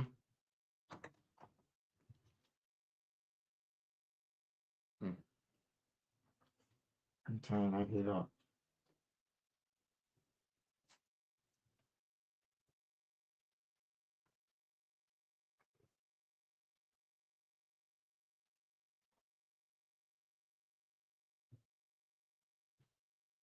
All right, hold on, y'all. I gotta grab my. I got the bunch right here. All right, it's on, y'all. It's on. It's 10:40. I'm on that blue dream. Hey, y'all. Hey, look, man. Hey, I ain't gonna say nothing because I know y'all new on my channel. Hey, don't put your things on my channel, man. That's what you got a channel. Hey, matter of fact, I need to do something. I need all y'all to do something for me. Hold on. Hold on. Let me call Mr. CJ Talk. Mr. CJ Talk. I ain't forget about you, brother. Hey, Mr. CJ, I got a lot of shit going on, man. But I don't never forget my people. It's 10:41. 9:41 where I'm at. It's 10:41 where y'all at.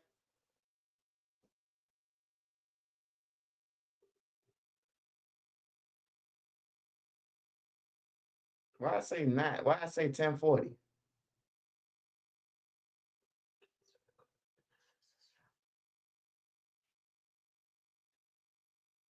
Hey, Mr. CJ Talk, man. You supposed to answer the phone, man. We know you the stiff meister.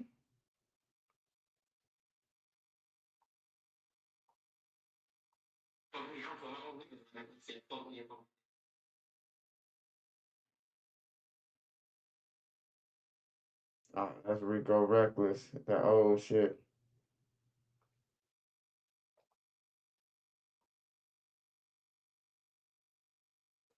All right, y'all. So, hey, look, let me see something. Let me see something real quick.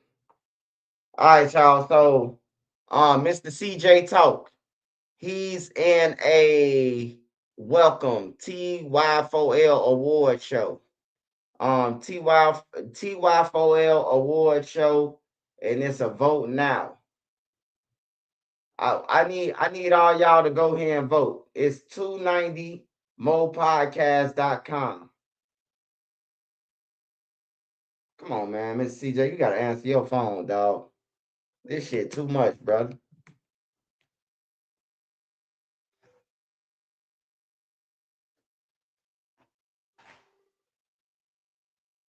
Mr. CJ, get out, get out that lady, man. Get out that lady house. She got bad bugs.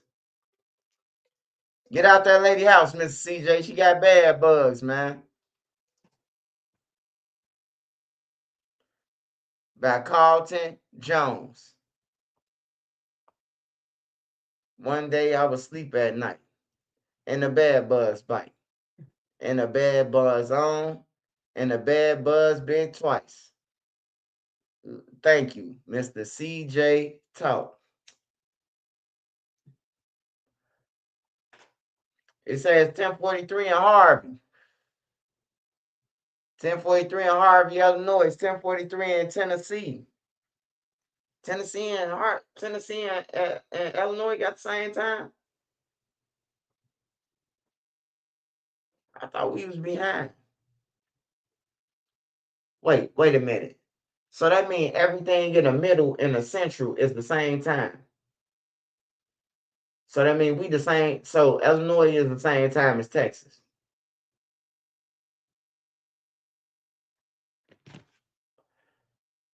Hey man, I'm trying to get in touch with Mr. CJ Talk, man. So y'all could have did it for him, but he might be busy, man.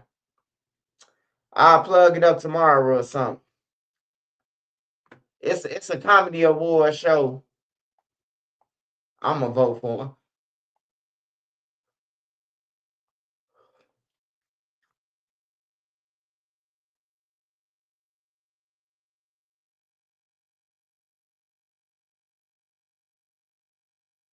I gotta go through this later, man. I thought a motherfucker told me to enter my social security number to vote.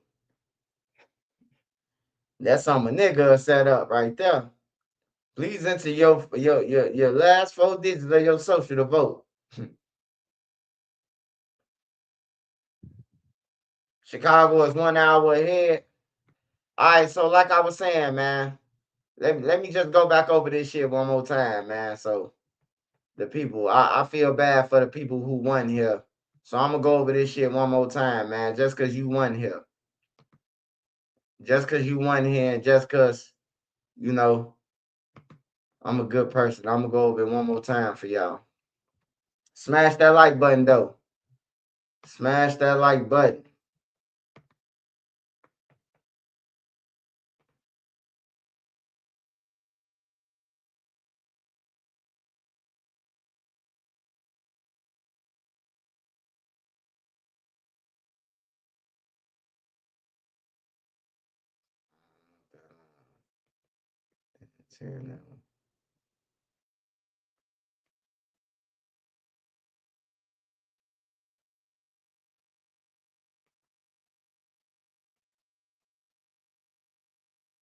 How the fuck I do this? Oh, I got it.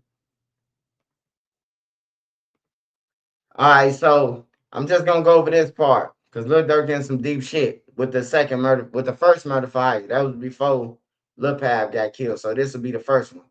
But it says right here, culture and increasing the commercial appeal of his brand, which was based on attempted murder and murder for hires include not but limited. It say, hey, the 2019 attempted murder by Lil Durk and King Von in Atlanta. So that's their case in Atlanta with King Von and Lil Durk and Bay Zoo had shot the dude and stripped him for his money.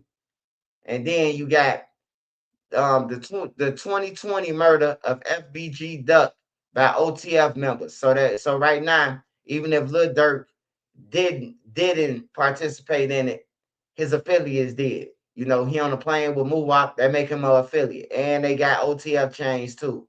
So it make a lot. So if you say, oh, he ain't even killed Duck, he was on a plane showing himself. That don't mean shit. That don't mean you ain't had no hands in it. All right, number C, the 2022 murder of Stephon Mack by OTF members. So they saying that he killed Stephon Mack and he killed Stephon Mack and he had something to do with Duck and he had something to do with the other guy too. Then it says the 2020 murder of FBG Cash by OTF members. So not only is they confirming that Stephon Mack got killed by OTF members and affiliates, they saying that Cash did too. And not only that, last but not least, and it's in order. Stephon Mack died in January. Cash died in like June or July, and Lil Pap died in California in 2022. So, and his name is Xavier Robinson, which is Lil Pap. So all them. So this the first time I ever seen. Well, this ain't my first time. This y'all first time, but this the first time, the first paperwork ever that had FBG Cash listed as a victim of OTFs of anybody. So, like I said once again, if this lawyer, if he had enough confidence and enough balls to put FBG Cash was taken out by OTF members, that means he knows something. The feds know something that everybody else don't know. That means they know that he connected to Cash murder too, and they trying to tie him in. That's all that means. So we'll be looking out for Cash and the other paperwork. I'm gonna get it. I'm gonna get it before anybody. I trust me. I'm on it.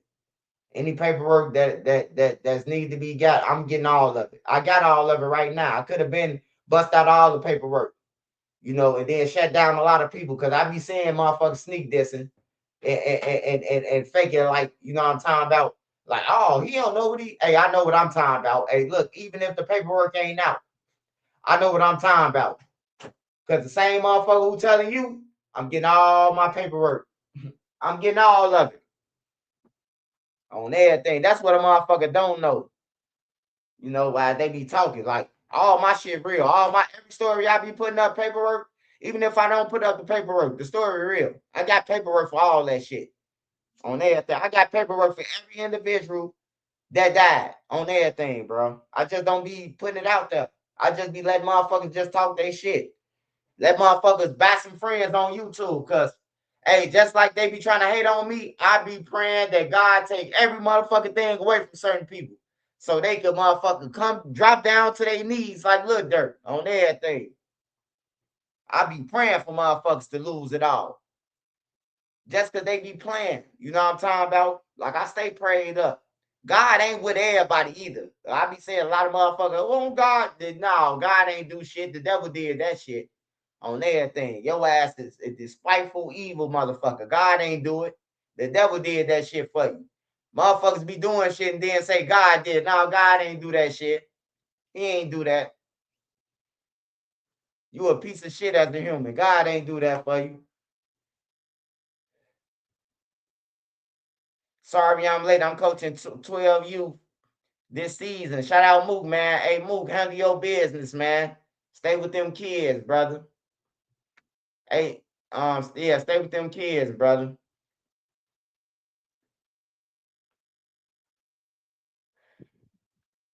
Stay with them kids, man, and do your thing, man. Hey, we already old, man. Ain't nothing left is but to show the youth, man, the way. We already old, man. That's why I tell people be chasing me. Do you know I'm a grown ass man to be chasing? Like, go and find you something else to do. Go and help the kids. Like, you chasing me don't mean shit. You chasing me, I'm getting paid for this shit, and I'm able to take care of my family while you chasing me. But you losing money chasing me. Keep chasing me then. Keep chasing me. And anybody from Chicago be riding with that shit, your ass gonna get it too. I promise you in the end, I'm gonna strike your ass too. I'm gonna get you too. Anybody from Chicago participating in that bullshit with these out of towners, I'm gonna get your ass too. I'm gonna get you when you least suspect it. You ain't gonna even know you got. But I'm gonna get you. Your ass gonna fall to your knees helping these motherfucker out of towners. On some real shit.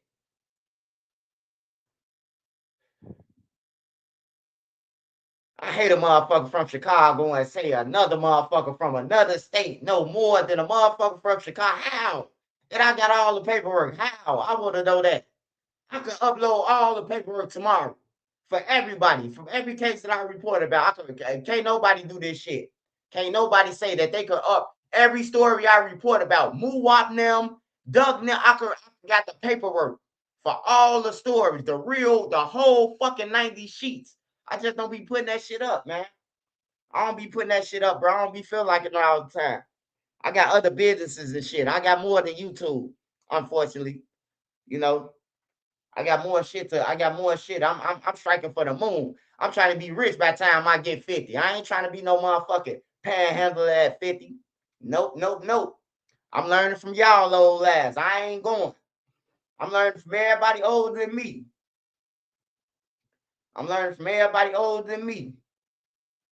You ain't got shit, I'm gonna have something. Cause I see you depending on other motherfuckers. They ain't gonna be me.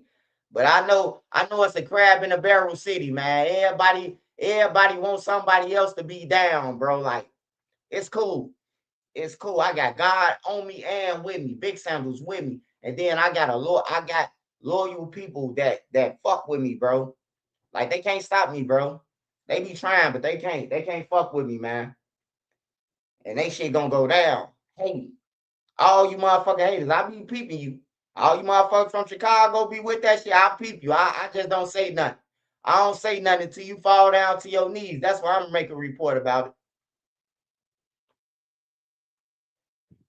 But I see your ass on 47 panhandling. That's when I'm gonna come and record you like the news. This is Trenches News reporting live from 47. I told you it was gonna be like this one day. What do you gotta say?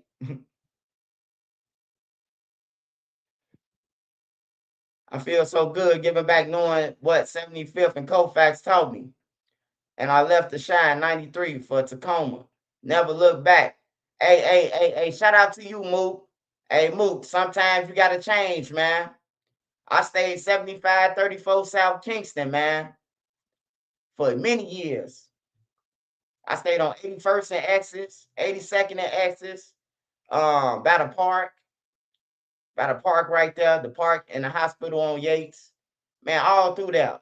Oglesby, I was all through that motherfucker. Colfax, Saginaw, motherfucker Phillips, Yates. I was all through that motherfucker from the 75th all the way to 83rd, man, to the Medina.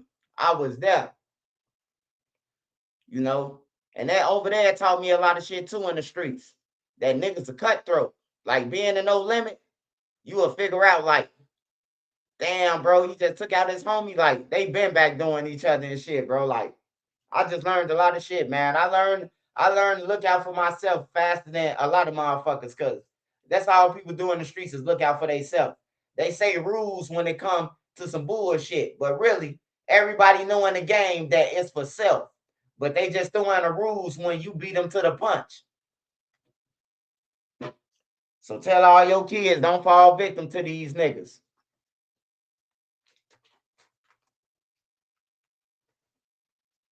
Swipe, if she stay off 86 and Constance Avenue, that's worth the ride, boss man. Hell no. It's deadly than a motherfucker over there. 87th and Constance 1 block from Bennett. It's deadly over there, man. It ain't no sweet over there. It ain't sweet over there. It ain't sweet. A 14-year-old just got killed over there. 15, 16-year-old. He got backdoored over there. Yeah, it's deadly all through that shit, quarter penny. You just gotta make sure she ain't on shit, man. That's the whole thing with Chicago girls. Chicago girls, they some of them real, bro. Like, some of them you could get up with and they gonna fight with you if somebody try to rob you. If they gonna look at it like if they rob you, they rob them. But then you got some hoes. That you got some females that they'll set your ass up. They don't give a fuck. You ain't nothing to them. You are out of town, you know. Just make sure, bro. You talk to the person and get a vibe, man. That's why I tell everybody, man, get your own girl, bro. Get your girl, learn your girl, and like just build a relationship with your own girl, man. I'm telling you, bro. Cause females out here, you will be dead, bro. You will be in a fucking casket, man. They don't tell you that they got boyfriends.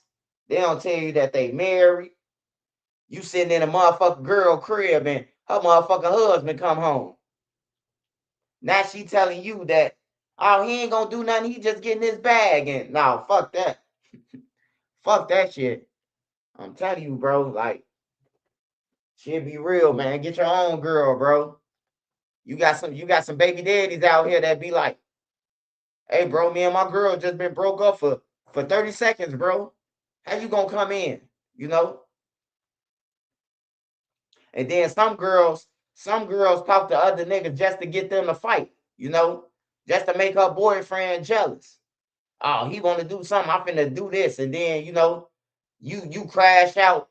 Now she with the dude. You hear me? Or you kill him and he and now you in jail, he dead. And now she living her best like with the other homie who was with y'all. Like for real, bro. Get your own woman, man. Hey, it's 2026 anyway, man. Niggas should be putting rings on these females now, man. I said females. I ain't said no kids or no hoes. I said females. It's a difference. It's the difference between a hoe and a female. A female stand on business. A female take care of her household. A woman that's a female, she taking care of her household. A woman, she taking care of the bills. Cause a real nigga gonna lay the cash on her so she could take care of the bills, you know, and make sure everything's straight. That's a woman. You know, a kid, you still buying shit for. You gotta buy her a meal. You gotta pay for her Uber. You gotta do all. That's a kid, man. They ain't no motherfucking adult. She can't come out unless you pay for a babysitter and a what's her name. That's a fucking kid, man.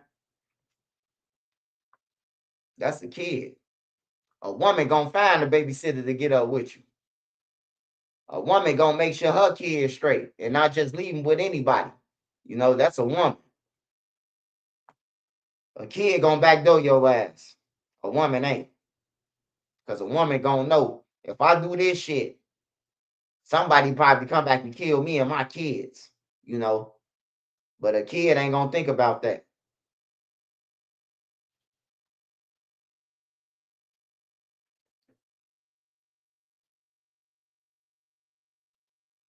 I'm gonna just stay out here in Bellwood for sure. Hey, shout out to Bellwood, man. I used to be all through Bellwood too. I used to be all through Bellwood, man. Hey, it was a nigga named Curls. He was a mafia. His name was Curls. He was a mafia. He had hydraulics. He had hydraulics on the Chevy. And he used to be bouncing that motherfucker all through Maywood, man. All through Maywood. He got killed though. He was a mafia. He was a fast stop. On everything when I was a kid, bro. He used to let us motherfucker get in that motherfucker and bounce the car and shit. You know, it's some cool niggas though from Maywood and all that shit.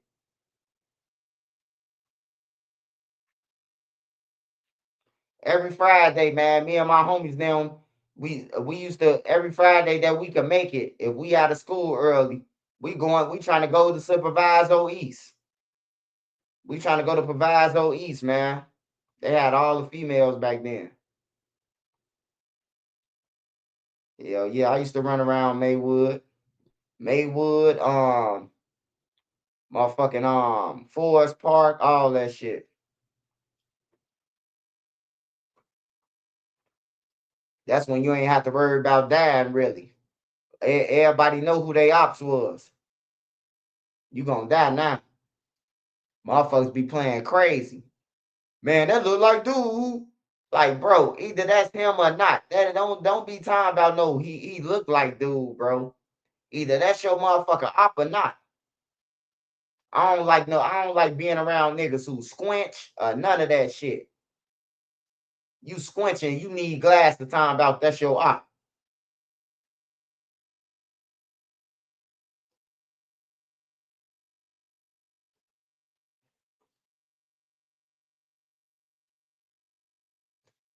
Are there regular areas you can move to? Yeah, you can move in Chicago. You can move in Chicago and never hear a gunshot. I knew a lot of places in Chicago where you can move to Chicago and you might hear a gunshot, but it's gonna be motherfucking It's gonna be 20 blocks away from you, 15 blocks away from you. But I know some safe places in Chicago. Like niggas be talking. If I wanted to, I could buy a house in Chicago, or I could move to Chicago, right? And live right in Chicago on the low end, anywhere. And ain't shit gonna happen. But certain places, you gonna get killed. Like if you go to the danger spot, you definitely gonna get killed. I wouldn't go.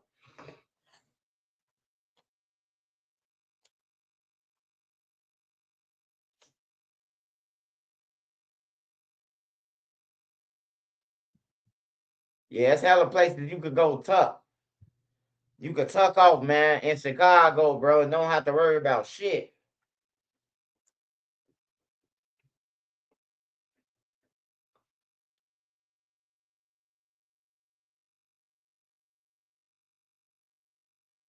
Oh yeah, I used to go to the Nitro.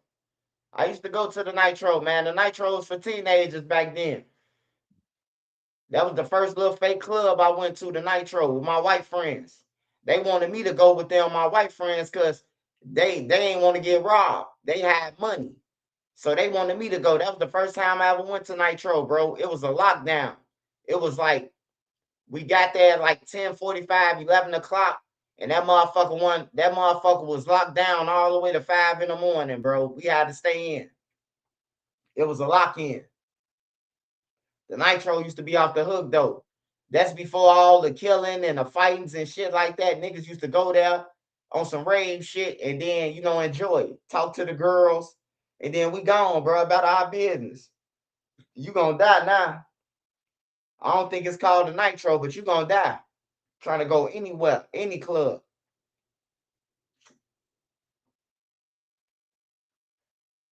I've been a Michael Jordan restaurant. Yup, I've been a Michael Jordan restaurant. Harry Carey for the Cubs, his restaurant. Who else restaurant? Beef and Brandy's, Lou Mel, Notties. In the group home, we got to go to Michael Jordan restaurant and Harry Carey's for free. Like we used to go to Harry Carey's like right before Thanksgiving. Right before Thanksgiving, we used to go to Harry Carey's and eat. That's the Cubs announcer with the big glasses, the old white man. He used to be the Cubs announcer. His name Harry Carey. He was alive when I was a kid, and he used to come to Maryville to our group home and give us toys for Christmas and that motherfucking thing. Yeah, when I say I was blessed, bro, I was blessed, bro. I got taken away from my mama, and then like had the best life, like for real, bro.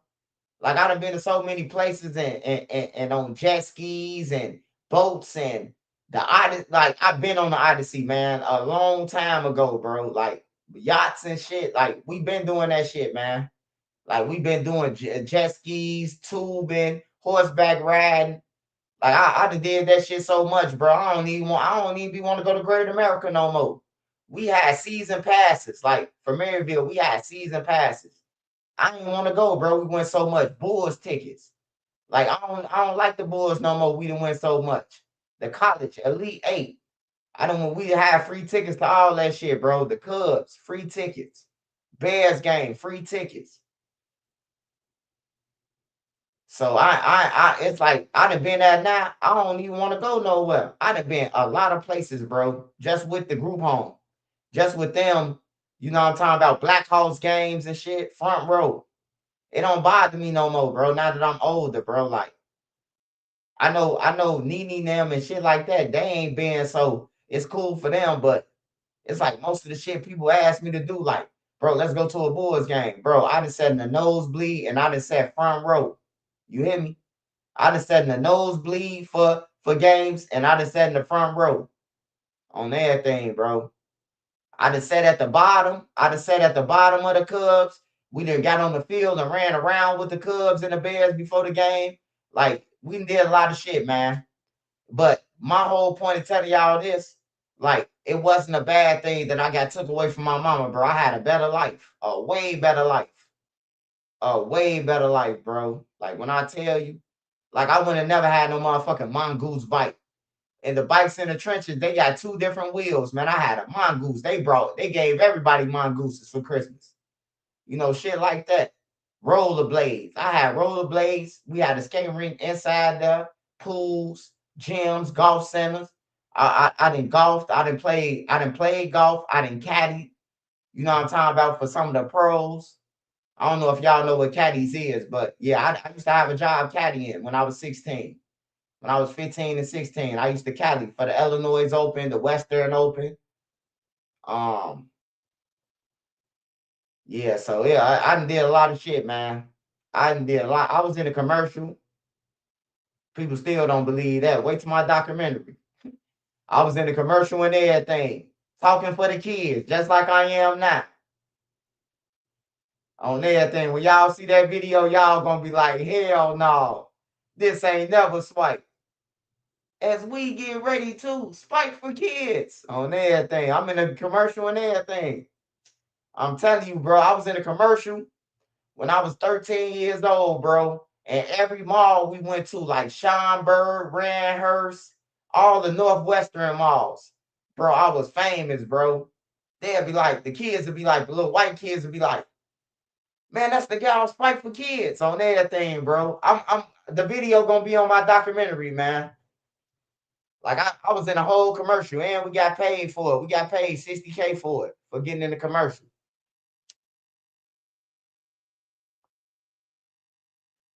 It was a volleyball tournament that bring in millions for the kids from the group homes. And they came and got the best kids that was on campus and to pay them to get in the video. We got $60K, $60,000 a piece. That was going towards us when we turned 18, though. We ain't just get it right then and there. Like it got put up. So when I turned 18, I was able to get my $60,000 from that commercial. It was already set. 2 minutes, man. $60,000, bro.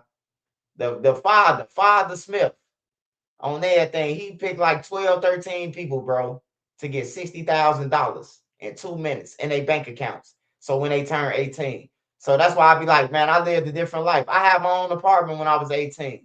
When I got out of college, when I got out of high school, I had my own apartment, bro.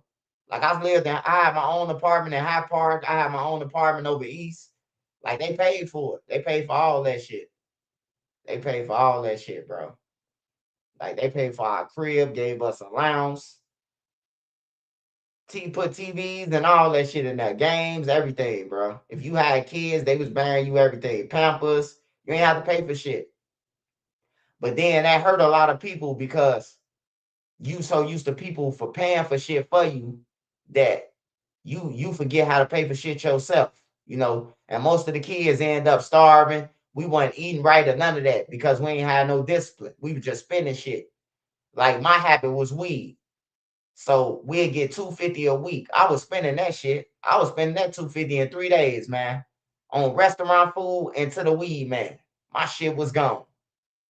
I had to wake up and realize, like, damn, bro.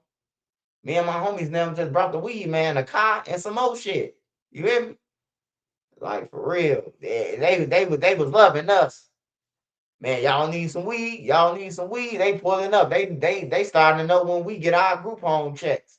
They pulling up on us shit on Friday. I was just riding through, see if y'all need some weed. We ain't buying you no car, nigga. We smart enough now. We putting up for a half a pound with each other. We ain't finna keep on going out like this every week on everything. We all buying bags every week and matching each other. Instead of just buying a half a pound or something, bro. Like, you know, you catch on though after a while, bro. You learn that, you know, don't nobody care about you long as they getting the money. And long ain't nobody gonna tell you, hey, look, man, buy a pound if you gonna buy bags. If you gonna spend all your money in dime bags, who gonna tell you that, hey, look, y'all might as well just buy an ounce or a pound or something. You know, that's why I say the streets don't love you, man. Because if he was a real nigga, he would have told us that, man, y'all in the group home, bro. Why don't y'all just put $100 together and I'm gonna give y'all something big? You know, what was worth it? But we wasn't thinking. That's why I say kids don't think because they 18, they gave us our own apartment. Most of me and my friends, we had our own apartments throughout Chicago. I done had like 4, 5 apartments that they didn't pay for all the money. Like they paid the expense. They gave us bus cars, 30 days. They did everything for us, bro. We ain't have to do nothing. But it hurt though. It hurt you because when they done give it to you, now you gotta fend for yourself. You know, it just so happened that I had that 60K when I got out. When they kicked me out, when they emancipated me when I was 21, I got my $60,000 that I did from the commercial. Y'all gonna see the commercial. Probably think I wasn't in no commercial either. I'm in the commercial talking about kids, saving kids, man. Y'all gonna see it. I can't wait till I show y'all this. And this when I was 13 years old, man. I got $60,000 for a 2-minute video. It probably ain't even 2 minutes, bro. It took 2 minutes to do it, about 5 minutes to do it. And we got 60,000 in our bank account. The father of the Maryville, his name was Father Smith. And he told us, he said, you ever had 60,000? We said, no. He said, well, you're gonna have 60,000 when you turn 21 from this commercial. I'm like, damn, we good. You hear me? We lit. Man, I got that 60,000 with just spending it, man. Jersey after jersey, motherfucking shell toe Adidas, the white ones, the black ones. Man, I got to going crazy, bro. Wasn't no investment. Wasn't no investment, man. Man, I spent that shit about 9 months, 10 months. That shit was gone. Man, I was going to the bank every 30 seconds, man. Yeah, bro. I was going to the bank every 30 seconds, man. Every 30 seconds, I was going to the bank, especially if a girl came over. A motherfucker just taking out money and buying shit just to try to impress a motherfucker. You hear me?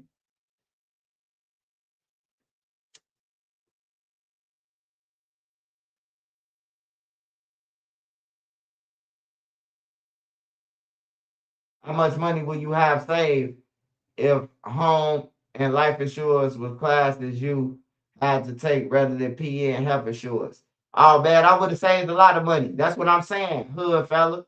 That's what I'm saying, bro. We need to get rid of some of them classes, man. Some of them classes that they got in high school don't mean shit, man. I know a couple classes that don't mean shit. If you ain't trying to join NASA, nigga, fuck science. Fuck science, most of science. All you need to know, once in motion, always in motion. That's Newton's law. That's all you need to know, man.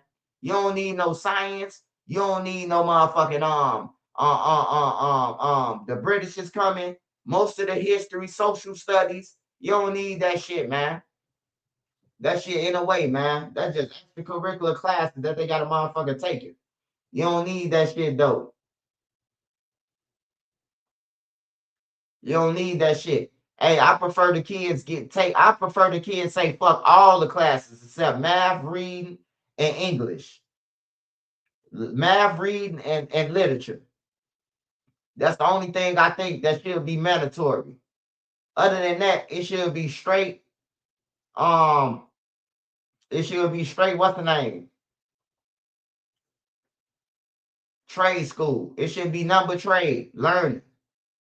Because I guarantee when you get out of high school and you know how to do a car, you know how to do drywall, you know how to do any of that shit, you going to eat for the rest of your life. If you learn that shit while you in high school, you going to eat. On my mama, you going to eat. You ain't going to eat, man, by just knowing the other shit, bro. Like, for real, most of that shit, man, we don't even use, bro.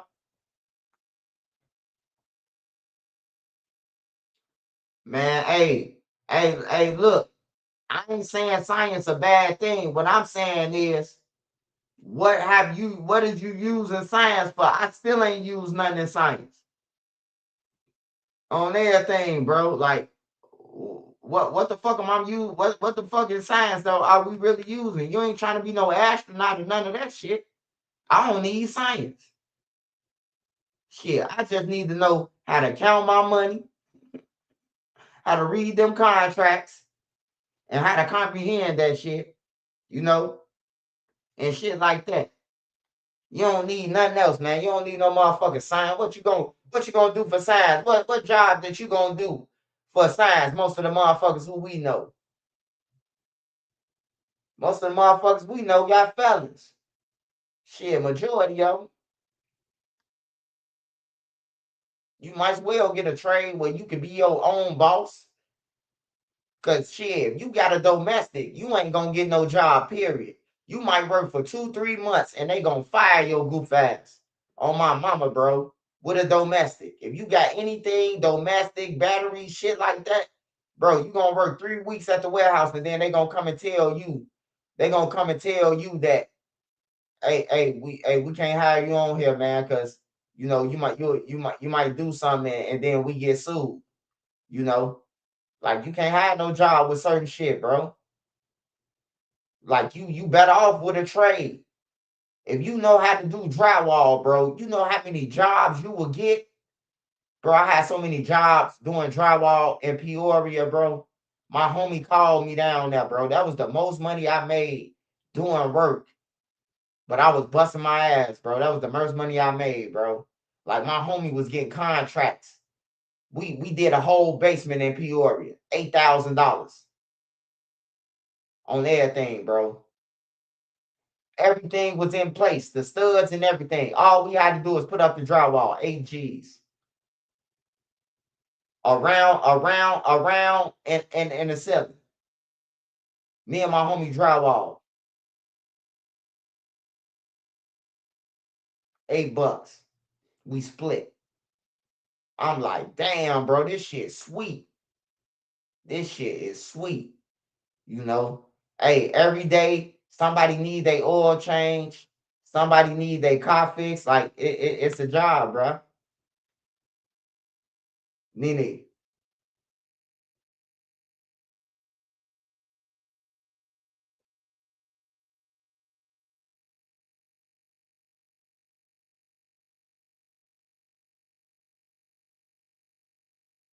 Yeah, all that shit. HVAC, welding. Man, we had all that shit. We had all that shit in my high school, bro. You could be a welder. Like I know I got a couple of friends that I know that's welders, bro. They making $80, $90 an hour, bro. On everything, man. If I was the mayor, I'd shut down all the public schools. On my mama, bro. I shut down all the public schools, turn all them bitches into trade schools, and just had 3 classes: math, English, and what's the name? That's all I have. That's all I have, bro. I have kids going to 3 classes, bro: math, English, and literature. I mean, math, literature, and reading, and English, math, and I'm missing the class. I'm missing the class that you need. I know I'm missing the class that you need, but y'all get what I'm saying. I'm missing one class that we need. But what I'm saying with the trade, bro, you can eat forever. You can teach your kids how to do this shit. You can't eat off no books. I don't give a fuck how many books you going through, bro. Hey, look, ask them people if you really be feeding the homeless and shit. How motherfuckers say that they be feeding the homeless, bro. You will understand why I feed the homeless. You'll understand that shit, bro. It's motherfuckers who went to school for 20 years, 12 years, 13 years, bro, and homeless. Cause they got a degree in something that ain't even that ain't even don't even matter. You hear me? Like for real. I told my teacher that shit when I was in high school. I say, like this like freshman year. The Paul Revere, the British is coming and all that shit. This after, the preamble and the Constitution for 8th grade. They test you one more time. They hit you with this social study shit. And I asked my teacher one day, I'm like, why y'all don't teach us about like Martin Luther King them and Malcolm them? Why we always learn about the British is coming and shit? Like, she laughed at me, bro. My teacher, a real teacher, bro, Miss Hager, she laughed at me and she was like, you smart. She was like, but it just like it is what it is. This our history. I mean, this the history that they push on you. She ain't say this our history. This the history that they push on you. So, you know, this is United States history. Hell yeah.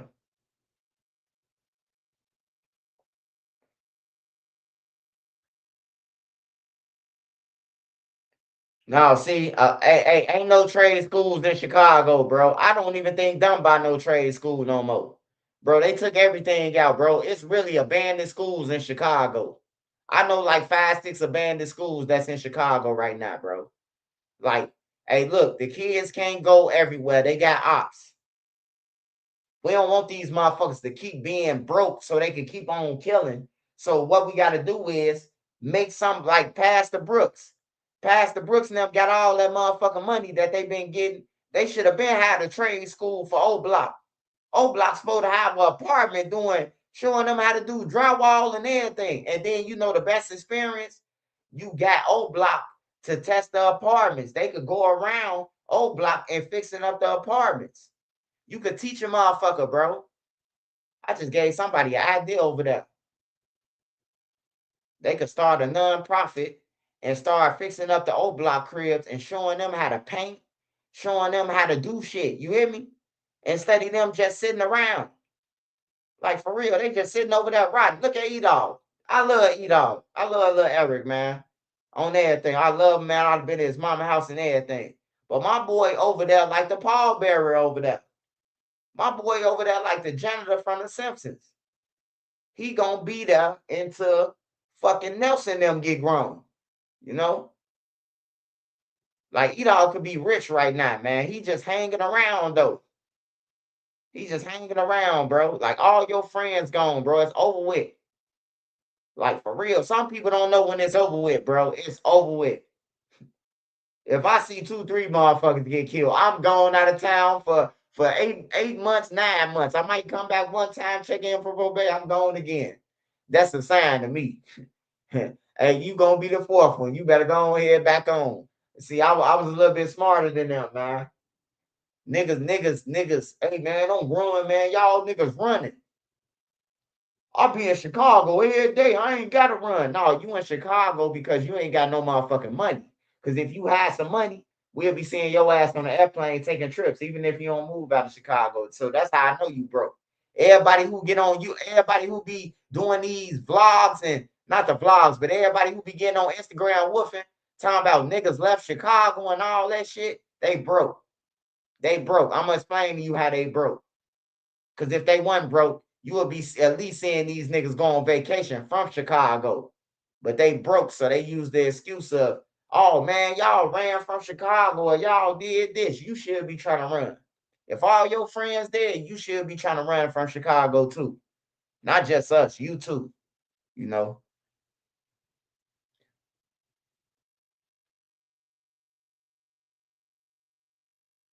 Teach a man how to fish, man. He'll eat forever, man. But you get on one, he gonna be knocking on your door tomorrow, man.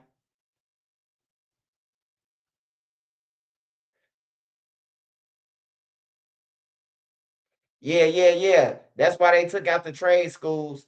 Hey, look, they took out the trade schools because they didn't want they didn't want motherfuckers to be bosses, man. And I'm talking about the African Americans, bro. They ain't want motherfuckers to be no bosses. Cause if you teaching everybody how to fix cars and woo and doing all this, they gonna be a problem. It's gonna be a problem. Ain't gonna be no more crimes. They gonna be doing work. So yeah, it all makes sense. But every mayor that we had that did the shit was black.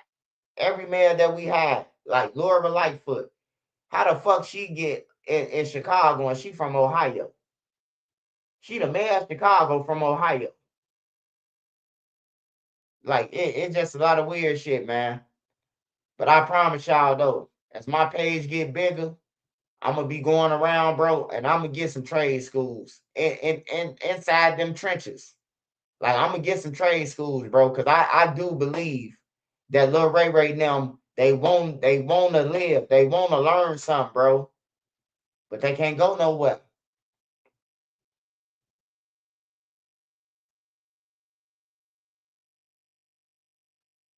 Yeah, school create workers, not bosses. You right, Trap God. You damn right. That's what I've been trying to say the whole time. Hey, that's what it is. School, it just for you gonna be a worker all your life. Only certain people gonna be bosses out of going to school. Cause everybody who I talk to downtown, bro, everybody who I be talking to getting them money downtown, who since I've been on YouTube, they know me now. They know who I am now. They know I'm on YouTube and everything. They be like, man, they don't be believing you give out money because you don't record. I'll be like, yeah, bro, I ain't got to record y'all, bro, to prove to no motherfucking YouTube that I pass out shit to y'all, bro. Like, I ain't got to do that, man. Like, and I ain't gonna record y'all. Who the fuck want to get recorded eating a burger and you down bad? Motherfucker ain't got none of their hair on their head. Motherfucker, beard gray hanging over left. You know, shoes busted, pants dirty, and you gonna record them because you thinking you doing a good deed. Like, get the fuck out of here, man. Would you want somebody to record you if you had a booger hanging out your nose getting a burger? Like, hell no. That's why I used to always tell my cousin when I used to come from the group home, he'd be like, hey, cuz, go to this pantry with me. I'd be like, hell no, I ain't going no motherfucking pantry with you. Nigga, I got on motherfucking iceberg pants, iceberg shirt, some mics, and this nigga talking about go to the pantry with him. I'm like, hell no, but I wasn't getting it though. I wasn't getting it when my cousin was like, you know, you having me with food, cuz you having me getting food. I wasn't thinking like that though. I was thinking like, nigga, you trying to embarrass me going to the pantry, nigga. I'm fresh, you know. Smash that like button. Shout out to Marion Thomas, man, for the membership. Shout out for the super sticker too, man. Shout out to all y'all, man. Hey, but on this article right here for Cash, man, on this article right here that we talking about in front of us for everybody who just got on, this is the first document that has Cash name linked to OTF and Durk now. This is the first document that has something about Cash, and they responsible for Cash death. Now I'm gonna tell y'all again, and don't Trench News ain't said. Well, Trench News did say it. I think that the lawyer knows something from the feds, or the lawyer knows something in order to put that Durk and them did that in his members. Because if Durk and them didn't do it, he just couldn't put that defamation of character. Like, you just can't make up a story because you doing a silver suit or whatever and say, oh yeah, they killed him too, and him and him and him. You know, you can't do that. It's got to be some like, oh, we got a Rico coming, or we got some on them that, you know, we just wait. But you can go ahead and file it. You know, they be having friends that's feds too and all that shit. The lawyers, they be knowing their motherfucker body. You know, so we should be watching for Cash. You know, I'm talking about the next months, or Durk trial, or I can see Durk them putting some more murders on Durk and all that shit. I can see it all, man. I can see, you know, I'm talking about the talk of Durk coming home, and then they just smacking him with all type of shit. Just because Brian Steele joined on, they gonna smack him across his shit. You know, they don't like Brian Steele, the feds. I don't know if y'all know that. The feds don't like Brian Steele. They don't like Brian Steele at all, bro. That's why Brian Steele said if he lose, he gonna feel like he failed Lil Durk. If he lose, if he said if he lose, he gonna feel like he failed him. You know. But I'd rather have a lawyer like him than Drew. Drew going around with glasses on at Lakers games and shit. Yeah, I'm the one who represents Lil Durk. Like, yeah, look past story. Yeah, did you know the feds lied? Like, he gonna go and talk to anybody about Durk case. And then you talk to academics about it doing Vlad, bro. That was crazy. Like, you ain't go on Dr. Phil and say, Lil Durk innocent and none of that. You went on some motherfucking podcasters that the feds definitely watching. They rubbing their hands together. They rubbed their hands together when he did that. Drew did the feds a big favor, bro, when he announced that somebody lied to the grand jury. The feds had backtracked like a motherfucker. Super Steve, oh yeah, we're gonna take them lyrics out. Them was fake. Did you lie about this too? Oh yeah, he lied about that too. He lied about that too. Okay, all right, we're gonna put in stalking. Oh, you said they killed Rondo, right? They tried to shoot him. Oh yeah, we're gonna put stalking, and we're gonna put another charge resulting in death, and they superseded it. If Drew wouldn't have said nothing, and they would have went to court, if Drew wouldn't have said nothing and they went to court, bro, Durk had a motherfucking tech to throw. Flag on the plate. Somebody lied to the grand jury. You can't lie to the grand jury, bro.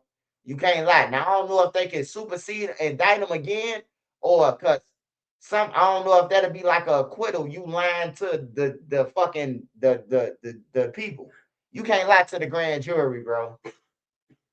You can't tell it because you can't go in front of the grand jury and tell the grand jury that this and this and this and Lil Durk did this and this and this, and then you come back a month later when Drew pointed out, and they be like, "So this ain't happened." You're like, "No, I lied about that, and I oversaw that, and I oversaw this too." Oh, don't worry about it. Did the attempt murder? Did y'all try to kill Quando though? Twice? Oh yeah, that's stalking. You know. You heard Brian was worth $1 million. I think Young Thug gave him. Young Thug paying for Durk. Young Thug said he paying for him. Young Thug been said that though. You know, Young Thug and Lil Durk got married. Y'all don't remember that. He said this mine's.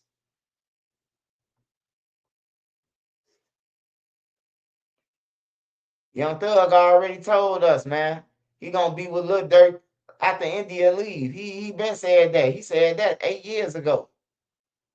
He said, tell every girl on the internet they can stop calling Lil Durk because he mine.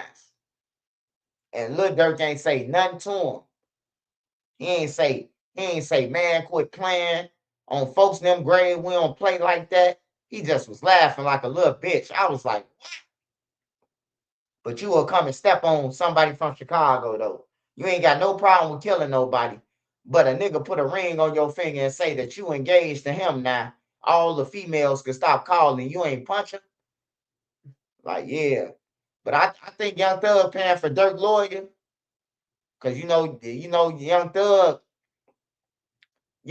name in a hot seat. You know what I'm talking about? And everybody trying to look over what he did. You know. So if Lil Durk would have called home and was like, bro, you told the police they call your phone anytime, and Lil Durk denounced them, man, the whole industry would have 21 Savage wouldn't have talked to him no more. Lil Baby wouldn't be riding around with him right now if Durk would have just, oh man, I don't fuck with rats. But Young Thug did it, and you know, they still love Young Thug. I told you they be picking and choosing, bro. They just pick and choose who their favorite person is. That's all, man. Because if anybody else would have did what Young Thug did, bro, Durk would have been on their ass rapping about it. You know what I'm talking about? He would have made a song about a nigga. But it's Young Thug. So Young Thug need Durk. So of course, him paying for Brian Steele, they outweighs anything that he said in that interrogation room. Because he fighting for his life. So Lil Durk don't give a fuck about what Thug told the police. He trying to get out, you know?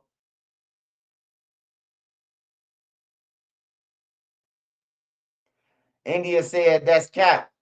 No. Brian Steele is there, brother. Brian Steele is there. When Young Thug said that he was sending Brian Steele, when he said, I saw my lawyer down there, he sent Brian Steele. Brian Steele just couldn't jump on without the other lawyer withdrawing, bro. He sent them for real. He couldn't just they couldn't, it ain't like you could just go and say, hey, Johnny B, hey, I'm finna jump on, you jump off. It ain't like that, bro. It ain't like that. They had to swap out. Johnny B had to withdraw himself before he can get up there. Hey, I reported about that Durk put in a withdrawal of a lawyer like a month or two before Brian Steele got on. Durk was trying to withdraw the lawyer. Hey, look, y'all gotta start listening to me, man, because I be on it, bro. Like, I be on it. I know 8 motherfuckers reporting about something. You gonna get something twisted. But I catch all the paperwork. Man. Just like with Muwap and them. Ain't nobody, you could go on everybody's page. Ain't nobody talk about Low said that Badass did it and he wasn't there. You ain't gonna see that. You ain't gonna see that on nobody's page. That shit came out, goddamn it, 7, 8 months ago. You ain't gonna see it on nobody's page though. On everything. That's real paperwork. Muwap and them trying to get out, that's real paperwork. It ain't no false paperwork. It's real paperwork. Now, is it old paperwork? We trying to figure out why is they still going to court. And now we know because that's what they going to argue during their oral argument. You know, hey, but I can't argue with no slow boats, man. Motherfuckers ain't graduate. They been slow. the high schools they went to and shit, like they slow, bro. So I can't argue with no motherfucking illiterate motherfuckers, man. You know, I can't argue with them, man. They already slow. They started off slow, man. You know. Hey, I can say something in my video, a motherfucker still argue with me. I can say, hey, I finally caught on to why Moowop them, why they still ain't get sentenced. They got convicted 2 years ago, but they ain't sentenced. I said that in my video before I started. They still argue with me, man. They still say, oh, he don't know what he timed, but who don't? On everything. That's all right. Wait till I do this video. I'm finna drop all the paperwork. I remember everything a motherfucker told me that was false too. And the motherfuckers from Chicago want to help them. I'm finna bust y'all bubble though. I got all the paperwork, man. I got a paralegal with me, and they're all lawyers and everything with me, man. They be seeing how y'all pieces of shit treat me. You know what I'm saying? And they look out for me. They gonna give me everything. They gonna give me everything. You see, I got this. You ain't never seen this. You ain't never seen these documents right here. Y'all ain't never seen these documents before today. None of these. You ain't never seen this shit before today. Y'all ain't seen none of these documents before today. They ain't got them. You can't fuck with me on when it comes to Chicago. Nobody. Y'all ain't got these documents, man. You know how long? Hey, yeah, y'all ain't got it.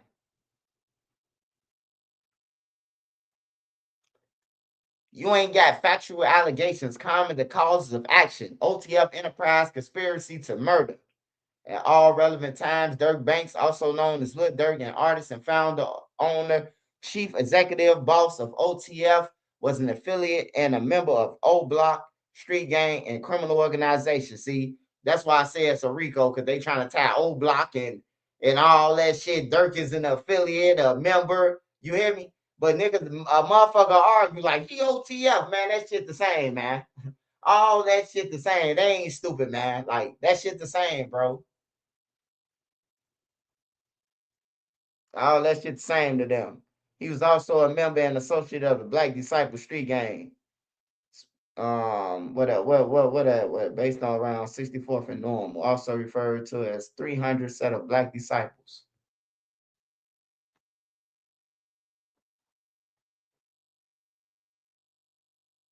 Yeah, though, man. But y'all can take that up and eat it up, man. Just thank Trenches News for it, though, man.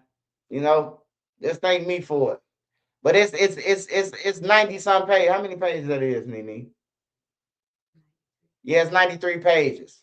I just read some of the shit for y'all. It's 93 pages, bro. I couldn't even go all through it, bro. Like for real. I wasn't even trying to go all through it. So I just grabbed y'all some shit out the 93 pages that I thought was, beneficial for right now, until I go through all 93 pages. Cause I got school and more shit. So y'all know I be busy, man. I don't just do YouTube, you know. Some motherfuckers think because they be on the internet, like, yeah, I be on the internet dropping videos, but I'm the jack of all trades, man.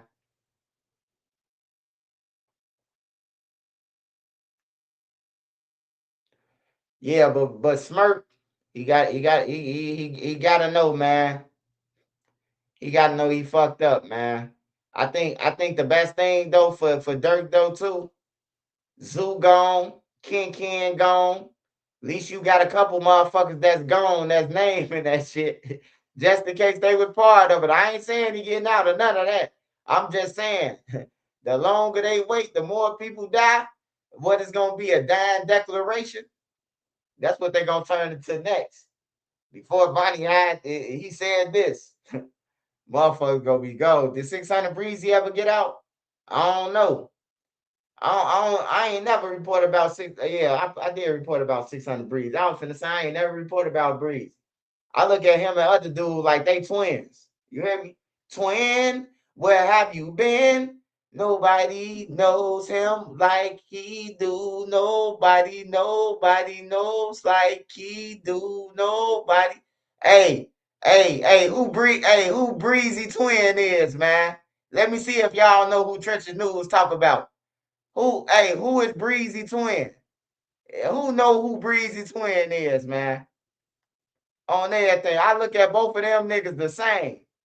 Both of them, two of them, both of them, the goofiest motherfuckers from the city to me. It's two people. Who the other one is? Who is Twin? Twin, where have you been? That's why they bump into each other and don't ever get into it. Twin, where have you been?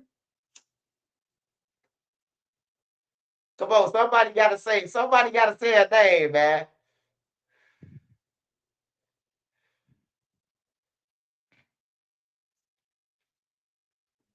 Now, I don't be reporting about Booker. Booker, stay out the way, man.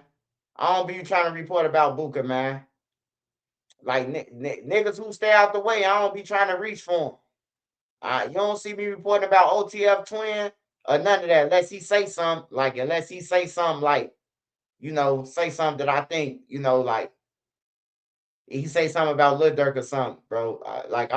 No, man. I said 600 Breezy Twin, man. He from the other side, man. He from Ducknum side. Man. They're about the same height too, and they enemies of each other. They be saying they be looking for each other and shit. I don't know if they be looking for each other, but I know. Yeah. Talk your ass off.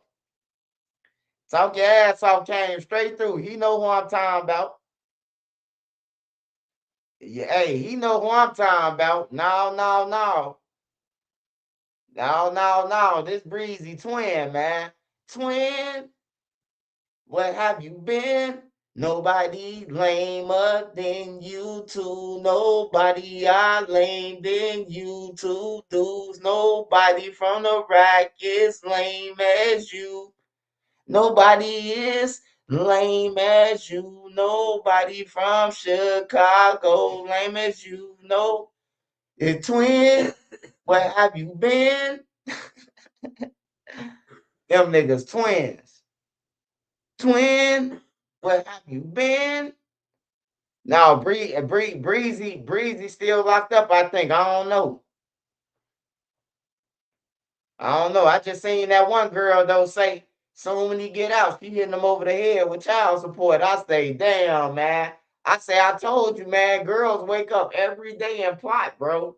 Like, not just girls, niggas wake up, too. I had a nigga like, hey, man, go over old girl crib with me. She get $1,000 link card. I finna take 500 and sell that shit. I'm like, bro, she got 7 kids, bro. You finna, man, fuck that, man. She know what it is. Like, you got niggas who live for this shit. They got 7 kids. His girl got 7 kids, man. He say he finna spend no money on weed. God damn it.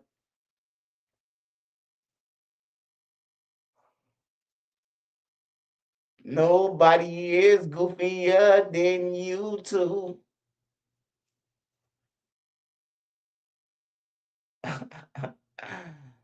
Hell no.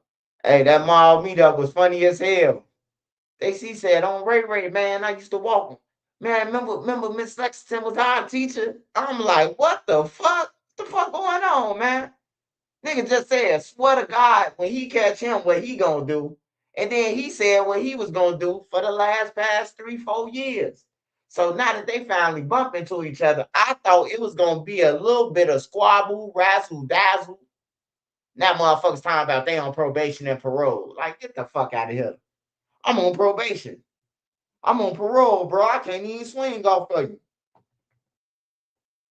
That's why I say niggas be making up rules as they go, man.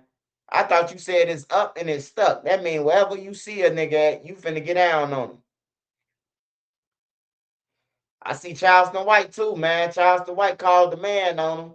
They got to call the man. That's how we end up getting that motherfucking paperwork. That's exactly how we got that paperwork. When Charleston White called the motherfucking police on him, that's how that paperwork popped out. That motherfucking paperwork with the Lil Durk shit on there, with the all that shit on there. That's how we got it though. Charleston White, when he called his parole officer and he hanged with Tom, that's almost like, come on, bro. If it was Duck or Brick would have caught 600 breezy in that mall, it would have got messy. No, it Brick for sure. Brick for sure. Duck cool, man. Duck ain't like Duck ain't no motherfucking like no rah. Duck like girls, bro. He like money, bro. Why you think he say money? Why you think he say money all motherfucking day? That's his ad lib. Duck like weed, money, and girls, bro. On everything. Duck don't be want no motherfucking problems unless you try to bring a problem, bro. Like Duck ain't like that just to be ratting around starting shit. He ain't the one, bro. I done seen Duck tell niggas like, hell no, bro. We finna chill with the hoes. Like, what you doing, bro? Like, he ain't like everybody. I know motherfuckers be rapping in drill scenes and you think everybody a super killer and all that. Nah, bro. Nah, bro. I know a couple niggas who got popped with their own gun, man. And they still with these niggas who block did it. But they mad at Trenches News. They'll come at me. But you hang with the nigga who shot you and damn near killed you with your own shit. Like, I don't be getting it. So I just be like, these bitches tough now. You know? Yeah, Duck like females, bro. Shorty like females. He don't like trouble. He'll get some trouble. He ain't dodging shit, but that ain't Duck, bro. Duck, if you be around Duck, bro, Duck like motherfucking. He like to watch all the motherfucking battle raps. Arsenal them, all them, Murder Mook them, all them. That's what Duck do in the crib on his off time. He watching that shit, or he watching the Peanut Live from the 215, 315, wherever the fuck Peanut from. That's what we used to watch damn near all day, all night, or a movie that just came out that we was going on movie 25. You can get the movies the day they come out. So we'll be watching that shit off the computer, the movie25.com. But yeah, that's what I seen the Duck when I was around him. I don't know if nobody else around. They probably seen the gangster and all that shit. Like he ain't no bitch or none of that. He'll do what he got to do, bro. But like he cool, bro. Like it's niggas for that. Yeah, that nigga now Brick. Yeah, Brick gonna get your ass, but Brick cool too. Brick ain't just gonna start nothing either. On everything, bro. That's the thing about them, bro. They not just gonna start nothing, bro. Like for real, Brick is smooth, bro. He's smooth, he loyal and all that shit, bro. But if you try to backdoor him or anything, bro, he gonna fuck you over, man. Like for real, they ain't no shit started. I like this is why I say a shit started. J Money, bruh. Um, even Lil B ain't no shit starter, bro. Like just to be starting shit, bro. Like bruh and J Money, they definitely start shit all the time. J Money will ride over there on Eberhard in a bike just they shot at me, just to start something, just to get a motherfucker to come back over there with him and start shooting. He gon', well, how did shoot at you, bro? I was riding my bike through St. Lawrence. Like, why the fuck did you ride your bike through St. Lawrence, bro? Like, come on, man. Like, that's retarded shit. I know people who retarded, bro, but that ain't them, bro. Like, I know y'all see the videos and y'all see them rapping about this shit, bro. That's y'all opinion of how y'all view them, bro. But I've been around them, bro, and I ain't never seen Duck jump in a rage and we finna go and kill these niggas and shit like that. I ain't never seen it, bro. I must have been somewhere else. You know how Wallow tell Gilly, what was I? What was I when you walked up with the gun like a lion, like an iron kid, and whatever the fuck he said, he was like, I ain't gonna lie, my heart was frozen. Then a lion kid, when I used to come through, they used to move out the way. That's what Gilly was telling the story, and Wallow was like, what the fuck was I at when this shit was going on? Was I in a compound, a lockdown or something? That shit was funny as hell. That's how I be saying, like, what was I when he was doing this shit? Like, I don't know. Like, I ain't saying none of them no cowards, bro. But some people don't just start shit. Some people finish it. That's how Brick is. Brick gonna finish it, man. He gonna catch you, whoop your ass, whatever else you want to do. But he gonna whoop your ass most definitely. And that's what mostly lead to the guns, because people ain't taking no ass whoopings. People get beat up and then, people want to shoot, instead of saying, like with the gyro shit. All them goof ass niggas had to say was, Hey, Lil Joe and Wayne, y'all bogus. Y'all took Brick Gun, y'all bogus. Everybody still be alive right now. Taekwon and a couple more motherfuckers. All the nigga had to do was take accountability. That's what I always tell y'all. I'm gonna take my accountability. Duck try all that shit. I'm gonna stand on mine. You know what I'm talking about. I'm gonna stand on it. You hear me? But motherfuckers don't be wanting to take accountability, man. That's all you gotta do. Look, we fucked up. You Duck brother, he should never took your gun. We finna break both of y'all hands. Instead of doing that, they promoted the niggas. Yeah, they took Brick gun. You know, like it was just gonna be a taking his gun. You know, like it's crazy, bro. But that's what I was talking to y'all about earlier about, people in the community should step up, even the gang members. Like, bro, you see something happening, if you say you run this block, you should run it then. You should run it where the kids is safe and you got communication with the other blocks that, hey, look, we ain't on nothing. If y'all ain't on nothing, we ain't on nothing. I'll give you my word. You hear me?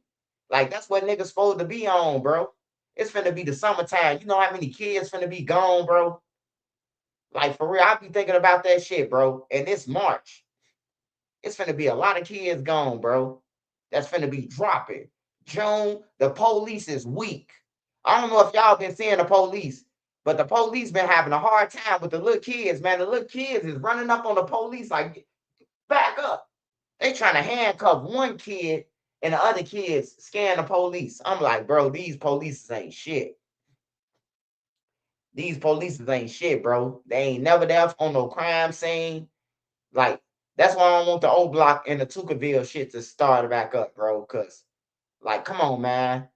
Like, them guys gone over there, bro. Like, it ain't been no beef over there, and then you got these motherfuckers who been gone or something like that. They want the shit to start back up, man. Like, y'all missed the drill scene, bro. Like, just leave it alone on everything, bro. Like, it's over with.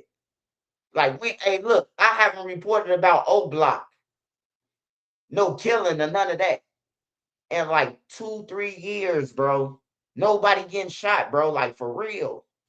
And that's a good thing. I'm telling you, bro, ever since Ty Money got locked up, Money Mound got locked up, Money Duke them died, man, it's been over with, bro. It's been quiet over there. It's been quiet than a motherfucker. Everybody dead and gone, bro. You know it's time to get out the streets when you ain't even hanging with the motherfuckers who you came in the game with. You hanging with some new niggas. Like, all your friends dead, and now you going to get you gotta recruit new motherfuckers. Like, bro, it's time to leave, man. It's just time to move around, bro. You hear me? Like, these niggas ain't even hanging out with niggas who from they block or none of that. They popping up with niggas like, oh man, this little Ray 2 times. They introducing characters to the YouTube. You hear me? Like, come on, man. It's time to let that shit go, man. It's time to let that shit go. And man, I love Eat All, bro. But I'm gonna get on Eat All gas until he leave, till he at least get a job or start a podcast, bro. I'm gonna get on his ass. I'd rather him start a podcast. Eat All gets official. He good peoples. He got a good heart. He everybody honor him over there. You know what I'm talking about? He a big dog. He might be little, but he a big dog. You hear me? Like, for real, bro. It's time to change. It's time to change the way, bro. It's over with. All your friends dead. King Von ain't coming back. Money Duke them ain't coming back. It's over with. Only thing you could do is try to secure a sack now. Cause y'all looking bad over there. Y'all got former meal, get on, and that motherfucking thing. I seen the nigga with some Tim's on over there. Hey, look, I left a comment under his page like, hey, bro, them got the roller skate wheels on. I thought they had the roller skate wheels on the motherfuckers. How he was sliding and gliding through old blocks, some Timbs, like I had, you know. But his shit looked like Foreman Mills, looked like he had a little mountain on the side. Looked like that wasn't no motherfucking tree, no bush. That motherfucker looked like it was a 3D mountain.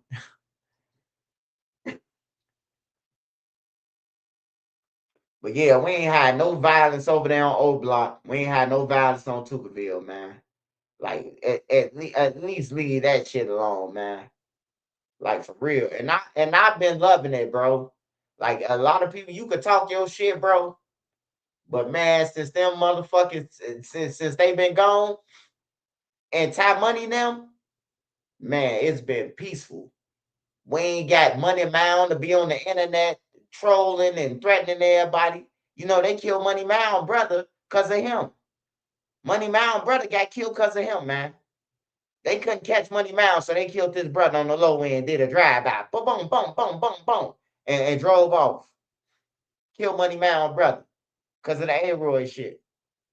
You know, I'm glad he in jail. I ain't gonna lie. Fuck him. I bet you he gonna drop a tweet tomorrow. Hey, you would want me in jail. You damn right, nigga. Cause if I whoop your ass, you gonna shoot me. If anybody whoop your ass, the next ass whooping, all you gonna do all your life is shoot a motherfucker. When they whoop your ass, you a straight hoe on everything. You a straight hoe. Instead of you getting up and throwing up your dukes, you done went in your motherfucking rib cage. You done unzipped your rib cage, went in there, grabbed the gun, zipped your rib cage back up, and then shot motherfucking A-Roy down like he was trash. He made A-Roy do a push-up. When I seen that shit, I say, yeah, A-Roy dead, bro. When I seen A-Roy lift up one time and then fell back down, I say, yeah, bro, it's over with. It's over with, bro. You just killed A-Roy.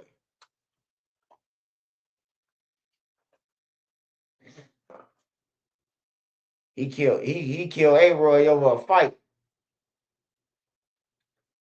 I hope they get that little motherfucker 100 years too. Talking about self-defense. Ain't shit self-defense. That man turned his back. When he walked off, you had a chance to run the other way, nigga. You pointed that gun.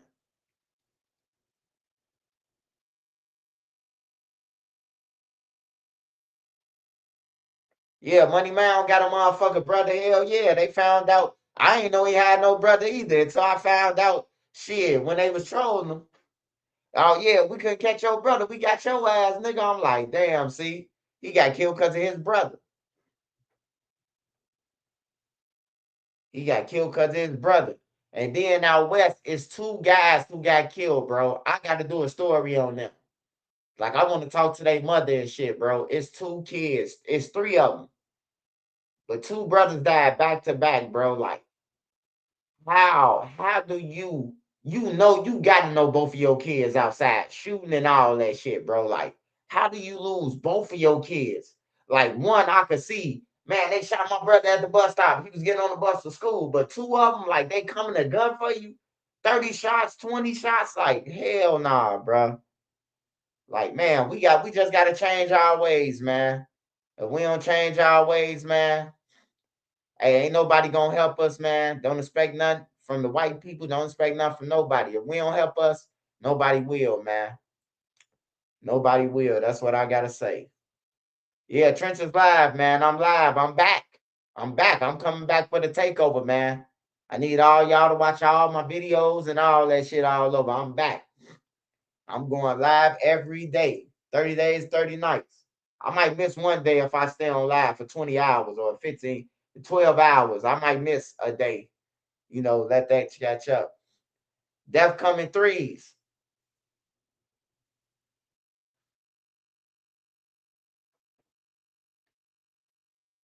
Shout out Dro, man. Make sure y'all go and follow Dro too, man. We got to fix Dro page up, though. I got to go over there and delete all Dro shit so he can start over. Dro on some militant shit. I told my boy Dro, we're gonna get that bag first, and then we're gonna do what we do.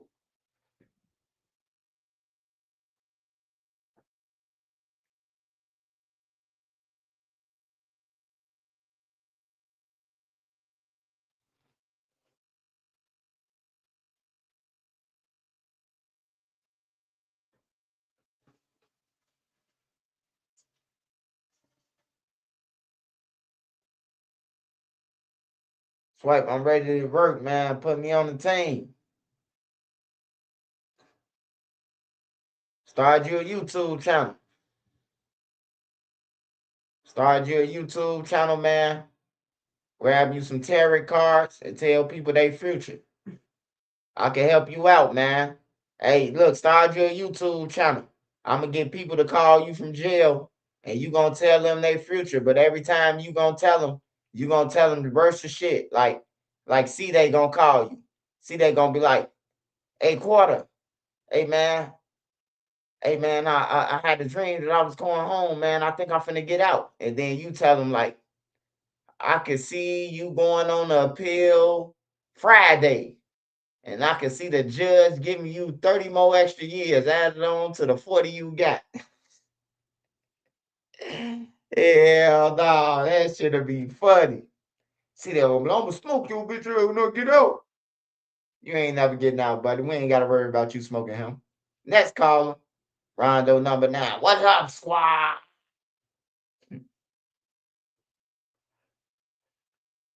Any updates on Melly, brother?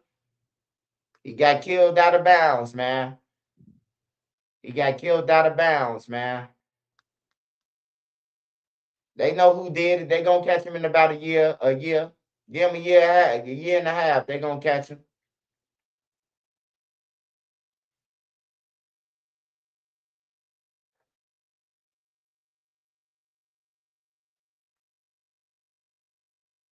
I ain't gonna lie. They need to keep them two. They need to keep them two motherfuckers too.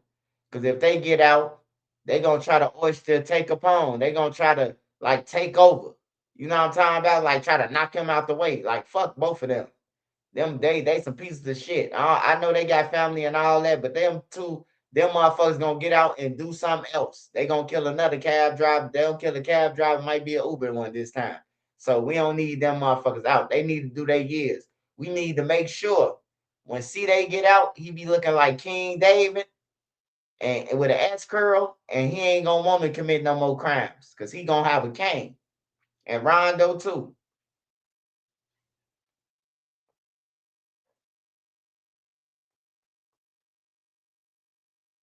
We don't need them niggas out of jail. We don't want to hear their stories about who told on y'all and none of that. Stay y'all ass in jail, nigga. Y'all killed the cab driver. They gonna try to turn everybody against Tay. I can see it, bro. I can see it, bro. I be having dreams, bro. Them niggas come home, everybody gone. You know what I'm talking about? Oh, yeah, we ain't know what was going on. We was waiting on you to get home, you know? Like, we ain't trying to hear that bitch ass shit, nigga. Let's take it rock out on everything. Let's take kick it with Rod Wave and live his motherfucking life. He realer than them two niggas to me. Them niggas was just flunkies, just doing shit. That nigga blew at me. That nigga blew at me, and LA just told him who I was, bro. Like, I was like, damn, bro. He still blew at me anyway. Boy, I ran so fast to Eberhard. I ran right into Brick, Bros Creed. I ran into all the motherfucking gunners. I ran into. They say, damn, Swipe, they were just shooting at you. I say, hey, I was out of breath. I said, hell yeah. Hold on. I got to my knees, put my hands on my kneecap. Brick, like, what happened? I'm like, nigga, see, they seen me walking duck down the street. I came back and stood in between the Black Gator Rothschilds and Kevin's, the stove. And man, that nigga, all I seen when I get paid, my checks be looking like phone numbers. Time. Dum, dum, dum, dum, time. It was Wiz Khalifa. I give me another one. Oh, my mama. He say my check when I get paid, my checks be looking like phone numbers. You hear me? On my mama. Next thing you know, I turn around, I see a cross-eyed motherfucker. He bum on, bum bum bum bum.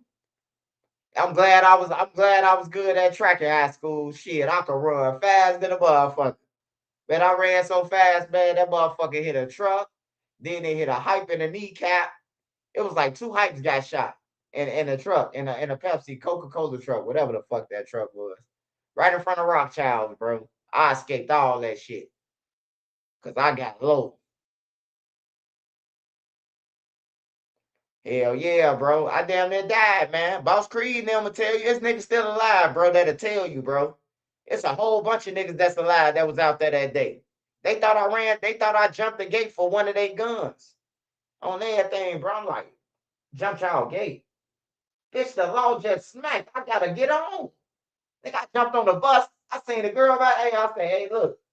Man, look, I'm on parole. I just got out, man. Got 3 kids. The niggas just shot at me. I wasn't even trying to do nothing. You hold this for me on my mama. The girl got it. And she called my sister phone and said, if you don't come to 95th, meet me on 95th to get this shit. To get these guns. I finna sell them or something. You know, my little sister went to go and get them. And Brick came and got me. And Brick was like, hey, when I got back over there, oh, we knew you ain't do that swipe. I'm like, man, get y'all fake ass on, nigga. Brick told me that y'all was talking about, nigga, I jumped y'all gate. Like, they ain't even let a nigga get on. You hear me? That's why I say they don't give a fuck if a nigga get caught. They rather hear that you got caught with the gun than you got away with the gun by giving it to somebody. I literally told these guys. I told them, I talked to Duck and everybody on the phone. Boss Creed, everybody. They like, where the guns at, bro? I'm like, bro, I jumped on the bus and gave them to a girl, bro. I gave her my number and I jumped off at 63rd. The detectives was behind the bus. So I jumped off and then they grabbed somebody else thinking it was them that jumped on the bus. I went through the turnstile. My sister picked me up at 95th. We went to Indiana. I was gone on everything, bro. They wanted me to get caught with the gun or, you know, damn, he took our gun. Like, bro, I got 2 guns on me, bro. I'm like, what the fuck? What the fuck I'm gonna take y'all shit for? You lucky I grabbed your shit because he chased me, so I grabbed your shit and jumped on the bus to avoid you from getting because the police just smacked. We on our way walking back towards that way and the police smacked. So I grabbed a motherfucking gun and jump on the bus. Like, give me your gun. I jumped on the bus. They say they try to say I stole it. But I had the whole time, bro. Like, for real, bro. That's when I knew the streets. That's when I started looking at the streets a lot different, too. Like, these niggas rather me get locked up than telling them that I gave it to a random girl. They was like, you gave it to a random girl. Only one who believed me was Brick and Boss Crazy. Them the only 2 that believed me. Like, I believe them, bro. Everybody else was, man, he lost our gun. And come on, man, that little rusty ass 38 man that looked like he killed Abraham Lincoln. Get the fuck on everything, bro. But the girl called, bro. We got the guns back. They got their little Abraham Lincoln. You know what I'm talking about back in shit. Because it was gonna be because of me. Because see, they just shot at me. So it was gonna be because of me. And the police just happened to smack. Like we walked right back up there. The police didn't come when I got shot. But as we walking up there, now they everywhere. Jumping out, grabbing motherfuckers and shit. I jump on the bus. I use my brain from being in the streets. Give me the gun. I'm finna jump on the bus with the crowd. You hear me? If the police come, they're gonna have to search the whole bus. You just can't come to me and say, I got a gun and all that, you know. Like that shit was wild though. That shit was wild as hell, man. I'll never forget that day, bro. LA just told this goofy motherfucker, like, man, this my big homie, basically. This my homie, bro. He raised me, bro. Like, he be with Duck now, but this my boy. You hear me? See, they soon when he said Duck now, LA say Duck now. See, their eyes got crossed. I should have known. I should have known something, bro. He pimped out back to old block. LA jumped in the car with Ben Latin, JB, and they was going to a studio or something because he was like, you good? I was like, you good? He was like, yeah. He was like, you got some more weed? I was like, yeah, I'll give you a bag. I went in the pole to get LA a bag, man. On everything, bro. I'll never forget that shit, though. I'll never forget that shit, bro. Like, I damn near died, bro, from walking Duck home, bro. I mean, walking him to Rose. I was smoking with him. That nigga watched Duck get off the green line, bro. That was crazy that day. But Boss Creek, I ran right into Brick now. Brick now come as if they already knew something was wrong already. I hit the corner of the church by Eberhard. I hit the corner, and they was right there like me, like, damn, what happened? I'm like, huh. He said, unloaded on me. He say, who? I say, see they. He say, man, what the fuck? What just happened? I say, he said, you walked drunk home. I was out of breath, bro. That's how fast I ran, bro. Like, I was choking on my own breath, bro. Like, that shit was scary. And then we get back up to the heights. They limping off towards Vernon. Like, they trying to get to the ambulance and shit. Like, it was wild that day. It was wild, man. But yeah, it disappointed, hurt my heart, bro. That motherfucker would think that I would took their gun, bro. Like a one rusty ass gun. on everything. When Duck them went to prom, I had jumped the Mo's gate for Duck gun for him to go to prom with a gun. They ain't even his homies never ain't even had no fucking gun. I jumped the Mo's gate. Boss Creed will tell you this. They have vouched for this story. Anybody who was over there when Duck went to prom, bro, they'll tell you what gun he went with.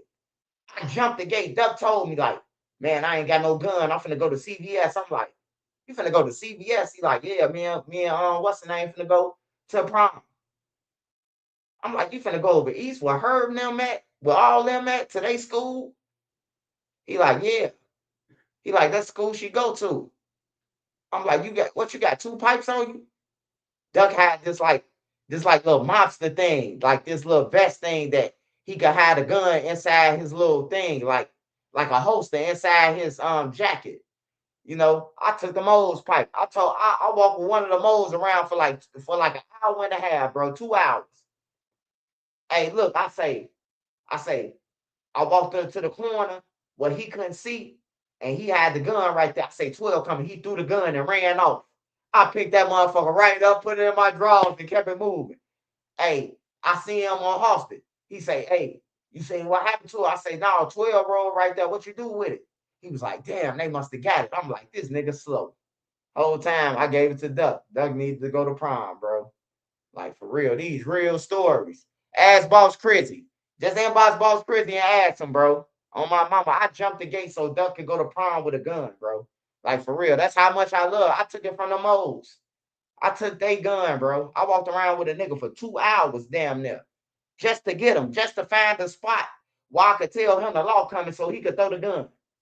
On everything, bro. I brought it right to Duck, bro. I brought that motherfucker right to Duck. Boss Crizzy will tell y'all, all you gotta do, you ain't gotta ask nobody, because if they wasn't that, you can't tell me it ain't happened. So just ask Boss Crizzy if y'all think I'm lying. He gonna tell you. On everything, bro. It was a 357. On my mama, a big boy, 357, bro.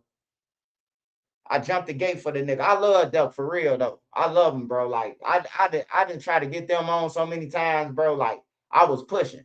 I really wanted my motherfucking 20%. You know what I'm talking about of getting them signed. But I really love Duck. I wanted to push him and see him do good. But them other hate motherfuckers, like the doom, like them and all them other motherfucking goofies. So I told Duck they ain't like it. They ain't love him, bro. Like they been hating. Like I used to be around them. When I first came around them, they didn't know that I was from the low end. You know what I'm talking about? They think that I'm just hanging around roads or whatever. So they ain't knowing that who I am. So when Duck don't be around, they'll be talking about, man, that nigga went to New York and didn't take us. He went way boogie now. You know what I'm saying? So I called Duck like, hey man, them your boys? Duck will be like, yeah, them my brothers. Why? Man, don't sound like your brothers, man. Sound like some hating ass bitches, man. I'm telling you. Then one day we was going to the studio.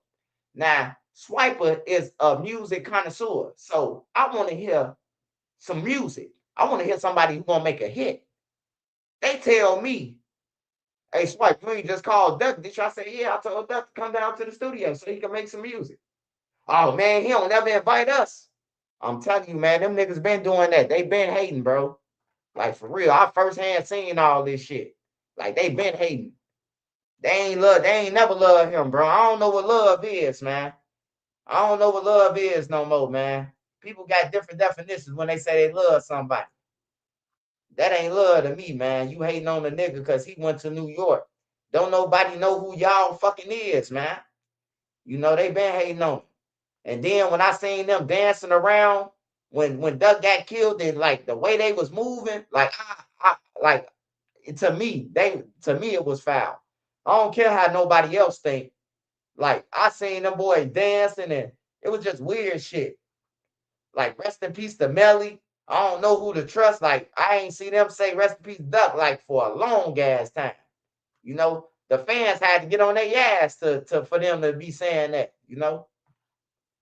But yeah, though, Duck went to prom, man. And I had to jump a gate just for him to go, just for him. I wish he was here so he could tell y'all. On everything. Swipe jumped the gate for me. I sure wish he was here. He could tell y'all. Because people be thinking I'm joking, bro. I ain't got no reason to lie about no story. This is my truth. You know, but people, oh, he lied. Hey, was you around? Was you around on everything? If you wasn't around, shut the fuck up. Let me tell my story. I just hate people who be thinking they know everything. If you wasn't around the motherfucker 24 hours, you can't tell me nothing. That I was lying or none of that. It's always somebody. That's it. But Boss Creed alive though. Y'all can ask him. Ask him what Duck went to prom with. Because he went with Creed's little sister. On my mama. So many told the swiper. So many told the swiper, I ain't got no gun. Swipe went out there and did what he did for Duck to get one. So he can have one. His homies them ain't getting one. So when people say I don't love Duck, hey, look, you just don't know. You just don't know, man. I could have got killed. What if Mo would have came back was like, man, somebody said they seen you take it. You know, anything could have happened.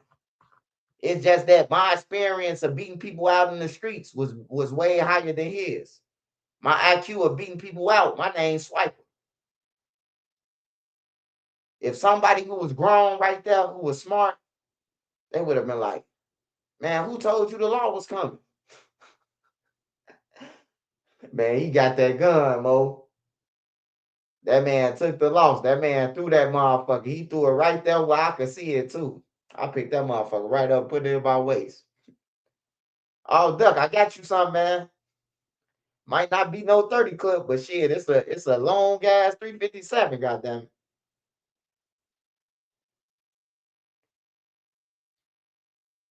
Hell yeah, I would have did the same thing for Troy or fucking OD or any one of them, man. I know them just like I know the Duck now, man. So it ain't no bias shit. It ain't none of that, bro. If OD was here, I'd treat him just like, you know what I'm talking about, anybody else.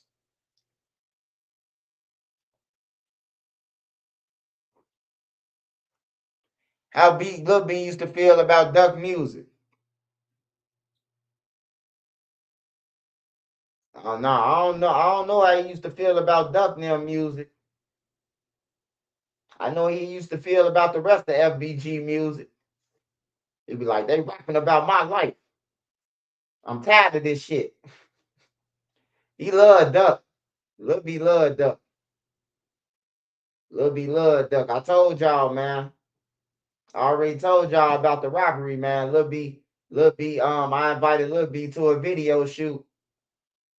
And Lil B took folk out where he ain't steal. Cause he got caught on, I mean, he ain't sneaking steal it. He was on camera. He took it while the video man was filming a video. So while the video man was filming a video and they throwing money around, Lil B was putting it in his pocket. And then them niggas came to me out of everybody. Hey, Swipe, man, your boy took our money. So I called Lil B. I call Lil B. Y'all acting like since I brought him over here, I want y'all to tell Lil B this. Man, Lil B got over that nigga was like, oh man, Swipe, you tweaking, man. We been found that.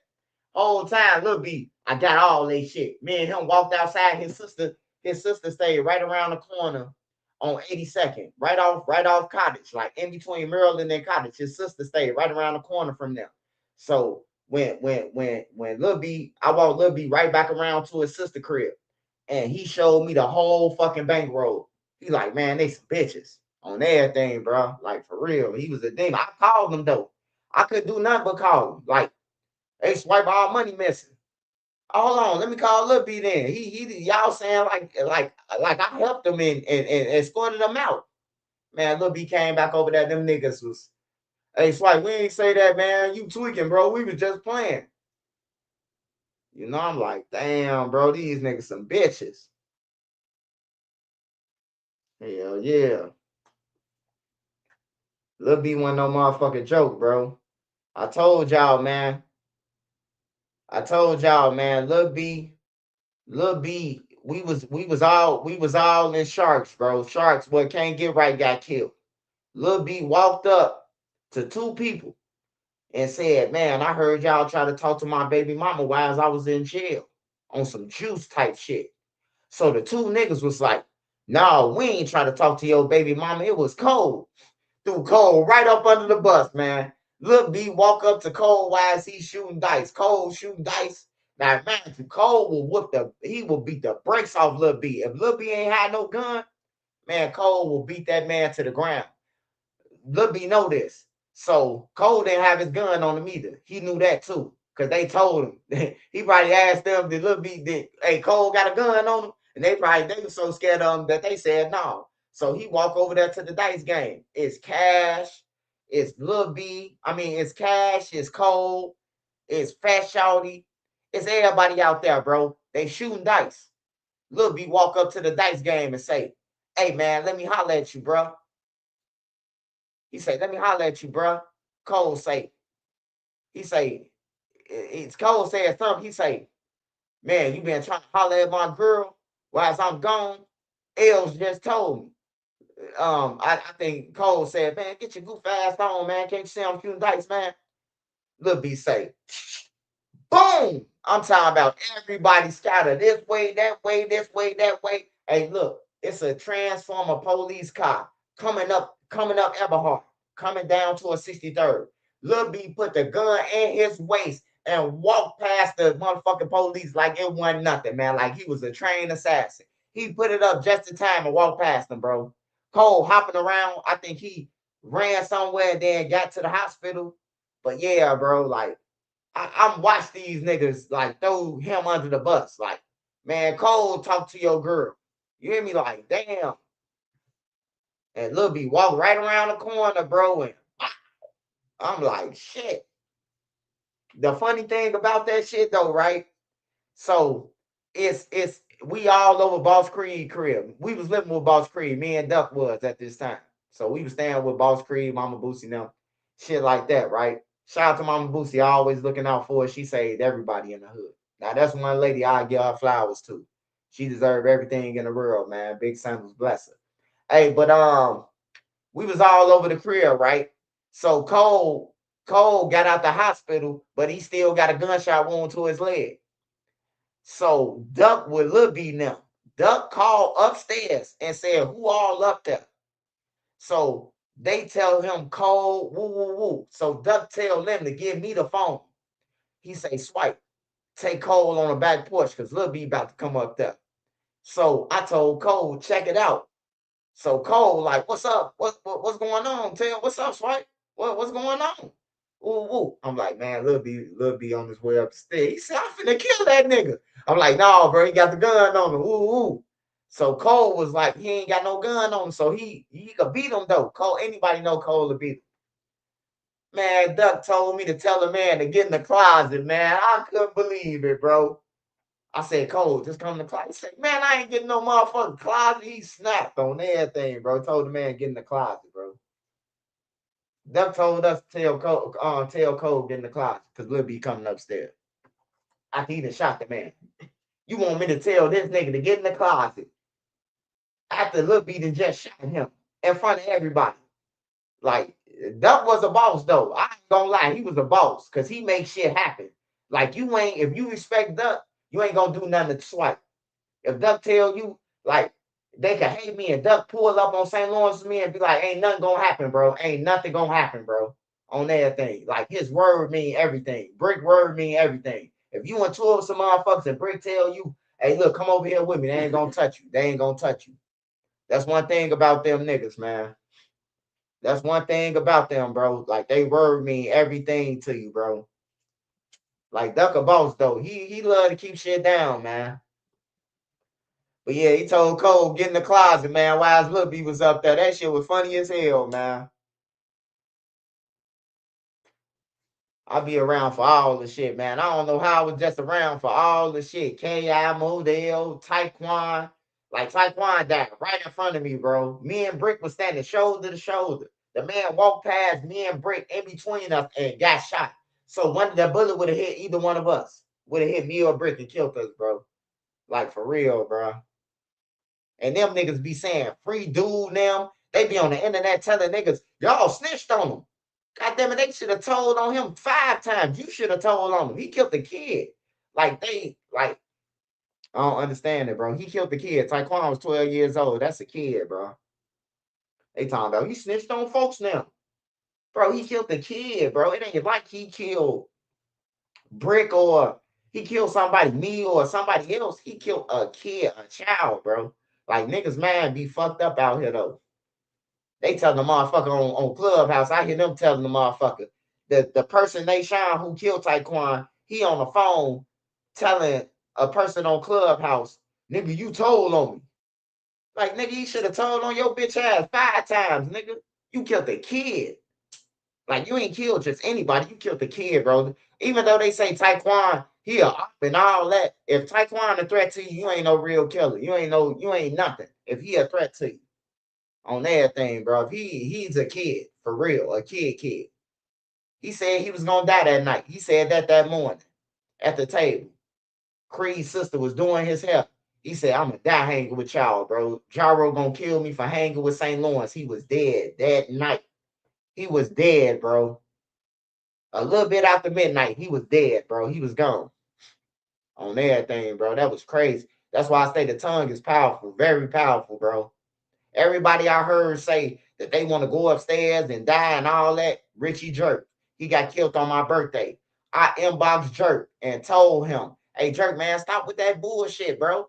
Like, it's my birthday, bro. I'm trying to enjoy it, bro. You, every time I'm getting a notification that you motherfucking talking about some you ready to go upstairs with Biko and Poppy.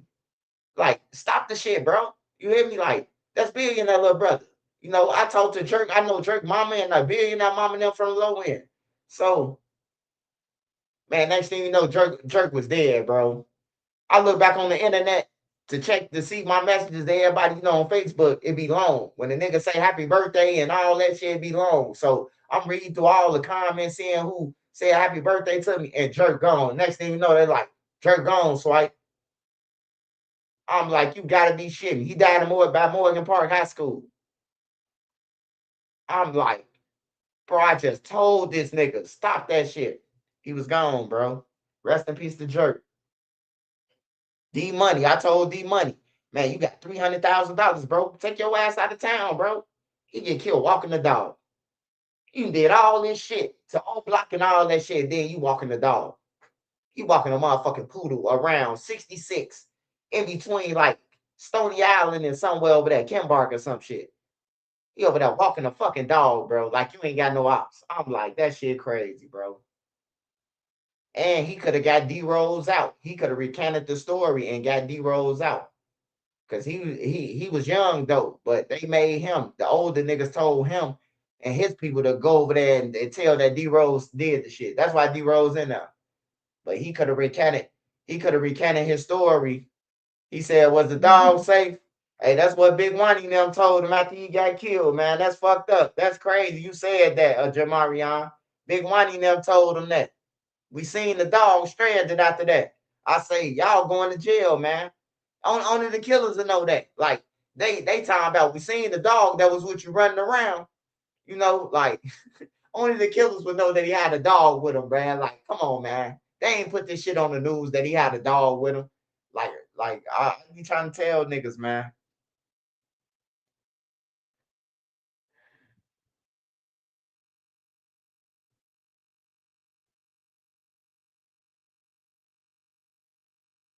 Hell yeah, man. But rest in peace to all those guys, man.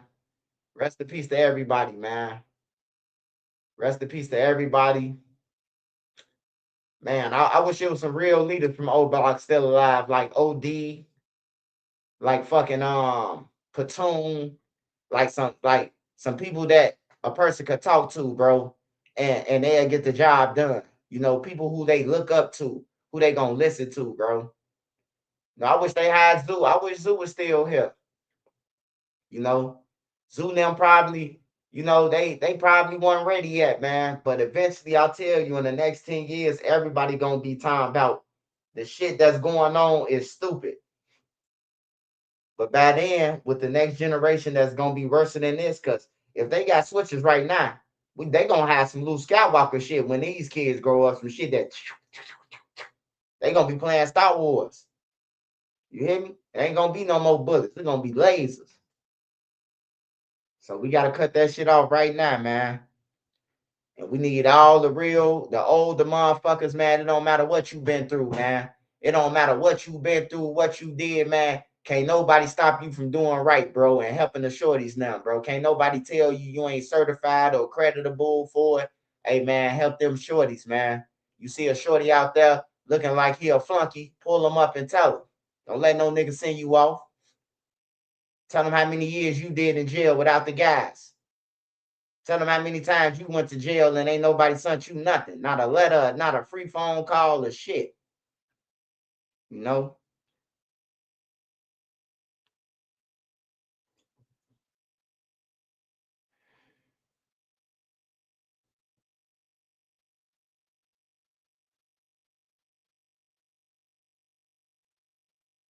Shout out Made Media Magazine, man. Make sure y'all go and subscribe to his channel. Hey, Mr. CJ Talk, man. I was trying to, I try to. Hey, make sure y'all go and follow Round Table Tree Talk too. Hold on, y'all.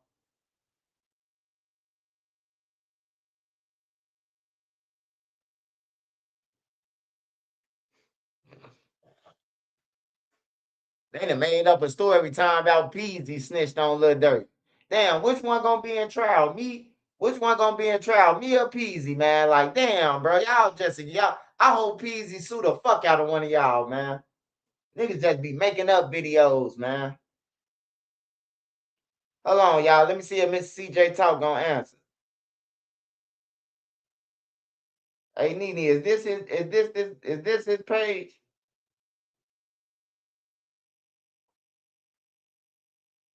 Yeah, that's his page, man.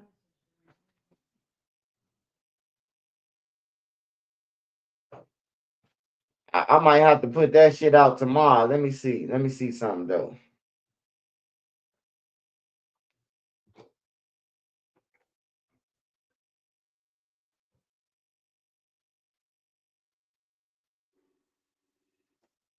Hold on, y'all. Smash that like button.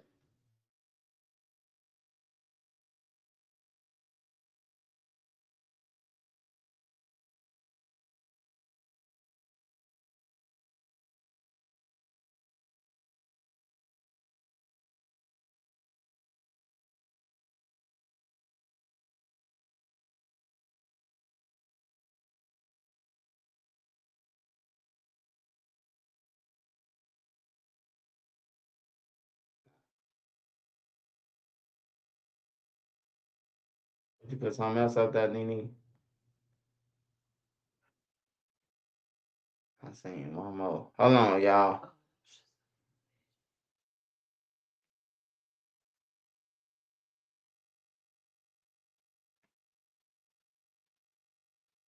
Front page. Oh, the top. Oh yeah, you gotta look at that shit. I don't even look at that either. Smash that like button, y'all. Hold on, let me check on Chicago news. See, this would have been a damn good time for this nigga to, you feel me? Seas be tripping.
Damn, I thought I was talking to y'all. I'm glad I wasn't though. I'm glad I wasn't talking to y'all. That's cool though. That's cool, man. Hey, look, I want to just tell all my Beckys, all my Kellys, all my Saved by the Bell, all my Saved by the Bell people. Hey, look, Chicago ain't sweet. Don't be walking your ass around at motherfucker 1:30 in the morning on the beach. Nowhere. You gonna get killed. Hey, it's a Loyola student that got killed, and somebody on my channel, this they families. Somebody who subscribed to my channel. I guess this they family, or was they co-worker, or I don't know. Hey, I reported about it, goddamn it. He been hitting me up all day, man. Report about this, man. He said his family or his co-worker or some shit. Spring, the unofficial new year for tool people. Hell no. Also breaking at this hour, an 18-year-old woman is dead following an overnight shooting on the city's far north side. This happened on West Pratt Boulevard near Lake Michigan, not far from Loyola Beach. We have a live look for you this morning at the scene. We can see one police vehicle here in front of our camera, and police officials telling us the young woman, she was walking with a group of friends when a man walked up and shot in their direction. No one else was hurt, and so far, no arrests have been made, and the investigation continues right now.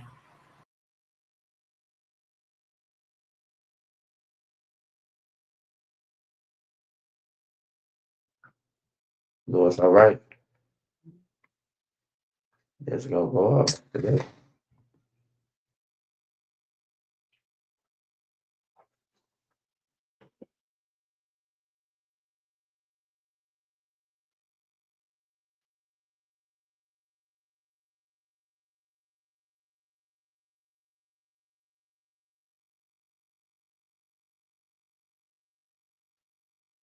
Oh yeah, what little AJ? Ain't AJ shooting? Hold on. Team kill.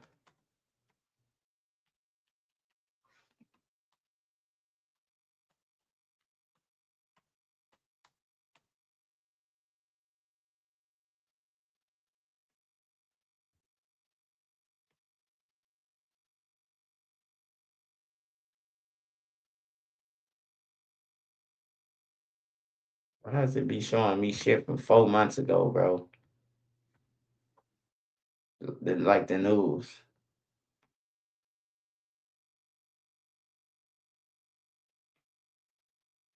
I'm looking for little AJ. Where he get killed at? Pullman, right?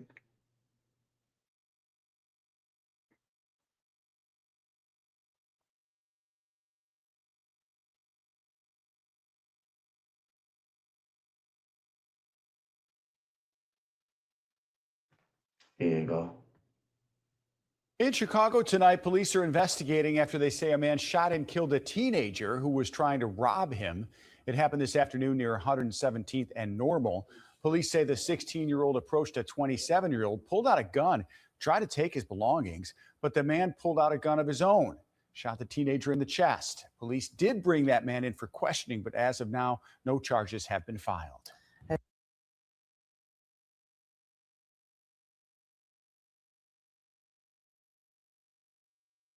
Hey, hell yeah, that Afro Man case. That shit funny as hell, man.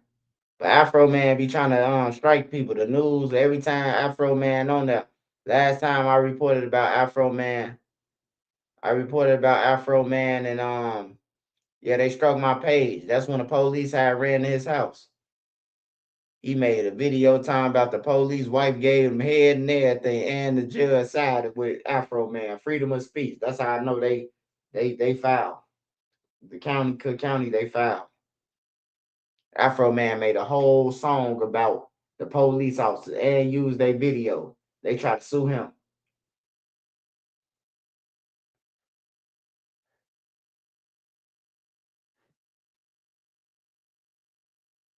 Yeah, he said he shot everybody in the head. Huh? Your little ass needs to slow down. This always happens to me. I shot every one of them people. Well, the suspect accused of shooting 5 people, killing 1 in Riviera Beach, as you see there, just faced a judge.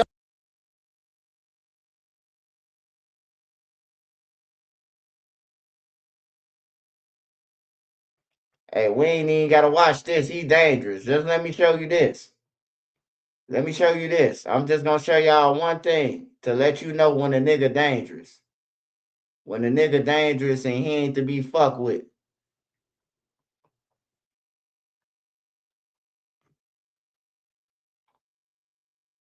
Y'all see that boy got that motherfucking little patch right there? He ain't to be fucked with.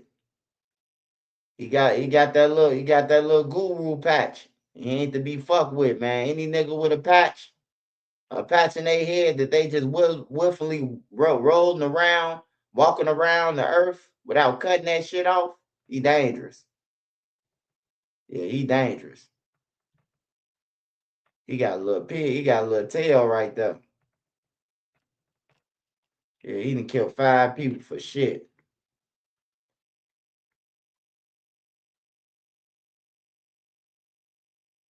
They laughing. They think this shit funny. And now to disturbing details coming to light in the violent rape of a 12-year-old girl. 3 teens being charged as adults in the case were back in court today as a judge weighs whether they should remain behind bars. Local 10's Leah Motorhome has the latest from the courthouse in Miami. This was a case that shocked South Florida and made headlines around the country. Now prosecutors want to see the 3 young men charged in this heinous crime locked up until their trials.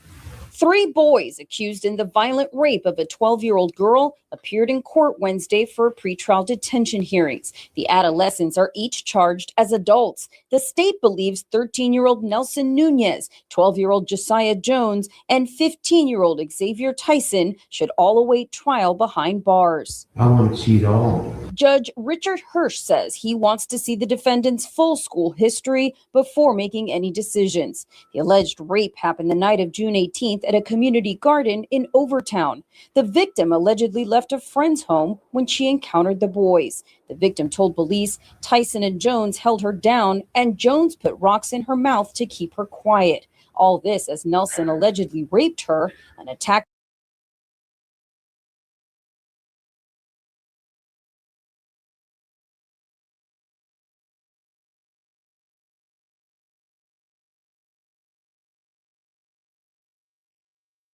Yeah, motherfuckers man, that's crazy, bro.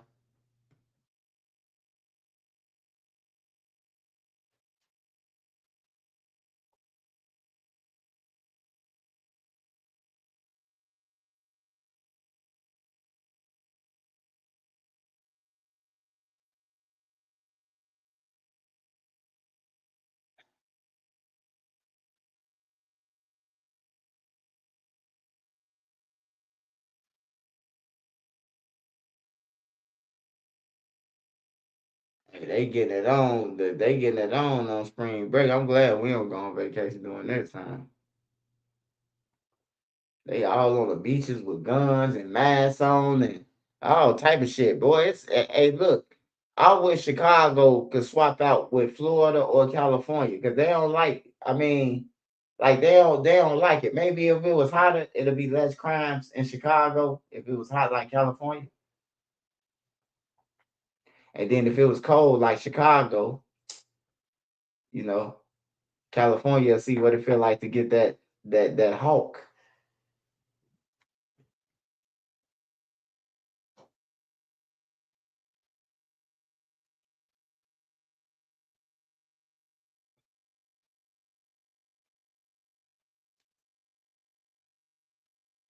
Damn, that's a lot of guns, bro. What the fuck If he you were do? locked up at Oh, any man. Illinois Wait, you haven't been to Cook County or any Illinois juvenile system. Why is you promoting this bullshit on my page? I asked you not to. juvenile detention center, like Cook County, the Audie home, or anywhere else in the system, a global settlement may be coming in 2026. we want to talk about a brave disclosure from a child who led deputies to a trove of drugs and guns in Carroll County. That's Kevin Stewart, live for us this afternoon in Bremen with how deputies intervened, Kevin, just in the nick of time. Yeah, this is really something that when you take a look at the big picture here, you see the coordination between law enforcement, the school system, and advocates in Carroll County. This is a suspect. His name is Justin Ferris. He's locked up here in the Carroll County Jail. And this all started when his daughter reported to school that there were problems at home, abuse, physical abuse, including an allegation that the suspect pulled a gun and put it to the head of his wife and threatened to kill her. And so the child, a teenage female, told the school system, and that led for DFACS to get involved in an investigation, which led for Carroll County to show up at the house with a search warrant. And what they found, you should be looking at pictures of guns, about 36 guns, 35 guns in all, and drugs with mushrooms, marijuana. We talked to the Sheriff's Department about the big picture here, as well as the West Georgia Child Advocacy Center, because there really is a big picture here. I want you to take a listen. Grateful no one was injured at any time, or that a child did not get a hold of one of those weapons and it be more of a tragedy than it already is. The biggest takeaway here is trust your school administrators, trust those counselors, trust your school resource officers, utilize those people if you are in a situation that you need help. The intersectionality of criminality, of different types of crime. We know that when victims are experiencing one type of crime, it is statistically likely that there is some other complicating factor. And I think it's really important to think about the way that these incidents affect not only children. You get a sense there how the community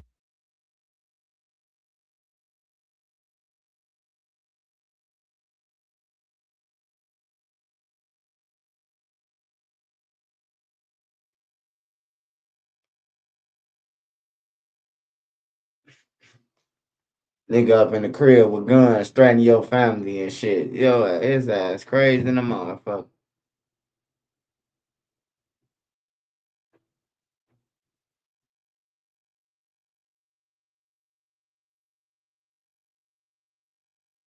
Afro man got on motherfucking.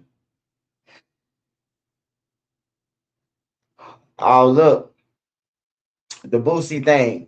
A lot of people hit me up and asked me to do a video about Boosie. I always tell y'all when situations like that happen, situations like Boosie or Duty Low or anything, bro. When it comes to some shit like that, you gotta be real careful before you just jump on the video and start talking. You know, cause like Duty Low, when Duty Low shit came out, I think I was the only one who said that Duty Low ain't do that shit, bro. Like the bitch lying, bro. She need to go to jail. Every other blogger said Duty Low did it. He did it.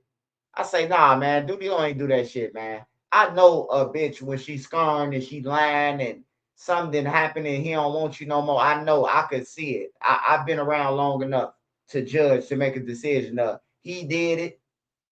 Like Fandy Boy, he did it. But what's the name ain't do it. So I didn't really report on Boosie. And now it's coming out that the girl, she a stalker. She like she said when she was 5 years old. You know how old Boosie is? Like she was a kid with Boosie, and then like she lied about it basically. So Boosie now finna sue her. Yeah, that's why I ain't wanna talk about it. I ain't want to report about it or talk about it, man, because that shit real deep, man. And people lie every day, bro. Like, hey, look, it would have been to me, what made you come out yesterday? Or what made you come out 3 days ago? And Boosie been on the internet all this time. What made you just not come out? You know, I question a lot of shit, but the law, they'll just prosecute Boosie without even checking it, bro. You hear me? Like, they'll prosecute him. Like, I don't like Boosie, what he be doing and all that shit, bro. But I ain't with just watching nobody go down for no case, bro. But then it could be karma. You sent off that little boy for them killings, and now, you know what I'm talking about, God put something on you that's gonna destroy your whole career. You hear me? Like, God, fuck that. That killing shit is one thing, but God put that on your life that's gonna mess up your whole career. Shit, you fuck now. Ain't nobody gonna listen to Boosie no more if that shit came out true. You hear me? Boosie career was over. I seen Boosie sweat. Boosie looked like he was about to have a diabetic attack, bro. I had inbox Vlad like, hey Vlad, tell Boosie to calm down, man. Tell him to calm down and slow down. Boosie, he's so motherfucker concerned about his career that he looked like he was threatening her. I need to know where her mama live, her cousin live, her kids live. Hey, look, slow down, bro. You now already got charged with 5 murders, nigga. Slow the fuck down, bro, before you get a fucking tampering with witnesses and shit like that. You know, he just moving fast, bro, because he trying to, you know, don't nobody want that shit on no dirty name. Like crack. I don't know if crack did or not. Shit. The girl that, like, if you ain't coming to court and somebody did this shit, bro, you bullshit. Cause a real mama gonna come to court every time, bro. Like bitches get their kids took, they blame niggas. Like I know females, bro. Like I was born in the trenches, and I done seen females say, "Shit, I had to allow him to get my kids." So he had to go to jail in order for DCFS not to take my kids for leaving me in the house for dating him, leaving them with the kids in the house. Like I'm telling you, bro. Like some females that kept it 100 with me. Like, have you ever did shit like that? I ain't gonna lie to you. I did shit like that. Like, I'm like, but I stay away from people like that. You only got one time to tell me that you did some shit like that. I'm away from you. I never talk to you again or none of that shit. And I ain't just not gonna just block your number or none of that. Every time you call, oh, I'm in Florida right now. I'm working on the oil field. Click. Oh, yeah. We got a meeting right now. Click. You know, never be longer than 30 seconds. And I got my shit on record now. So I'm recording you on my phone. When you call, I'm recording you. Because you ain't finna make up shit about me, you know? Hell yeah, bro. That's worse than snitching, man. That ain't snitching, ain't got shit on that type of shit. Boosie was going through it. I seen Boosie finna have a seizure, bro. He was finna have a diabetic coma. He said, man, the girl, I don't know her. If anybody know her, man, I got $1,000. Hey, somebody said your ass always got $1,000 for some shit when you on some bullshit. Like for real. And somebody said that's what you gave Marlo Mike for killing 5 people, $1,000. It's time to up it. I say these comments just like I seen Boosie really going through it, bro. And just because I don't like you on some gangster shit, trying to push a narrative to be a gangster to people, bro. Like you a diabetic, bro. Like all nigga got to do is take your Jolly Ranchers away from you, and you gonna motherfucker tease you with a Jolly Rancher. It come to a point in your life where I could be like, "Do you want this? You need this?" You know, he'll do anything for that Jolly Rancher at one point in time. Like you at my mercy. You want this Twizzler? Can't have it. You want it? Can't have it. You hear me? Like if a nigga really wanted to play with him like that, for real. Like you should be pushing a different narrative. But I get it, man. Rappers are gangsters. They gotta push an image, you know. All of them gotta push an image, and they gotta do what they gotta do. They take everybody down in their crew. If they don't go down with them, they take everybody else down. Cause you rapping about everything your crew doing. Like Bobby Smurder. His crew went down because of him, man. He said everything that niggas be doing. And what's the name he popping on them popping niggas? And what's the name he standing over popping niggas? And what's the name he dropped another nigga last week? Another nigga dropped another nigga last week. Like Bobby Smurder got his whole crew rap. He talking about, I did 7 years. I was a real nigga to do 7 years and so they could come home. Man, you ain't no real nigga for that shit, nigga. You told somebody called her body about 2 weeks ago. Like, come on, man. Like for real, them boys was really shooting people. GS9, they was really. I remember when they went to Florida. They went somewhere. I ain't gonna say Florida. I don't know where they went to, but they got into it in the club. It was like at one point, everywhere Bobby Smurf and them was going when they first got on, they was getting to shootouts.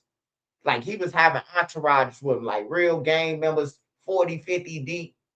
They going places shootout. GS9 just had another shootout. I say, yeah, they gonna go down.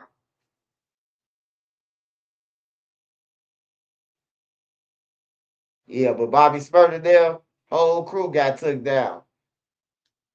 He got 7 years. What A-Rod and them get? What Russia get? What the rest of them motherfuckers? I seen one of them got like 95 years or some shit like that, 80 years. They ain't playing, man. They don't even want the rappers. They don't even want the rappers, man. They just yeah, they was getting busy. I ain't gonna lie. Little Smurf and them, every time I seen them on the news, bro, they had a shooting, bro. Investigation, GS9. I'm like, damn, bro, they just shooting motherfuckers. You hear me? Like they just running around the club shooting. They got a little money. But then the whole time though, y'all ain't peeped this though. Ain't no love in the streets or in a what's the name. Bobby Smurder needed $200,000 to bond out. He made Hot Nigga, man. I know Hot Nigga made them people $10 million. You think them people went to go and get Bobby Smurder? Left him dry and hanging. Imagine if he was going down for a murder for hire like Lil Durk. If they left him for that shit. Yeah, bro. I watched Bobby Smurder dance on the table, bro. Twerk. All he needed was $200,000 to get out of jail, bro. And the label wouldn't put it up for him, bro. They left him in there, bro.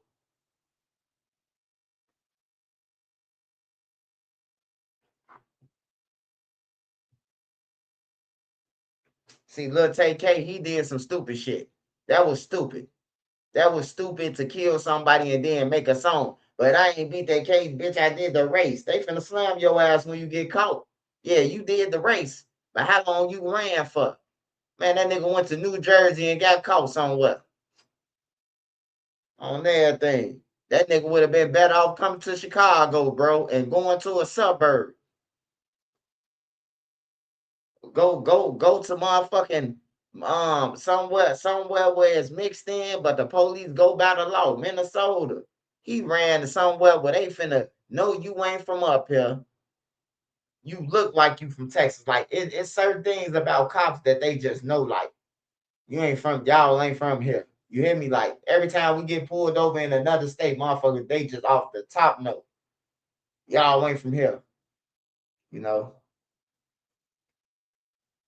Smash that like button for me. How many likes I got? Or send me a cash app. Either one, the cash app in the link.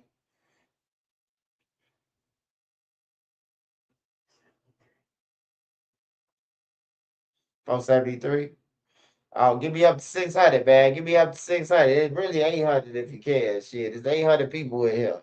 600 is just a settlement. I need settlement payment and I need cash now. Call JG Whitworth 877 cash now.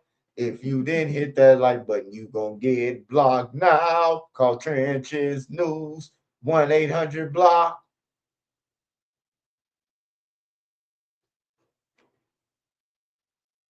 Yeah, but long story short, the record labels don't give a fuck about you, man, either, bro.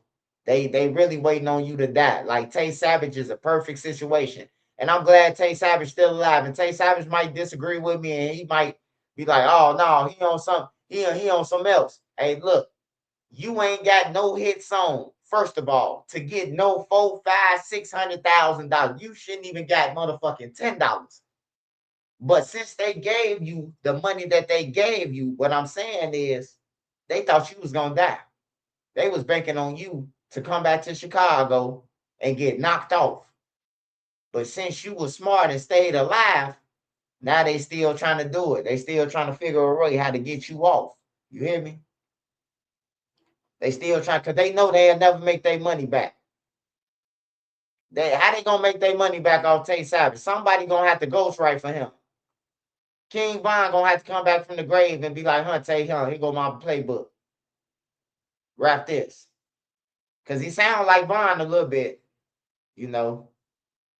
But yeah, they giving out money for insurance money, man.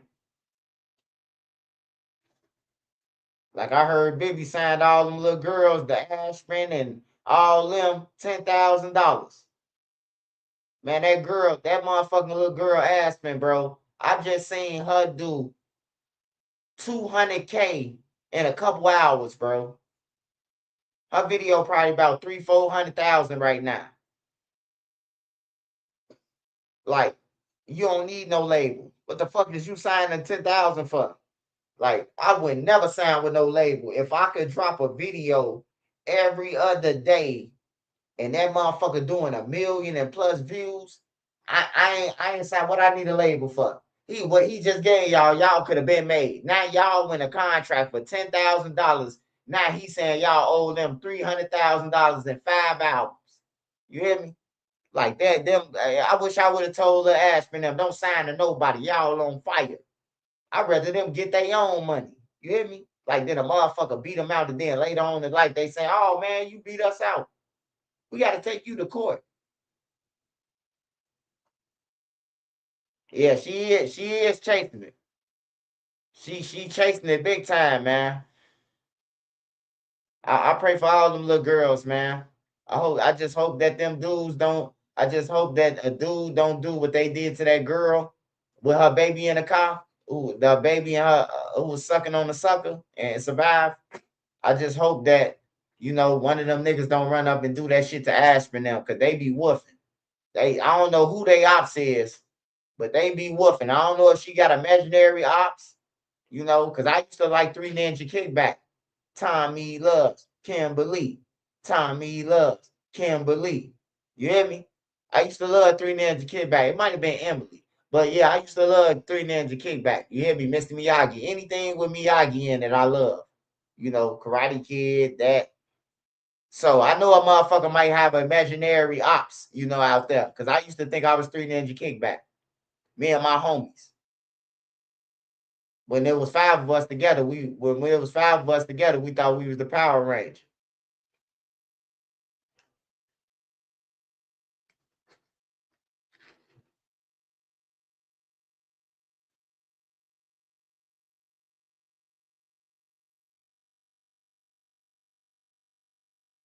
Oh yeah, I think all of them need to stop rapping, and the dudes need to stop promoting that shit.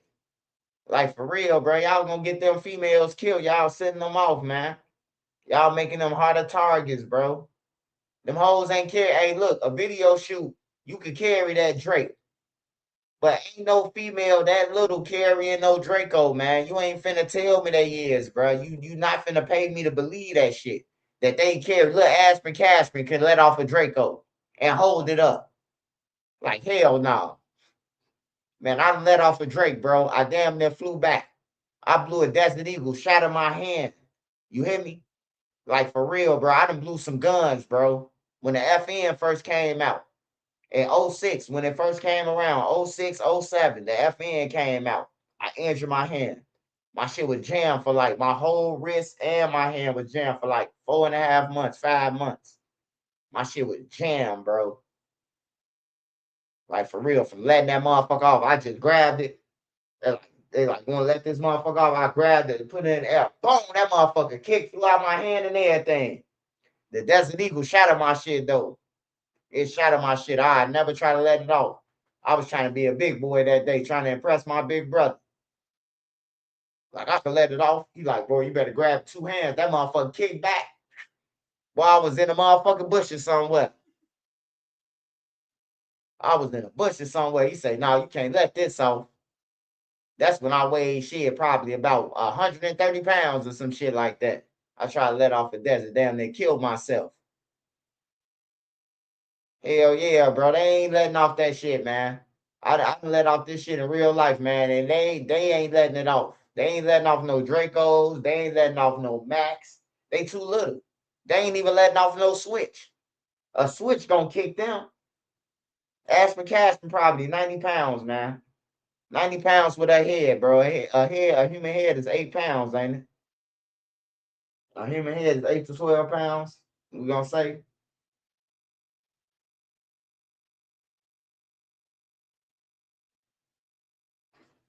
I just be looking at them like, bro, they look like my little sisters, man. Like for real, they look like Like the other girl, the JB girl, she looked just like one of my little sisters, man. Like just like her. Same spin color and everything, bro. You know, like I don't be want to see them go out like that. Hey, yeah, my brother say you better hold that bitch with two. So when I grabbed with two and let it off, man, that motherfucker shot at my whole arm, man, my wrist. I did a backwards flip, man. I did a motherfucker straight backwards flip, bro. On my mom, my first time ever letting off a Desert Eagle, bro. I shot at my motherfucker whole arm, bro. I let off an FN with one hand, bro, and jammed my whole motherfucking wrist, bro. I went to the doctor and they say it's not broke, it's not. They said, but it's fucked up. It was swole and everything, bro. They say you jammed it.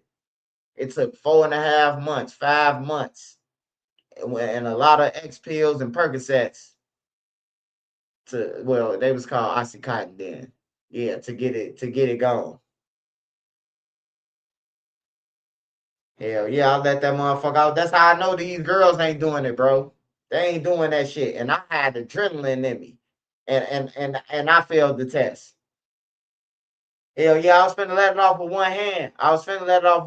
My brother said, you better let that motherfucker off with two. I grabbed it with two and it still fucked me up.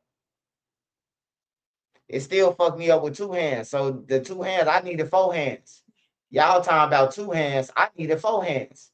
That shit shattered my whole motherfucking arm, bro. All the way up to my shoulder, bro. My shit was in the calves, bro. On everything. That Desert Eagle is something else. Nah, I need four hands for that. I need four hands and 200 more pounds on me to let that motherfucker off.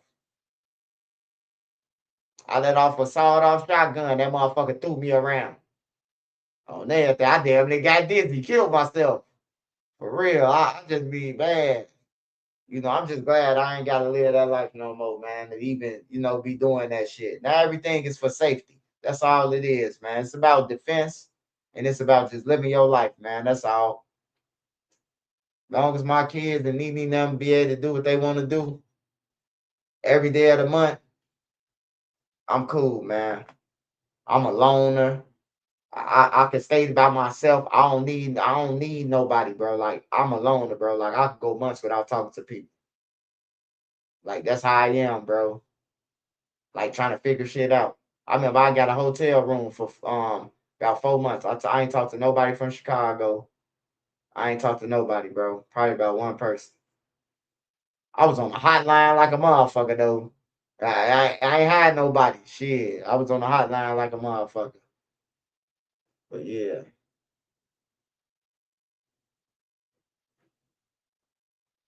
Oh, sawed off dangerous, man. Sawed off dangerous, bro. I'm telling you, they dangerous.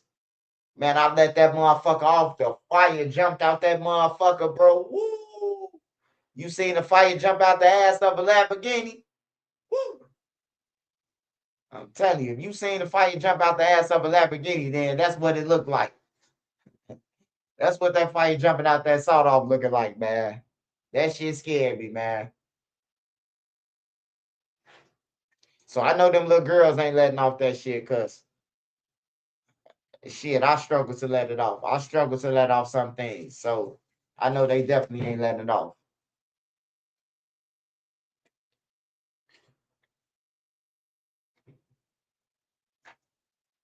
I just hate that they gotta live that life, man, to fit in this society, bro. Cause it's like if you ain't no killer, you ain't nobody, bro. If you ain't no killer, you a lame to everybody. On everything, bro. You a straight lame. If you ain't no killer, you a lame, bro. That's how people look at you. Like, yeah, lame. Cause you ain't bragging about killing people, or you ain't bragging about your hats or none of that, your accolades, you know.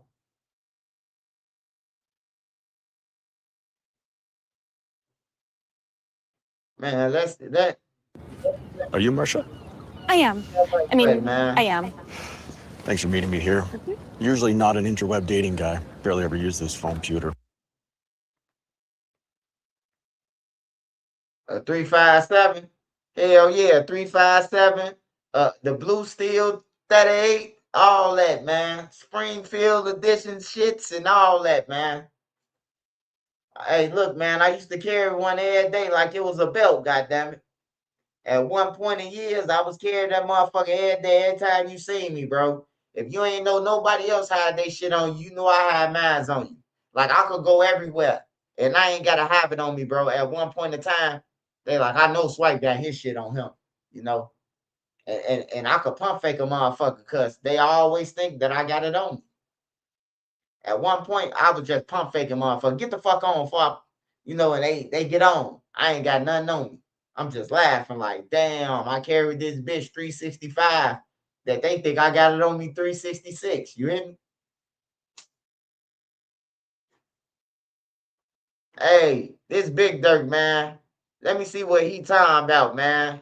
Cause he be talking that shit now, but you ain't trying to tell the little Durk that, man. And then I'm starting to feel like Big Durk swap places with Lil Durk, man. That'll be some shit. What a Big Durk number 5? Cold blooded.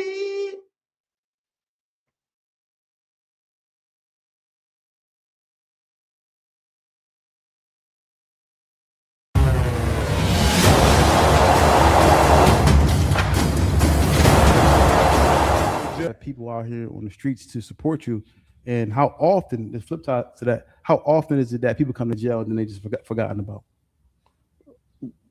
The latter is the greatest number. People forgotten about is more, the percentage is higher than the support is. It's way higher. So a lot of people come in there and you can see these youngsters. They start off and they end up with nobody but their mama or their grandmama or some auntie, trying to stick by them, keep them strong and help them out. Wow. All the friends, homies, 80 girlfriends, whatever you had back then, that's out of there. Now it's time for you to start doing your time. Hey, y'all. Hey. Hey, y'all, Big Durk, I can agree with him on this one. He's speaking some shit. Hey, y'all kids, y'all better listen. When you go to jail, man, ain't nobody gonna be there but your mama for the rest of your life, bruh. Your mama, your sister, your probably your brother, and probably a cousin or two who you was her favorite cousin or something, or he was your favorite cousin. He looked up to you. Other than that, man, ain't gonna be no homies. So you being loyal to these niggas, man, and crash out and lose your life, man, niggas gonna be hitting your girl, bro. I swear to God, I seen it, man. I know niggas who right now who go with one of the guys' girl and marry one of the guys' girl after they done killed the motherfucker for them. On everything, bro. Like this shit real. Life is real, bro. What I'm supposed to do? Just let her be out here by herself? That's his excuse. Nigga, this man just took out somebody for you. Why you going with his girl?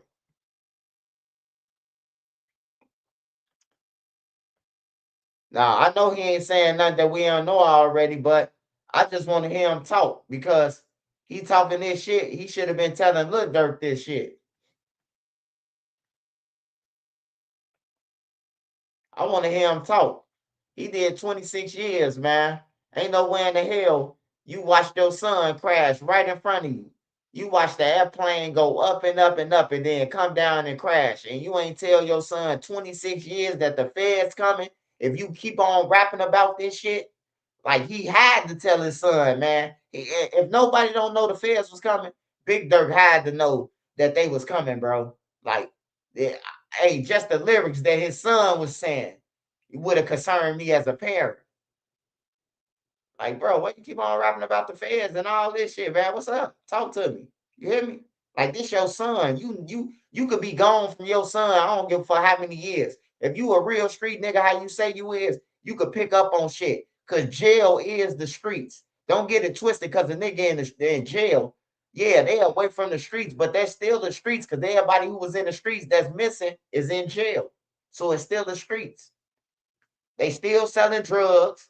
They still doing bets. They still hitting the guards. They still getting phones. They still getting food. Like it's still the streets in jail. It's still the streets. They getting all the same shit we get.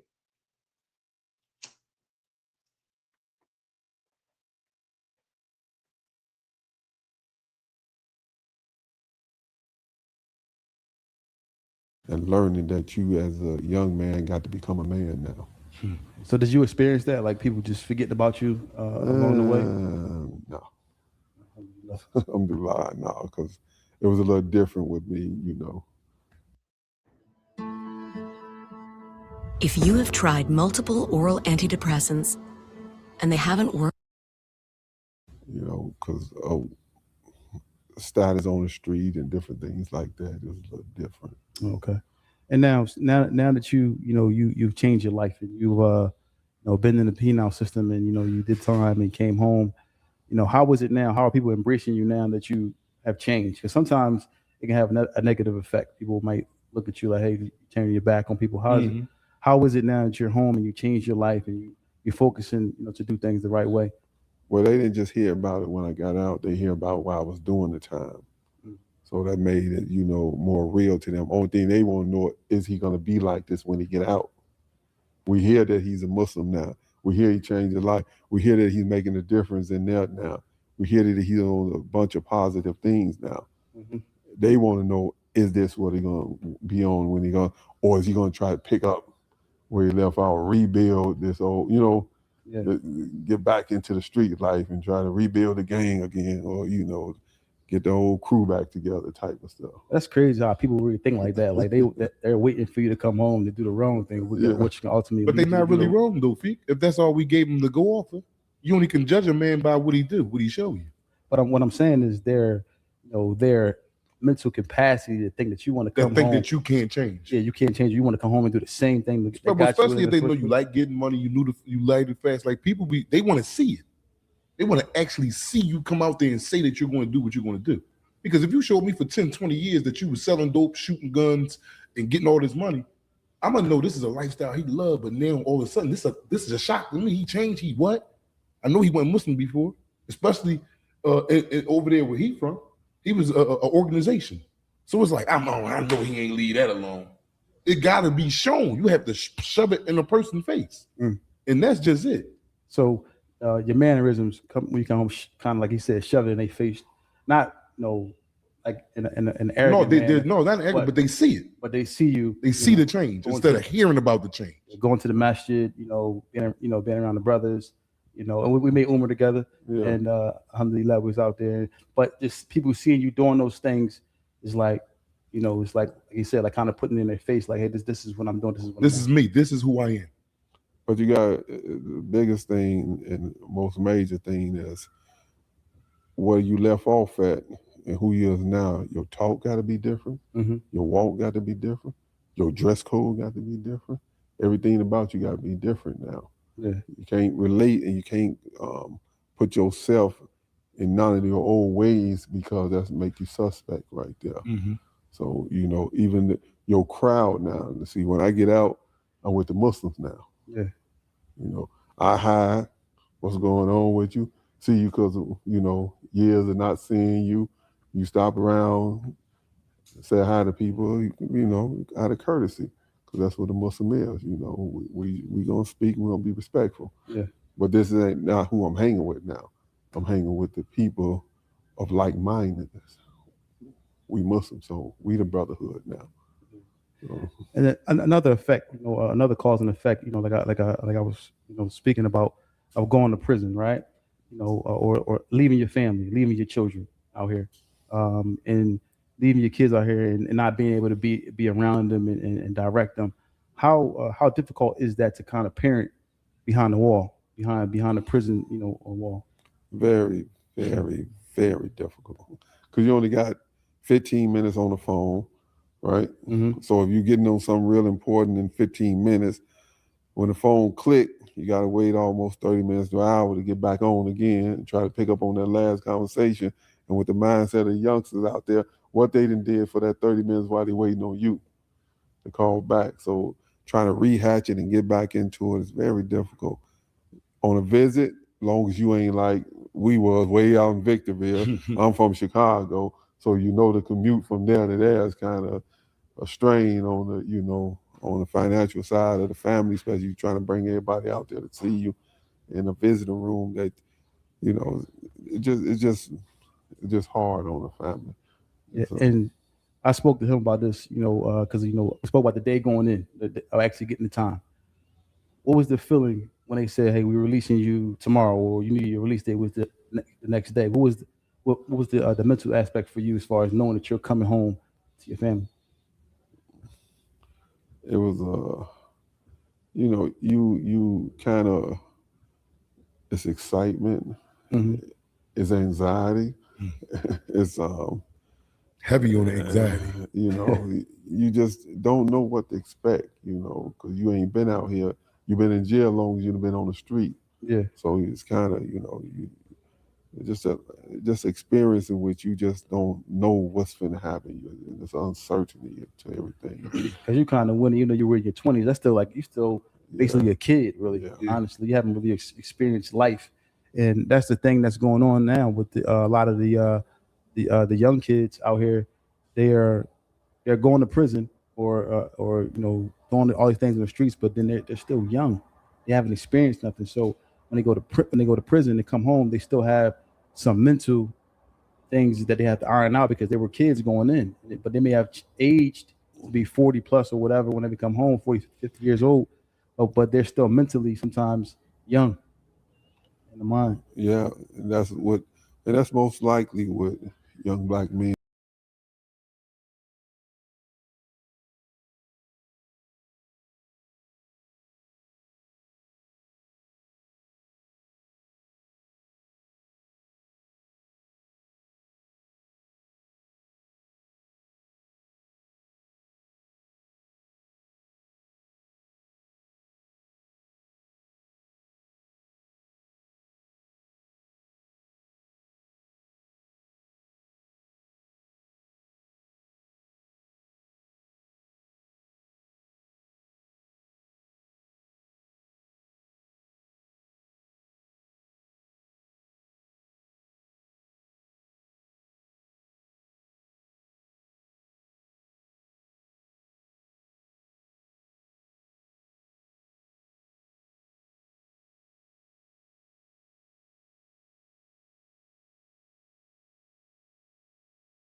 What we always say is a little bit slower than a woman.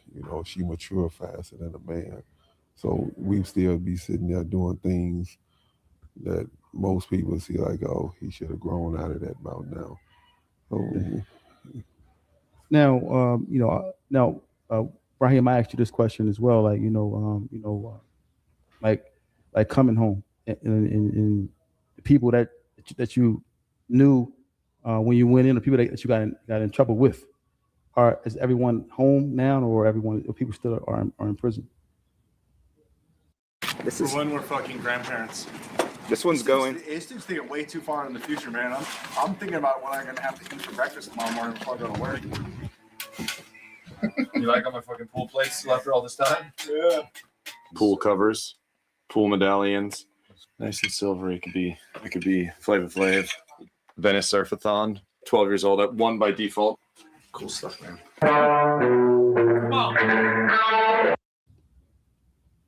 Actually, like co-defendants. Yeah. Are you asking me? Or? Yeah, I'm asking Doha. Oh, is my co-defendants out? Yeah, are they still in prison or are they home? No, everybody came home. Mm-hmm. Yeah, a lot of them came home before me because the laws that was changed with the crack cocaine affected them.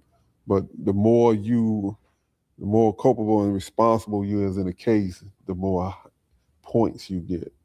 So it takes you a longer time to get out than it was somebody who's on the lower level. I just want to speak about something because I remember when we was on Umrah and we were on Umrah together. Me, you, a few other brothers.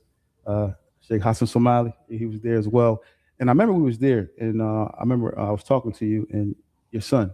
He's supposed to come out there, I believe, but he couldn't make it, or something like that happened where he couldn't make it. And I remember you were saying that you wanted to get, have him there, so that you give him some advice or have him be around the brothers and so forth and so on. He was unable to make it. Without speaking too much into that, understanding your son's current situation, what advice have you been giving him, as far as, dealing with the situation that he's in? Well, the first and foremost advice I give him is continue to make dua, continue to hold on to the rope, continue to make your salah, start focusing on your studies while you're in there, things, the most important things like that, rebuilding, reestablishing that relationship with Allah. The second thing is letting him know about what he's up against as far as the federal system, how this beast is, and now that you're in the belly of the beast, what the expectation is, the dirty trickerations that they use up in this system, and what kind of system is this is. This type of system that's try to grab on to you and never let you go.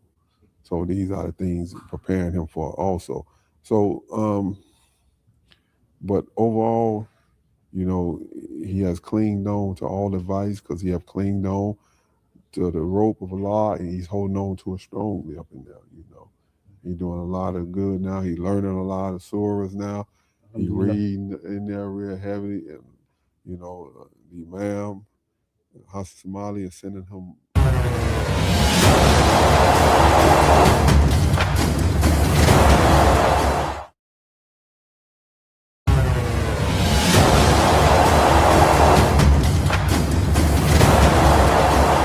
Just time that the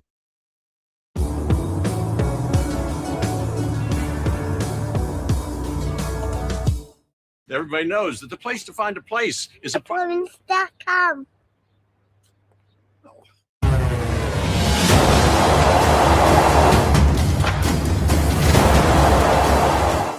time, I'm saying police rushed me and grabbed me and took me to a side, shot me through another entrance, down through the corridor, and out the back door into a car, and took me to the Durkinson building, which that's the building they take federal inmates to process them. And while we in there, they were saying, because one of the guys drove me up there, one of my guys drove me, and he was waiting out in the car for me to run into court, because there you're going to court, get your next date, come back out, get in the car and leave, because that's all you're going to do is get another date. So he just sitting out there waiting on me. But he never knew that they just grabbed me and took me like they just took me, right? Yeah. Because who expecting this, because I didn't go in for that, and we didn't know nothing about this. So when we got to the building, they were telling me, don't nobody know we got you, we want you to work with us. We want you to give us Larry Hoover, And I was like, I looked at them, took my card out of my pocket, because I always keep my lawyer card in my pocket, slid it to him, and tell him to call my lawyer, Yeah. And, from then on, I ain't never seen streets again for 20-some years, 26 years after that, But that's what it was about. They saying that we know him, and we gonna put you back on 26. Even your man who's sitting in the car, they even knew him. Even him sitting in the car wouldn't know that we just had you. Ain't nobody gonna know. We just want you to work with us to get him. Wow. And so, and that was, for somebody to tell you all this right here, we're gonna put you back. You can just know the degree of what people is doing out there. And put you back, man, like put you back on the streets. Yeah, no, they're gonna take me back to 26. No, they saying we finna take you back to 26. Just agree with us. What's 26? Explain 26 in California. That's the court building. Okay. We always said 26 in Chicago because that's 26 in California. It's the courthouse. They said we're gonna take you back to 26 in California, and your guy ain't even gonna know you was gone. Wow. And this is what's like. This is happening all the time. So there's people out here in the streets moving around and doing these things. And this is what, the 90s? Yeah, this is nice. So they just telling me right then they finna put me back out there. That means I'm finna be back gone for 30 minutes. Don't just agree you're gonna tell. You ain't got to say it now. Just agree you're gonna work with us and we'll get back up with you. So you can imagine them telling people that right now in this day and age. Yep. You ain't even got to, how technology is, you ain't even got to come down there now. We calling you and tell you work with us or we finna, so the level of what the rats is today and these dudes now, when the time they is more sophisticated now. So you can be around some people and don't even know that they working with these people, Wow. So that's crazy. That's crazy, man. And like you hear about, he tells me about it all the time. And he said, in prison, the rats, they get a hard time sometimes, a lot of separation on them. And now, was anybody that kind of, told on you in your case? Yeah, some people told, but we never had a chance to run into them, in the system, because they gonna put a separation on them. I mean, wherever joint you in, they make sure you don't go to that joint or they go to your joint, Was this like close friends to you that told on you? Oh, it's family members. Closer than that. Family members. How did that feel, just sitting there watching them, telling, looking at them? It's almost a disgusting feeling. This was this like brother, sister, cousin, uncle? Yeah, cousins mostly. Cousins and in-laws married into the family. So now, do you see them to this day? Nah, I ain't ran into none of them to this day. Would you forgive him if you ran into him? Like when I say forgive him, meaning like, because we older now, we're not doing nothing crazy. We're home, everything is over with. We went through our trials and tribulations. But if you see him, when I say forgive him, meaning don't do nothing to harm them. Just okay. Oh no, I ain't. Bygones is bygones. I ain't gonna do nothing to harm them. Exactly. Yeah. But you might have some choice words for him. Nah, I ain't respectfully. Respectfully. Yeah, like you was crazy for that back then. Yeah. But it helped. But it was, even though it was a hardship, there was a benefit in it, because you probably would never accept Islam. That's what I said. A lot of those brothers, but there probably would opportunity. I mean, probably would have been an opportunity for you to accept Islam, which is the most important thing for us. The most important thing. Yes. Ain't nothing comparable to Islam and becoming a Muslim. Best thing that ever happened to me in my life. Yep, yes, it is. So what they did to me, what Allah gave me is greater than what they did to me. So before I let you go, I know you got to go. I know you're busy. Your phone is rung about 30 times. You've been here now. So what advice do you have for the youth? What can you say to them? Like, if you had to give them one piece of advice, what would be the advice that you would give to the youth, or anyone that's out here doing the wrong thing but trying to change their life? The advice I give to the youth and to everyone who kind of tune into this podcast, who hear us on this podcast, is that everyone that was created got a purpose in life. And the first and foremost purpose that we have is to worship the one that created us, and that's Allah. So I said to everyone, make your connection back to the one that created you, Allah. And I said, make this form and this transition by looking into Islam. So my advice to them is to come back to your original state, your original fitra. Get to your purpose in life and accept Islam. That'll be my advice to them. Wow. And you want to add, Mr. Jackson? Man, just awareness, man. I hope this reached many people, even if it just reached one person. We're telling you about trials and tribulations that we've been through to change, to become better men, to become Muslim, and to stand on what we do. So, it's not really, much more to say behind that. It's just that we're telling you about experiences when we was knuckleheads, when we was out of pocket, when we went in the fold of Islam. And you know, in this, like you said, the hardship, it was a benefit in it. See my fit, it's a fit. Yeah, I'm fit. Take a flick. See my fit, it's a fit. It's a fit.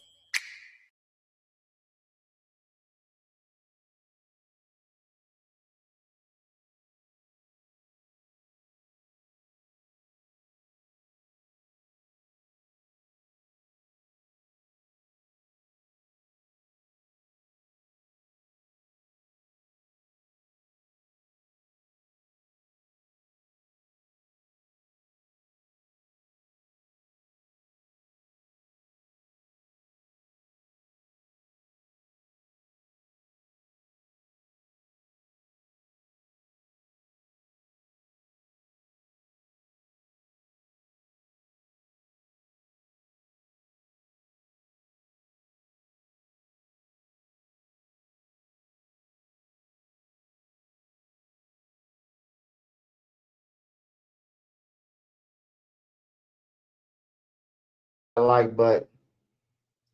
Smash that like button. What y'all talking about up in here? What y'all talking about up in here? For the ones who just came on early, we talked about FBG Cash. We talked about the Stefan Mac paperwork for a silver suit. And they got Cash up in there as a victim of OTF. So be looking out for more human skulls to be put on Durk, man. I think they finna tie him up, wrap him up, gift wrap him, and send him next door to El Chapo, man.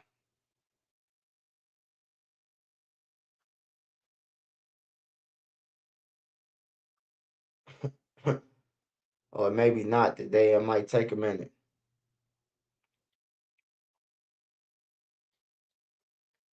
Hey, I hear what you saying, Joey Jones. But Big Dirk, man, Big Dirk ain't no motherfucking dummy. He was a gang leader. He ain't no motherfucking dummy. He knew that Lil Dirk them, they wasn't up to no they wasn't up to no good, man.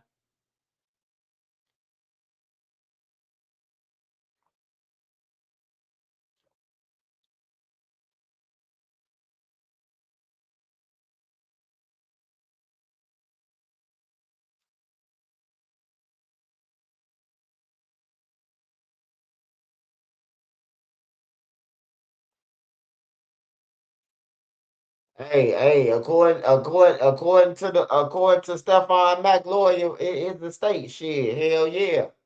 That's what they saying. Trenches News ain't saying that, they saying it, goddamn it. This paperwork, man. This real paperwork, bruh. I don't play around, man. I don't play them type of games, man. I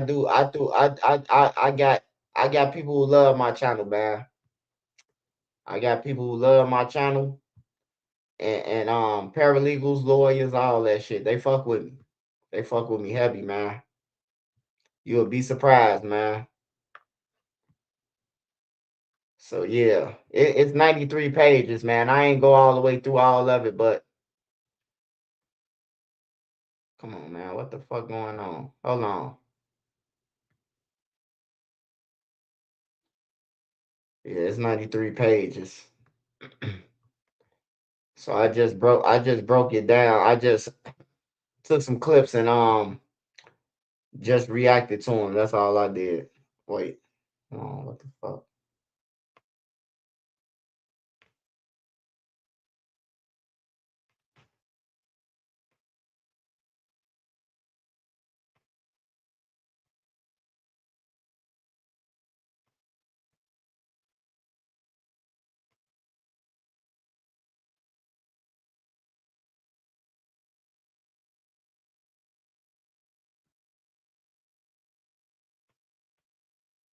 Why the fuck can I go up with this thing, Nene?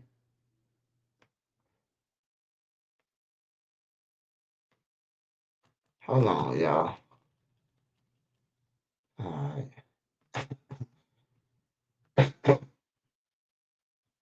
Hold on, y'all.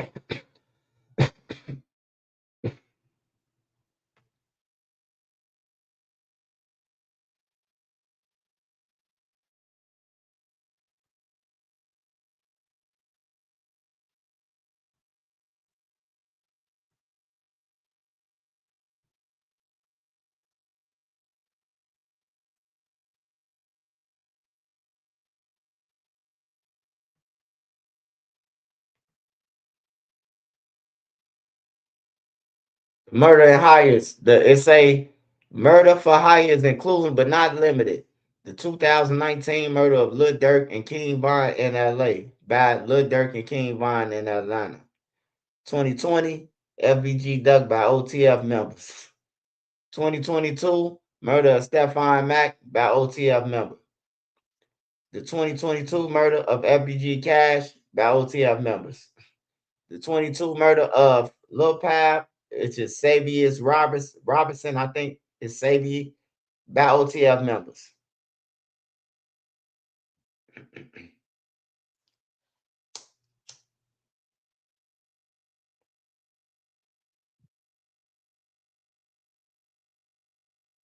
Hey, Joyce. Hey, Joyce, some shit that you say to somebody who doing wrong, it'll scare them. Hey, bro, the feds gonna come and get you, bro. You ain't gonna be able to beat this shit. Hey, Big Dirk said in one of his interviews, he said, man, it's easy to go to the feds and it's hard to get out, man. Say it took him 26 years to get out, and he got out because of Obama and them on some bullshit. Trump ain't pardon no murder for hire. Ain't no president finna pardon nobody who accused of murder for hire and stalking, bro. They not. The president gonna pardon a crackhead. He gonna pardon the person with weed. He gonna pardon all that shit. They ain't pardon nobody with no murder for hires, bro. That's the highest charge in the feds, bro. Stalking and murder for hire. Stalking resulting in death and murder for hire. Them two of the highest charges.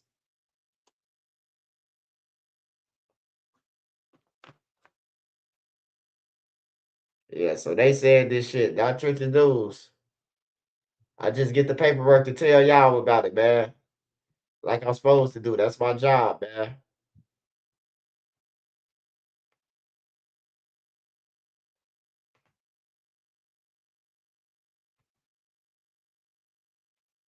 They talk about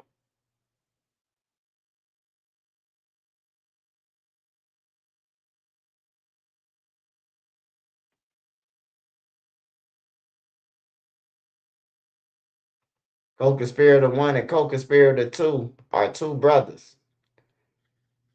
They the ones who dropped the location. They saying that Lil Durk and them they plotted together. So basically they trying to say that Lil Durk knew. He knew that Stephon Mack was ready to die.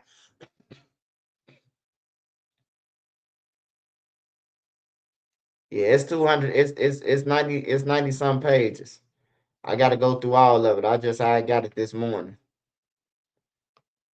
I had the cash shit. They sent me the cash shit earlier, but they just sent me the whole 93 pages this morning. So I gotta go over everything.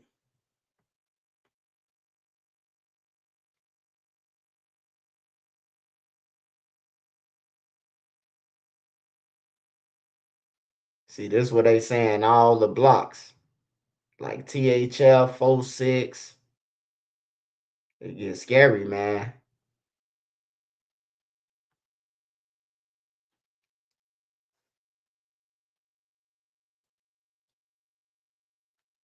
You say, who is Stephon Mack? Oh man, you gotta be new on the channel, man. You gotta be new. You lost, brother. You don't know who Stephon Mack is. This the first murder for hire. This the murder for hire with the motherfucking the dudes who left their phone, the car, they DNA in the car, the killers. And then the killer went in the cell after he got locked up for a gun. He go in the cell and tell the informant, the cellie, who paid him, how the murder happened, who gave him the location, and the cellie was wired up. He was on the wire, and he said that Lil Durk paid him.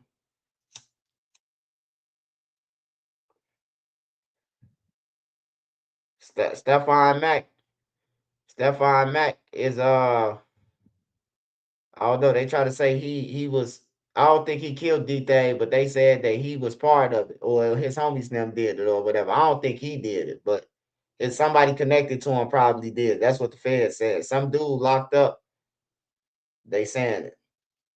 Yeah, but they mentioning OTF. They mentioning wait, what they say. They said only the Family Entertainment Incorporated, also known as OTF, is the Illinois corporation and music label that serves as the central hub for multiple factions of the Black Disciple Street Gang, include O Block, 300 Lamron, Front Street, and THF. OTF operated a criminal enterprise through which coordinated, prompted, and financed the factions' activities advanced their objects through music and social media influence under the leadership of Dirk Banks.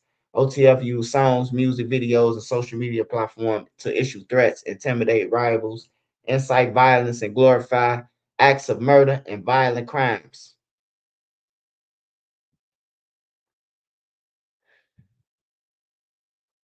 At all the relevant times, Dirk Banks and Lil Durk, also known as Lil Durk, and others have filed the older chief executive officer, boss of OTF Entertainment, was an affiliate and member of the O Block Street Gang, the criminal organization. Wait, he was an affiliate? Yeah, he an affiliate. He ain't part of see, that's why I say all that shit the same. All that shit the same, man. When you say all that shit, man, they look at all that shit the same, man. Yeah, Dirk in some trouble, man. He got enough money though that he could fight, but I mean, it's better that he got money than you just going in there and you ain't got shit. That you ain't got no money, you know. But I say that, you know what, I really be honest. I think Moowop and them lawyer putting up a better fight than Dirk and them lawyers. And Dirk and them lawyers cost real money, man. I ain't gonna need to lie to you, bro. I looked over it, I thought about it at nighttime, and I say, man, I ain't gonna lie. Moowop and them lawyers putting up a better fight than Drew and them and Brian Steele. They been in jail for 2 years without being sentenced. They was convicted 2 years ago. Going on 3 damn near. If it make it to January, I mean December, shit, it's gonna be 3 years. Once December hit, I ain't never seen nobody stay in the MCC building that long. No, never. Never. With being convicted already. I never seen it. It got to be some tech or it got to be something, man. I ain't gonna lie. Dirk should have helped his co-deeds with the legal help. Yeah. Hey, look, the best thing Dirk could have did was look. Lil Dirk say that he ain't no snitch, right? He say that Lil Dirk say he ain't no snitch. He say that he he this and that and all that. He a big guy, right? So look, if you know OTF Bonnie ain't never really been in no jail or no federal prison or none of that, why don't you get him a lawyer first when you know he paid for the guns and he could connect all of us?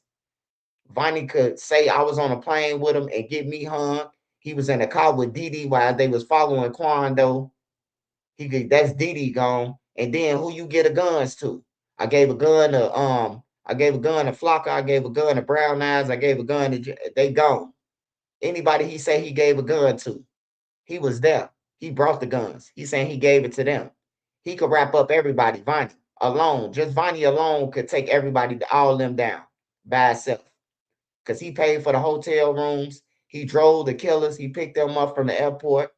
Like Vonnie is a key piece, man. And then whatever he say, if he say that, oh, me and Lil Durk jumped on the plane once. The dude from Cali, once one of the Crips had gave us the location, we jumped on a private jet. Lil Durk knew. He gone, bro. He gone. Hey, look, that's the only way Lil Durk could have got out of this shit right now, man. Is when Didi, Didi ain't go back. We don't know how Bonnie got back either. But when everybody from Chicago, when they got off that plane, a Mexican with some gloves on, 2 Chinese man was meeting them. Oh, Dirk told us to pick you up. You hear me? That's the only way. And they came up missing. They gone. You know, other than that, shit, he finna have a hard time, but he got a lot of shit, man. They was doing a lot of shit. And then if you think about it, all them was getting locked up. Vonnie got locked up, Lil Ted got locked up, Boona got locked up, Boona Mo got locked up, Zoo was getting locked up. All them was going to jail back to back to back to back, while the feds was on them. So we really don't know who they grabbed and they really said something. We really don't. We just know it's 9 people that Dirk got to face on the stand. Dirk got 9 motherfuckers so far that's on the stand on him. What we know of right now. It's people who get locked up every day and flip, B. If they tell a motherfucker, we'll give you 10 years. If you get up there and say this and give you the paper to say whatever they say, a nigga gonna take that 10 years, man. And I can tell you this, whatever you tell the jury, whatever Vonnie tell the jury is gonna believe him, bro. The jury gonna believe him and the judge. Cause he was there. And he admitting that he did wrong and all that shit, especially if he come out with a I'm sorry, Your Honor, I didn't want to kill him, but he forced us. Boy, if he come out like that, Dirk really fried. I don't give a fuck what Brian steal. You're lying. You a car thief. You stole all Von money. Like, I don't care what he said about him, bro. That shit ain't gonna mean nothing, bro. Then him saying, yeah, me and Lil Durk, we flew on the plane together. We both knew that Quando and them was about to die. It's over with. Vonnie intelligent. Vonnie's very smart. Vonnie ain't no slow motherfucker. And that's why I say, Dirk and them, they say they gang members and gangsters. If you was a real gangster and a gang member, you would have got Vonnie a lawyer. You would have got Flock a lawyer because you don't know them. You would have got Brown Eyes and all them lawyers. You know Didi ain't gonna tell. Didi been in jail shit half his life for murders. Didi been in Cook County 2 times for a murder, different murders. You hear me? Like, he used to sitting. Boogie been in jail before. He could sit. You got to get the motherfuckers who you don't know. You don't know Vonnie. You don't really know Vonnie. You know him because King Von them. Because Brother Hassan them. That's how you know Vonnie them. You know? Like he was just supposed it's just a lot of shit. And then I know a lot of people be like, oh man, if Lil Durk would have got them lawyers, the feds. Hey, look, how Lil Durk been passing out all this money without them getting it to him? Without him getting it to the guys. How is he passing this money out? Through a middleman, right? So if he got a middleman, right, why the fuck the middleman can't find out how to get this man a lawyer? Hey man, I got this. I can pay you in increments. Can you represent my homie? A lawyer gonna take your money. A lawyer don't give a fuck if it's no drug money, no none of that. A lawyer taking that. He don't give a fuck what you did for that money. It could come from the cartel. He gonna take that shit. But by people saying, making excuses, oh man, the feds hot on us. The feds been hot. When we was out here running around doing this stupid shit, the feds been hot. So don't tell me the feds hot because it's time to get a lawyer now. You know, that'll make a motherfucker flip on you. He talking about it's hot when I need a lawyer. If I get you a lawyer, they gonna say, you know, like, nah, bro, you supposed to got Vonnie a lawyer. Vonnie is the key piece. He the first person supposed to have a lawyer before Dirk. Because you know they got him for buying a mask.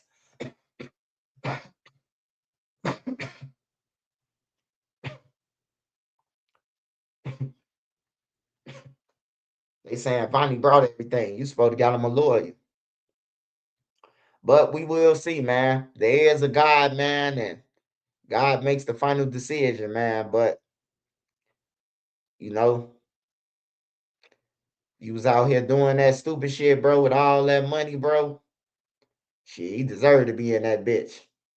I ain't gonna even lie. I know people always talking about some, man, free all my ops. I don't want to see nobody in jail. Well, won't your ass write an affidavit and get his ass out on everything? Won't you go and try to and start marching around the federal building, you and your homies, to get them out then if you don't want to see your ops in there? Go to trial and say he ain't shoot your homie then, nigga.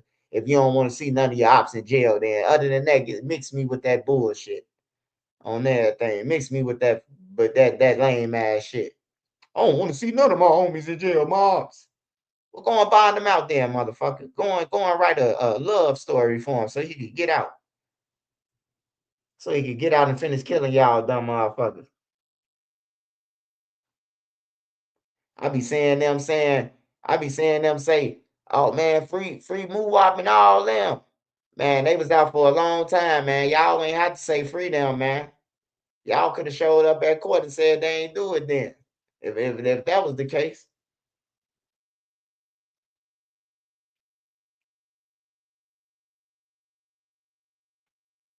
Them boys was out. They was spanking. They was spanking shit.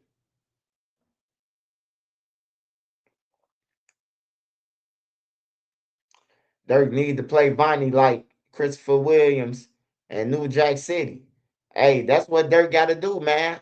I know everybody gonna say Dirk a snitch and all that shit, but look, Dirk got to do what he got to do, man. If I told some people I'm a business owner, Trenches News, I got businesses. My wife got businesses. So if my wife and I tell you, hey, look, don't use my credit cards, man, in Chicago, man, with them dudes, and you my accountant, or you got a card that I trust you, and then you go and pay for some shit, and then they saying that it's a murder for hire because you done went to go and pay for some shit that the killers that got the killers the guns and all that with my card. Hey, I got to get up there, man. I got to get up there, man. I got to get up there and once again and let them know. I told you, don't do that. Didn't I tell you? I tell you that from the stand. Didn't I tell you that? Didn't I call you and tell you that? Don't book shit in my name. And I'm disappointed in you, Vonnie. You had me fly you on a jet and then you go and pull some bullshit like that. Like Dirk gotta come with an actor. Dirk gotta act, bro. He gotta act like he on power. He gotta get over 50 Cent. 50 Cent gotta go and see him a couple of times. Write a script for him. He gotta perform, man. Them jewelry's hard to impress, man. He gotta perform. He gotta throw everybody under the bus. Even Drew. Drew, you did that shit on purpose, Drew. You went on academics and Vlad without my permission and lied. You working for NBA Youngboy like he gotta make an outburst. You helping Quando Rondo them get me up in here. Why would you go on Vlad and what's the name and put me out there, give them information that the feds supersede me? Like Dirk gotta go crazy, bro. He gotta go crazy. And then he gotta point out all his co-defendants. I don't know you. I don't know you. I'm disappointed in you, DD. I'm disappointed in you. I'm disappointed in you. Like he got to go down the line like the Three Stooges on everything. Other than that, he could sit there like a gangster all he want to. They gonna fold his ass up like laundry. He could sit there and rub his hair and all that shit. Nigga, if I ain't do it, I ain't finna go down for you niggas, bro. I'm a millionaire. But if I had parts in it, I guess I got to go down with y'all. But if he's saying that, oh, I ain't do nothing, they use my credit cards and, like, bro, you got to get up there and tell them that shit. You can't let Drew and them throw them under the bus. You got to throw them under the bus yourself to the jury. Like, for real. Man, that man finna lose everything if he lose, man. Like, shit, I don't know what it feel like to be a multi-millionaire. I don't know what it feel like. I never been one, you know. So I could just imagine, he a millionaire and he got to eat all that bullshit. He finna be eating bullshit because if they find him guilty, he going to ADX. He going to ADX, man. He going where motherfucking Larry Hoover just came from. They said ain't no paying the guards in there. They said your ass eating whatever on the menu.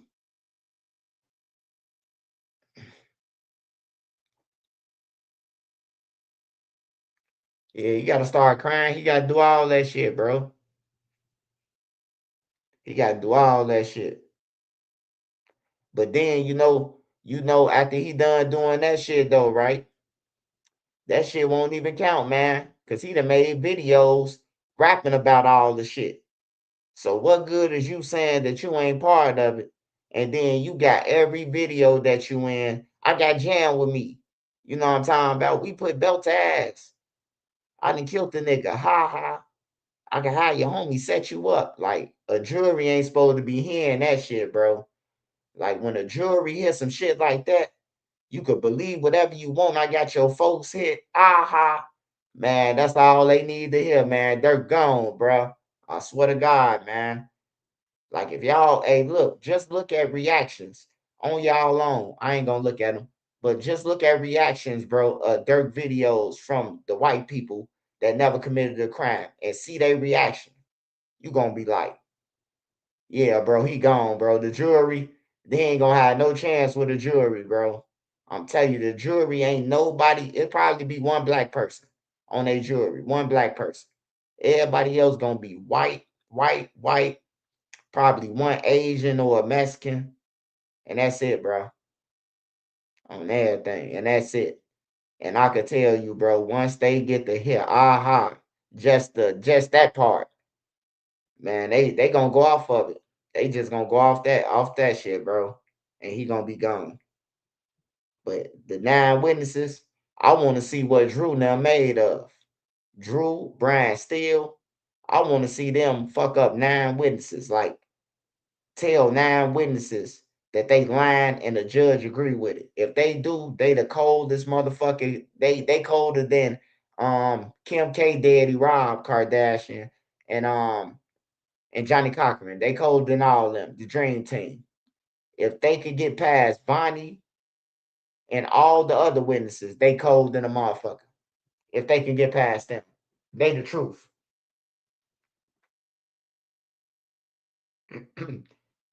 They the truth, bro. If they could do it, but if Drew felt like he could beat it, Drew and them wouldn't have withdrawn nobody. They wouldn't want to do none of that shit. Drew and them knew, like, we ain't got no chance in hell. He probably told Lil Durk, kept it real with him. Like, we should bring on Brian Steele. He experienced in Fed cases, and he done fought the feds before. Drew just get a deal out the feds, and people be like, oh, he beat it. He didn't beat shit. He didn't beat nothing for NBA YoungBoy. He ain't beat none of his cases, man. Most of the Drew cases, they copped out, man, to some shit. Like, copping out ain't beat nothing, bro. If a person take a sentence like Young Thug and them took probation, they didn't cop out. I mean, they didn't beat nothing. Young Thug could still go to jail right now. Lucci could go to jail right now. If they do anything, they could go to jail right now. They ain't beat nothing. People be parading that shit. Beating this, you walking out of jail like King Von and Bezu did. Remember Beat the Body video when they walked out of Cook County Jail? That's called beating the case. Beating the case is what OTF did when he walked out with his lawyers out the front door with his suit on. That's beating your case. Not no motherfucker, you stand there until the judge finna telling you the stipulations and all that shit. You can't go around him. You can't do this. You can't talk to this person. That ain't beating no case. You for your ass going back to jail, you do something.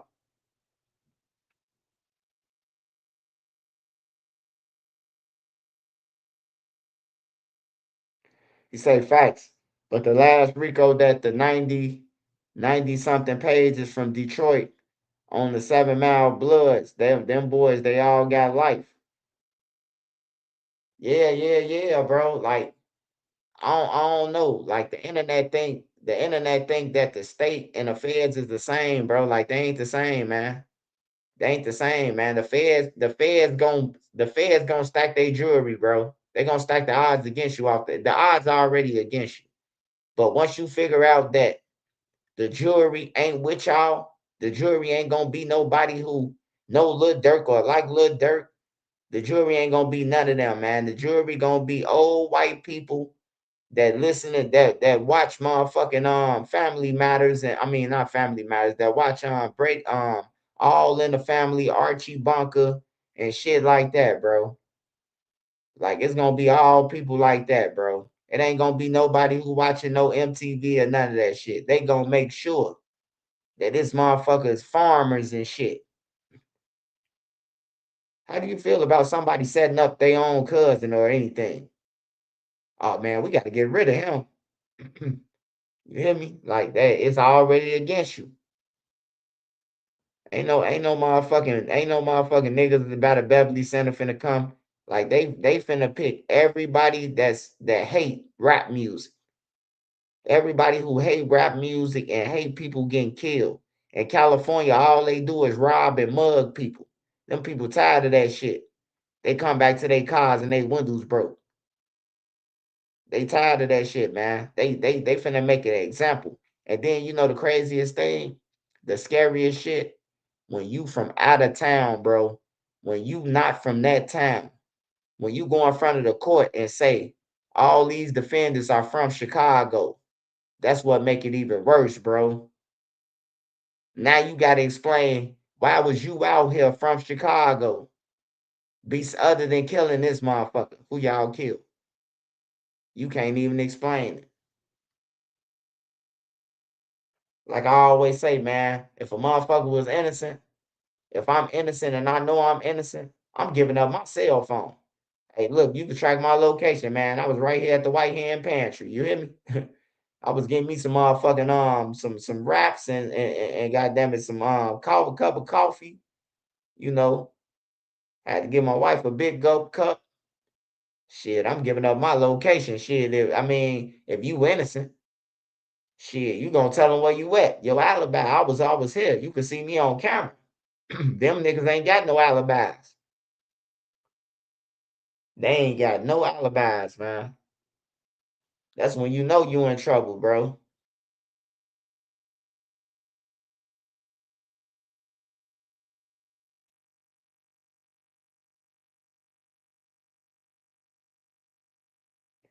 Oh yeah, it's gonna get real ugly for him. I'm gonna say like 4 days in, it's gonna be ugly for him. 4 5 days in, it's gonna be real ugly for him. Especially when he gotta face Vonnie, he gotta face Flocka, he gotta face all them, bro. He gotta face all the motherfuckers who went to grand jury, and it's gonna be ugly, man. Cause them his friends. Them all his homies, man. This ain't no bloggers. These ain't no bloggers, no witness, ain't none of that, bro. These all OTF members, all fucking KFC workers. Like ain't none of these guys no outside person who just said, "Oh, Dirk and them did this shit." There's people who Dirk gave money to, who Dirk was feeding. He was buying them cars and houses and taking them on tour with him. He thought he was smarter than them, basically, what I'm trying to say. He thought he could send them off, do whatever the fuck Simon says, and then he was gonna wiggle his way out of it by saying, I was at an interview. I don't know nothing about it. That's what he thought, bro. I don't even know why Dirk was in California, man. If you know your homies now finna go and do a hit, why would you fly to California to make it seem like something? Like, hey, look, we might not know that they was going to California, but Lil Durk did. I don't give a fuck what nobody's saying. If Didi there, then he knew what was going on. He knew what was going on because Didi was there. So why would you fly on a plane and you know they finna go and stand over something? Like that's stupid, bro. Like the people so bold these days, bro. Like they just let their nuts hang, bro. They do shit and they just let their nuts hang, bro. Like for real. That was crazy to even get on a plane with Vonnie knowing that he finna go about the shit, knowing that number 4 called y'all. Because number 4 say he called Dirk directly. He talked to Lil Durk. It's in the paperwork. Number 4 saying that he talked, the person from California say that he talked directly to Lil Durk. So that means Lil Durk knew, according to number 4, that what Quando, he the one gave up Quando location where he was staying at, number 4. The guy from Cali. So the guy from Cali saying that he talked to Lil Durk. So that means once he talked to you, you were supposed to fall back. You were supposed to book a plane to motherfucking Italy and get on the plane. I was out of town. You know what I'm talking about? Like that would have been better off for him. Like it's crazy, bro. Like I said, bro, it's easy to do some shit when you ain't thinking about it, but it's hard to get out, bro, because you weren't thinking about the consequences. That's what the feds gonna stack up on them because all around the board, bro, they thinking. You was just thinking killing him and laughing about it. That's what they was thinking about. Killing him and celebrate. But they end up killing the wrong motherfucker. They ain't want Lil Pav, they want a Quando. You know? So they try to kill Quando Rondo 3 times and missed all 3 times. They try to kill him in Atlanta twice, and they try to kill him in California, and they missed all 3 times.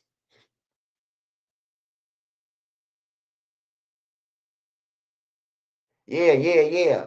Hey, look, once the jury hear that everybody used his credit cards to do something with him, like the manager from Chicago, he had paid for the tickets for them to get there.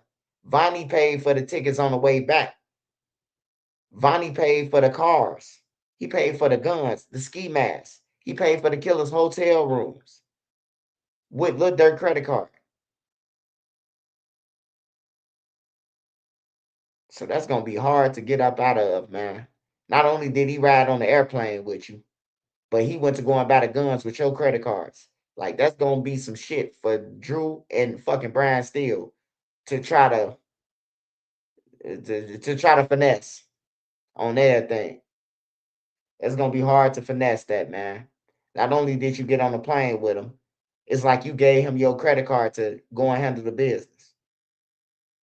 And if Vonnie say, Lil Durk gave me his credit card so I can go and buy the shit, the jury gonna believe Vonnie, man.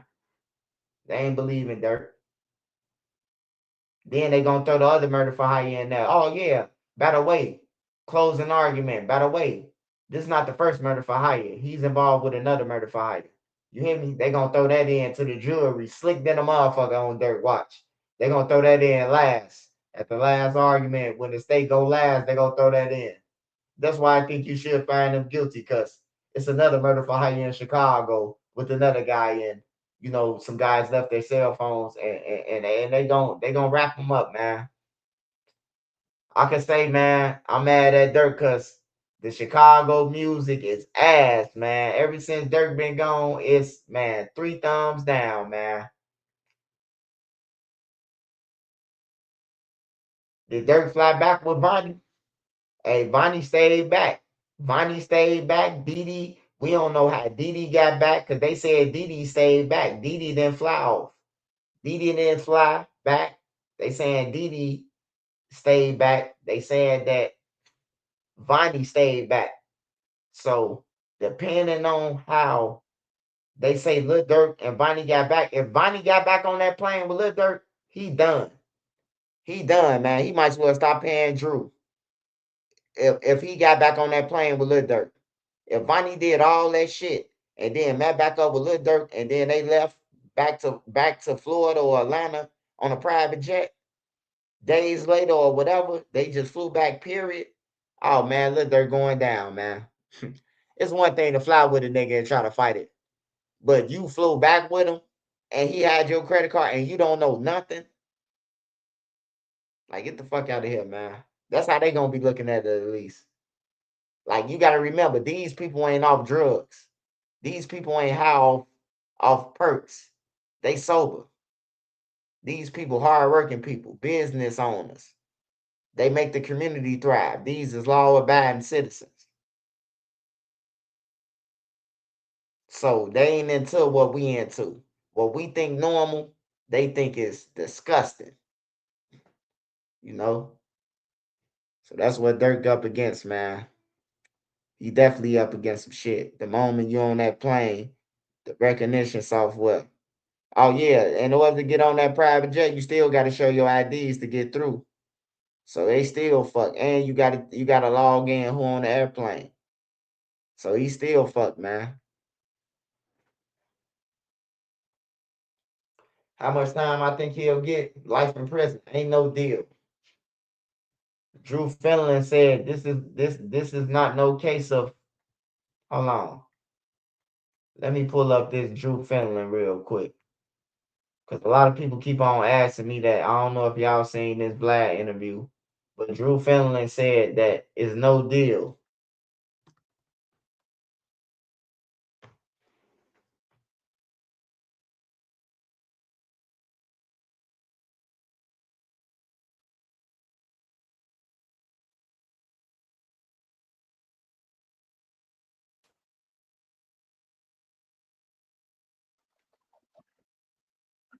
Uncompromisingly delicious bourbon. Handcrafted, consciously made. Maker's Mark, perfectly unreasonable.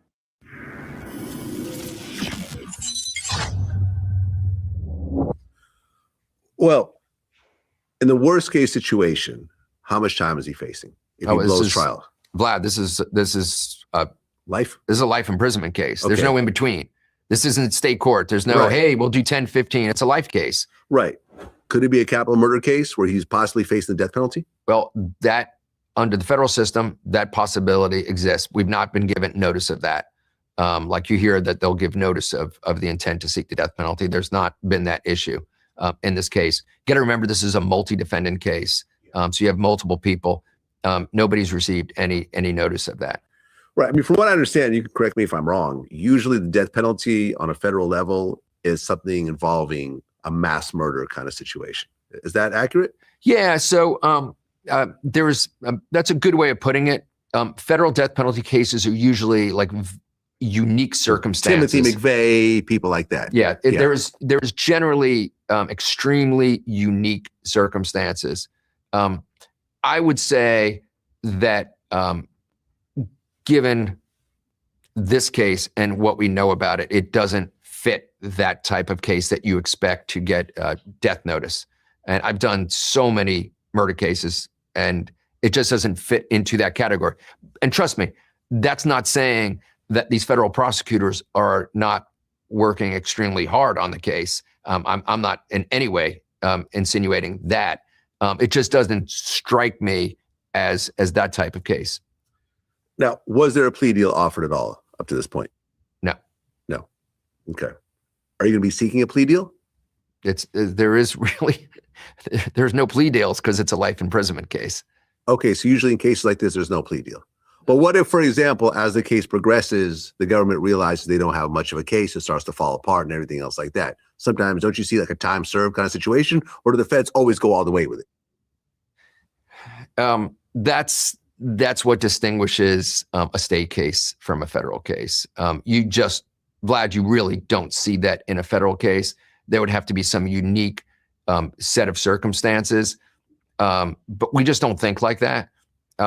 My thought process in negotiating a case, I think there's a false narrative that certain lawyers are great negotiators. I think the only way to negotiate is to be a great trial lawyer. If you present the threat of a really solid defense, if you represent a really solid opposition, that's where you get respect from the other side. And so even though you may walk into a courtroom and be like, man, these people don't like one another, they can't stand one another, everybody walks away and they'll say, damn, this is going to be the Third World War. This might be something that we need to have a sit down about. And that might be either in front of a jury or in an aggressive motion case where there's some real viable motions.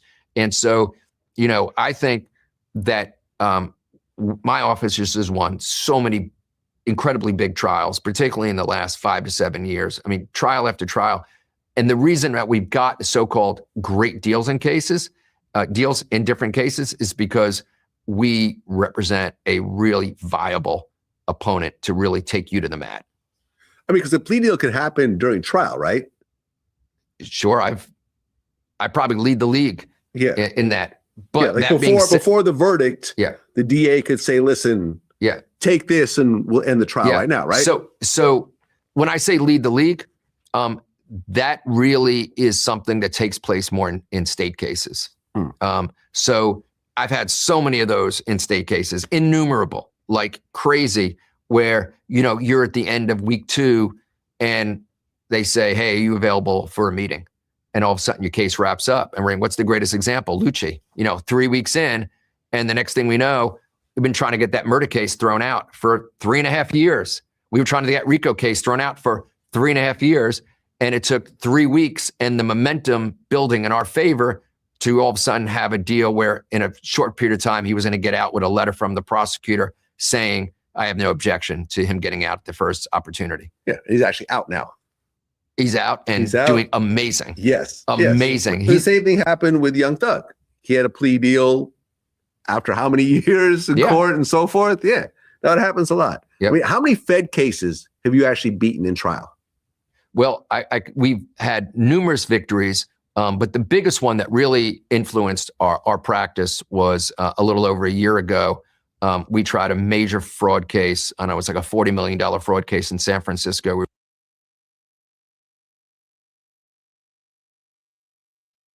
That man said a fraud case, man. Lil Durk better run, man.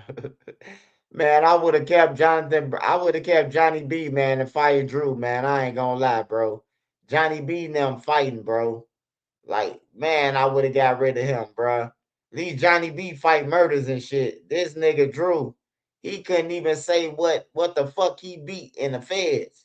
He's talking about well. The biggest case we beat was we got famous for as a fraud case.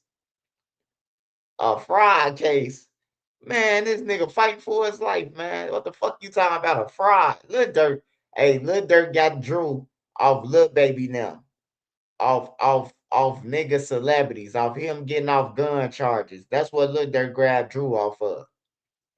Oh, Drew can negotiate. Drew be with Trump. Man, Trump ain't about to let motherfucking you off. Man, Trump let you off, man, boy. Like, it ain't gonna happen, man. I know what Dirk was doing though. He paid that money hoping Drew to get Trump or something.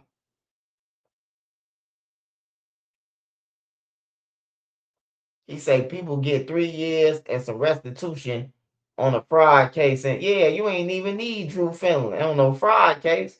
I could have copped out for 3 years with a public defender. That's what I'm talking about, hood fella. Like, who the fuck needs Drew on a fraud case?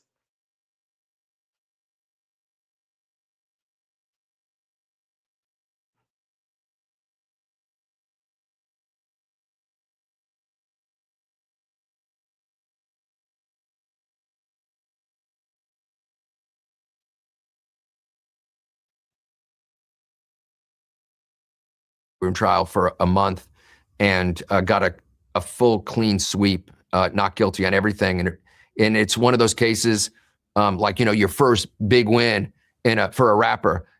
It just kind of created a cavalcade of people in high-end white-collar cases, because I love my rappers, but 5% of what we do is that. And we just, the phones were blowing up on white-collar cases after. That was a huge win, and it rang in white-collar circles from coast to coast and border to border. And so that was a really big impact on our firm.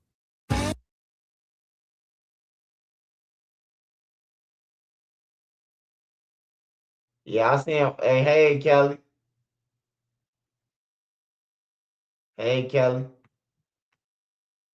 What's up, Kelly? Hey, yeah, man. Drew talking about white collar crimes, man. Dirk fight. Hey, look. The Dirk least worry is a white collar crime, man. I don't see how he got Drew, bro, but we'll see, man. We'll see. There is a God, man. I'm telling you, God will stir some shit up for you. But I don't even think God gonna participate in no bullshit like this.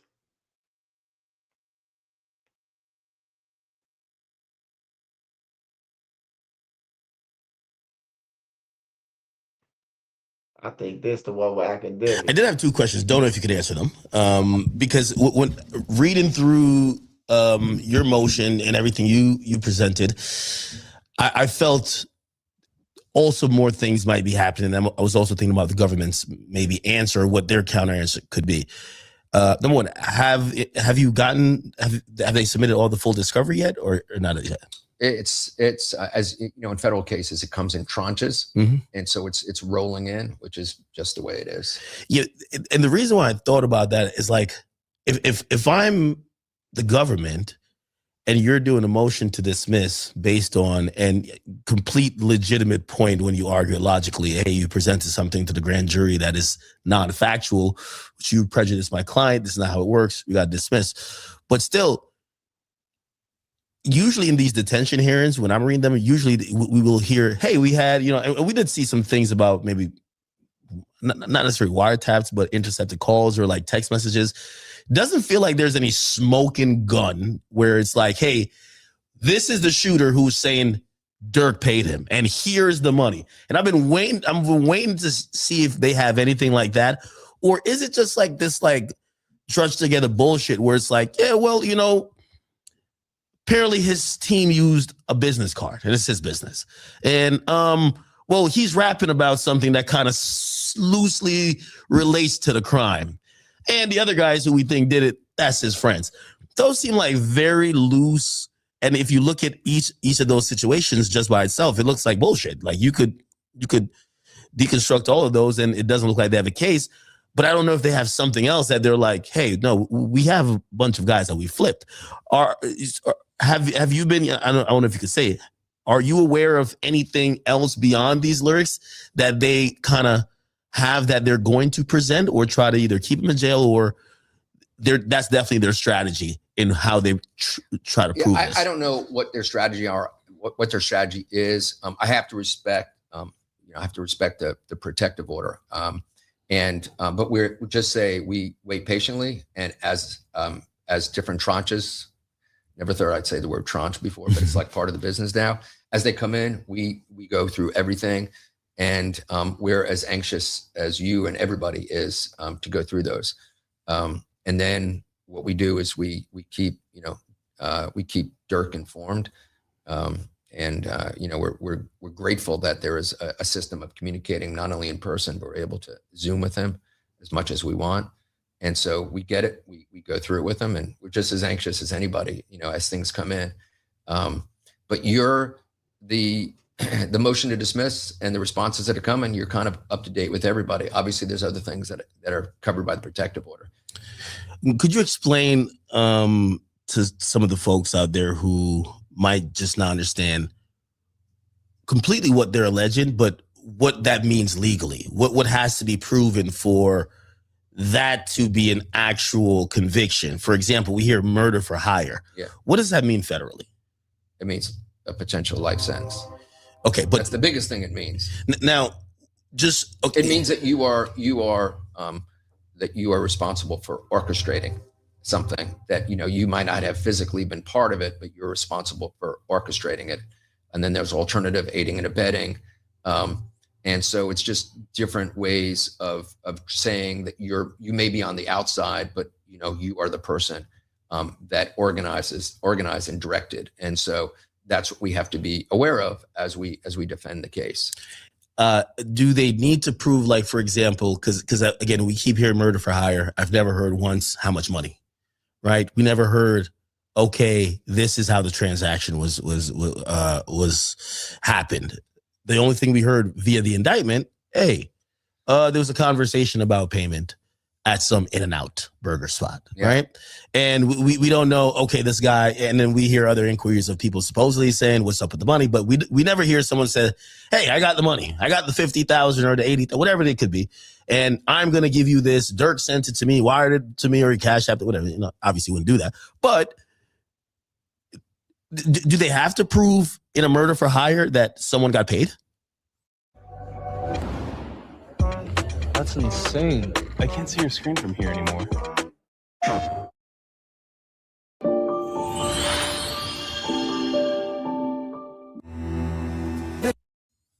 That is a very important part of their case.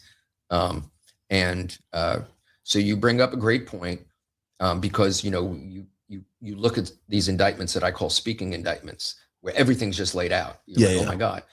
And so really I'm kind of limited because of the protective order to what's in that indictment to a certain degree, right? This is a speaking indictment, but you're accurate.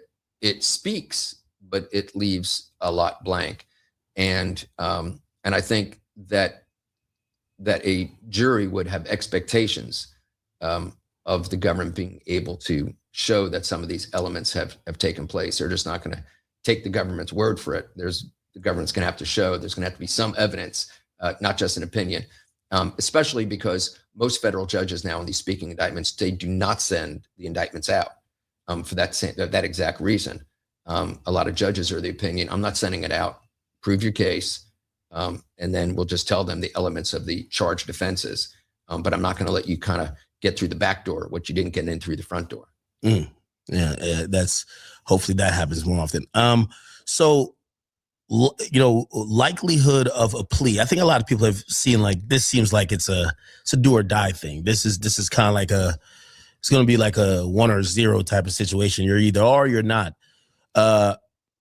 Is Durk, from your understanding, or you as a lawyer right now, as his criminal attorney, are you open to possible conversations about plea deals? Are you thinking, no, we're going all the way? Would you entertain it, just entertain it, because that's your job to listen to it and maybe present it to Durk, or that's just off the table? It's a conspiracy to commit murder case. It's an all or nothing case, and he did not participate in a conspiracy to commit murder. And so there is no alternative. It's a life sentence, potential life sentence. So this case is going to go to 12 people. What's the timeline on that looking like? I've seen a lot of people when it came to I'm even surprised that the judge said no to a continuation for Diddy's case. And they're like, May 5th, you guys are picking a jury. That would mean that within a year, and obviously the federal courts move way faster than bogged down state courts.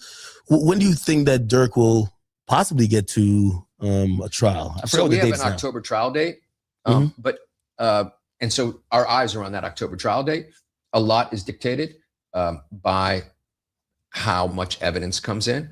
And the difference between our case and that case is that's a single defended case. That's a one person case. Yeah. Okay. So it's really difficult. When you, generally speaking, when you have a one person defendant case and you don't have a zillion different parties, your dates stick a lot more. But when you have a half dozen people and you have different lawyers making different arguments saying, this wasn't made available to me, this wasn't made available to me, you have 6 different arguments. So we look at the October date, and that's our mindset is the October date. But we're also extremely mindful of the fact that we got a half dozen lawyers, a half dozen schedules. And so who knows what will happen. But right now we're focused on October. Whether that happens or not it's not unique because there's so many different parties that are involved. Do you expect any more superseding indictments? Or do you think what we have now is probably what will be taken to trial? I just don't ever guess that. I always take the position on.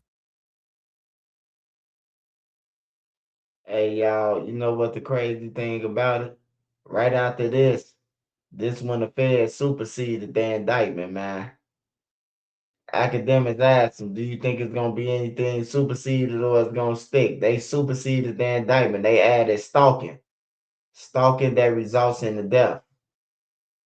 On everything, they added stalking to the charge because Drew said that they was lying. They superseded the indictment right after this.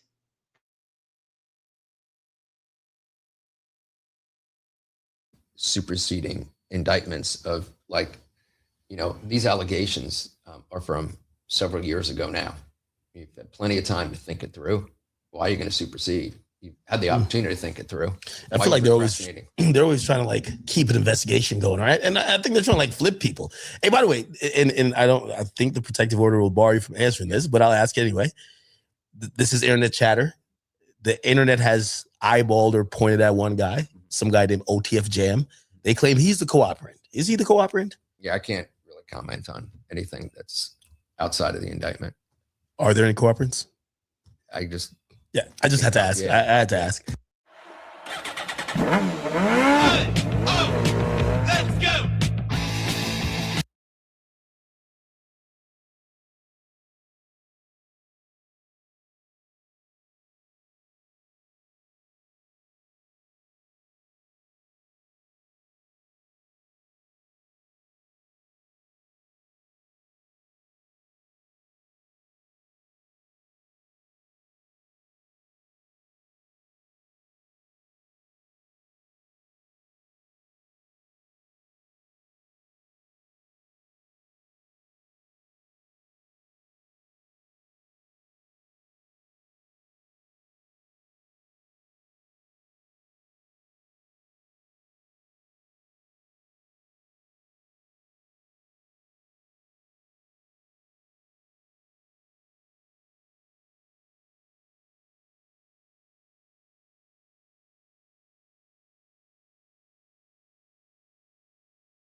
Prison reentry. are really important to me, and seeking out poor jurisdictions. I mean, when it comes to taking on a case, do you have to feel the person is innocent, or do you feel like everyone deserves a proper defense and you'll take on a case even if you feel the person actually did it? Yeah, so that's a great question. And I don't think, Vlad, that it's ever where you say like, oh, I think the person did it. I break cases down into two categories, and I'm always lecturing lawyers around. I've spoken in almost every state in the country, and when I speak to young lawyers, I always say we have two categories of cases. We have black and white cases and gray cases. Black and white case is where someone's like, I didn't do it. I mean, this murder, I was 75 miles away at the time. You know, I was at a graduation party. I wasn't anywhere near it. Then you have the gray case. The gray case is, damn straight, man, I took that gun and fired 7 shots. But you know why I did that? Because that dude has been beating me up, you know, a spouse, for 5 years and just punched me in the face and I had it. And all of a sudden you go, uh-oh, we have an affirmative defense. But you actually beat a case like the one you're actually describing. I did. Right? A woman shot her husband in the face. How many times? I've multiple done multiple times. And you actually won in court and she was found not guilty. I would say that I've had more battered partner syndrome not guilties than anybody in the United States of America. I've done them all. I've done a woman that burnt her husband alive to the point he was unrecognizable. I used it there. And you won that? Won. Wow. Stabbing cases, gun cases, you name it. I early part of my career, I just started attracting those cases one after the other. You know, it's like anything else. You know, you get one great Vlad interview and then you get 5 more. I got one of those cases and then they just started lining up to the point where I was like, I got to do something else, because every time I look in my reception area, it's nothing but women waiting to come in and see me. Huh. So, yeah. I mean, do you ever take on cases where the person just can't afford you? Absolutely. Yeah. Yeah. Because Absolutely. I'm thinking a lot of these cases you're describing, these are not multimillionaire women every time. Yeah. So we are really selective about our pro bono practice and our pro bono activity. But it's certainly something that's important, but it's what we choose. And so it's not something where someone comes to us, but if someone just can't afford us, but we think it's an important issue, then we'll do that. The other thing that's really important is, you know, I was president of the National Association of Criminal Defense Lawyers, and working on issues like prison reentry are really important to me, and seeking out poor jurisdictions. I mean, Vlad, there are parts of this country that are third world, and there are no public defense providers. You have like one public defender handling hundreds and hundreds of cases in rural parts of Mississippi, Arkansas, Alabama, Tennessee. And the degree that I could spread a little gravitas and help some of those folks, I've tried to do that as much as I can. Well, I mean, from my point of view, I think the biggest hurdle that you have is the co-defendants in Lil Durk's case. In the federal system, when do you find out exactly if these co-defendants are cooperating and exactly what they're going to be cooperating against? A victory on the ice calls for an ice-cold celebration off. Yeah. So it's good that you preface that in the federal system, because there's a difference between cooperating in the state system, as we've seen in cases in the news recently, that just falls apart. Right, the little Woody situation. Yeah. He got on the stand and just started being a maniac on the stand, and almost, I would say little Woody's the reason why Young Thug won his case. Yeah. So that just never happens in a federal case. And I'm saying this to the guy that did an iconic interview of Sammy the Bull Gravano, right? Yeah. I mean, so you know, that's... Yeah, I interviewed him multiple times. That's an all-timer. Yeah. That's an all-timer. No, 19 murders. Yeah. Yeah, that's an all-timer. I'm not going to do a Vlad TV, but if you haven't watched that, everybody needs to watch that. Yeah, check it out. And so you just don't see that in federal litigation. People are locked in I mean, they are locked in. They're in front of grand juries. There are multiple interviews. So you're looking at false statement cases. You're looking at perjury cases for the person if they do a 180, right? And so I say that all because it takes a while, because you don't know what's going on behind closed doors. And I just no way of knowing whether or not people are cooperating. But usually you don't hear about it until the process has really worked its way along and the person is locked in. And so you ask that and you put it in the federal context, because when it does happen, now I'm not talking about this case, generally speaking, the process has really moved along. Now, why has it done that? And why is it different than in a state case? Because in the federal system, with minimum mandatories, you have truth in sentencing. So if someone's going to get 20 years, they're gone for 20 years. If they're going to get a life sentence, they're gone for the rest of their life. And the way that the federal government works that is through 5K 1.1 or afterwards later on, a Rule 35. If there's substantial assistance, then the government goes to a judge and says, forget all that. They've been ratting, they've been snitching, they've been cooperating. It's time to slice and dice. It's a Walmart bargain basement sale. And the only way they can do that, with the federal sentencing guidelines is through cooperation. But the government doesn't get there until they really move it along quite a bit. Okay, so if there are co-defendants in the Durk case that are cooperating, you'll get all their statements before the trial? Yes, before they testify, we'll have everything. Okay, is it right before the trial, or do you have a long leeway to actually prepare for that? So do they spring it on you right at the end? No. Usually there's a court order and there's an agreement that it's a rather substantial period of time, but it's enough. Okay. Generally speaking, it's enough time for us to do a good cross-examination. So you could actually do depositions with no depositions. Okay, so you can't actually cross-examine them before they actually hit the stand. Oh, okay. Is it different in the state? So there's only a handful of states that allow criminal depositions, and the one that's confused people the most is Florida. So when we think of Casey Anthony and we think of George Zimmerman, all those cross-examinations that you saw, right? If you've really looked, and I did commentary on those cases, if you really looked and like you were in this business, you could see they were just following along on their depositions. But Florida and a couple other states are standalone. The rest of the United States has no depositions in criminal cases, and there's no depositions in criminal cases in the federal system. Only exception is if somebody's in another country and you really can't get to them, you have to prove it to the court.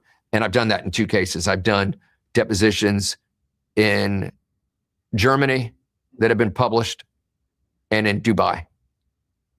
Imagine being able to build an app with your name on it just by thinking about it. Leadership is not picking apart music to prosecute young artists in New Orleans these days.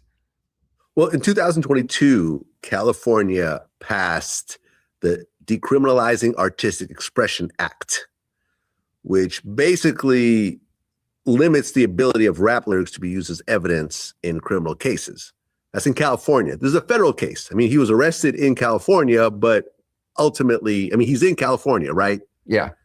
You know, where he's actually awaiting trial, but this is a federal case. So therefore, this law does not affect the federal system. Yeah. You know, so I'm glad you brought that up. And I know there was a movement in New York, and a U.S. congressman and I had lunch talking to me about my thoughts about 2 years ago about where this would go federally. I know there was an attempt by some congressmen to do the same thing in federal cases. I don't think it's got the steam that it needs to, but it feels good to know there's some people in DC that are saying, you know what, do we really need to do this? So there are people talking about this issue. California's a great example. And I believe that legislation was post George Floyd, when a lot of good criminal justice legislation came about. Yeah, look, this goes back into the early 90s. I interviewed a rapper named X-Rated who was charged with like a home invasion murder. He was a gang member in Sacramento. And ultimately, they used some of the lyrics from his album to indict him, as well as his album cover had a picture of him with a gun to his head, and they're saying, oh, this is the same type of pistol that was used in the murder and so forth. Regardless of what happened, he got like 30 years in prison. He's out now. But, you know, when we broke down to it, he was like, these are just general gangster rap lyrics. It has nothing to do with what happened. But it's interesting how law enforcement will really piece together, you know what I'm saying, like after the fact, and say, okay, well, this is clearly that, because it sounds like that. But like I said, in this case, it was recorded before they even happened. Yeah. So let's be realistic. And, you know, I try to be a student of these cases, and I know you are as well. We need to distinguish between some organization of 6 people doing home invasions and create a faux label and have one guy that goes to the studio 2 times a year and has 212 Instagram followers and tries to pretend they're a label. That's totally different than people going in the studio that are professionals, that are in there sometimes 20-hour days and you know, and doing and if I say it wrong, somebody help me, I think it's like what, the punch list method? Punch in, punch out. Punch in, punch out. Which, you know, here I am. I'm a lawyer, and I'm literally studying this. And at my office, because of the cases we have, we laugh all the time.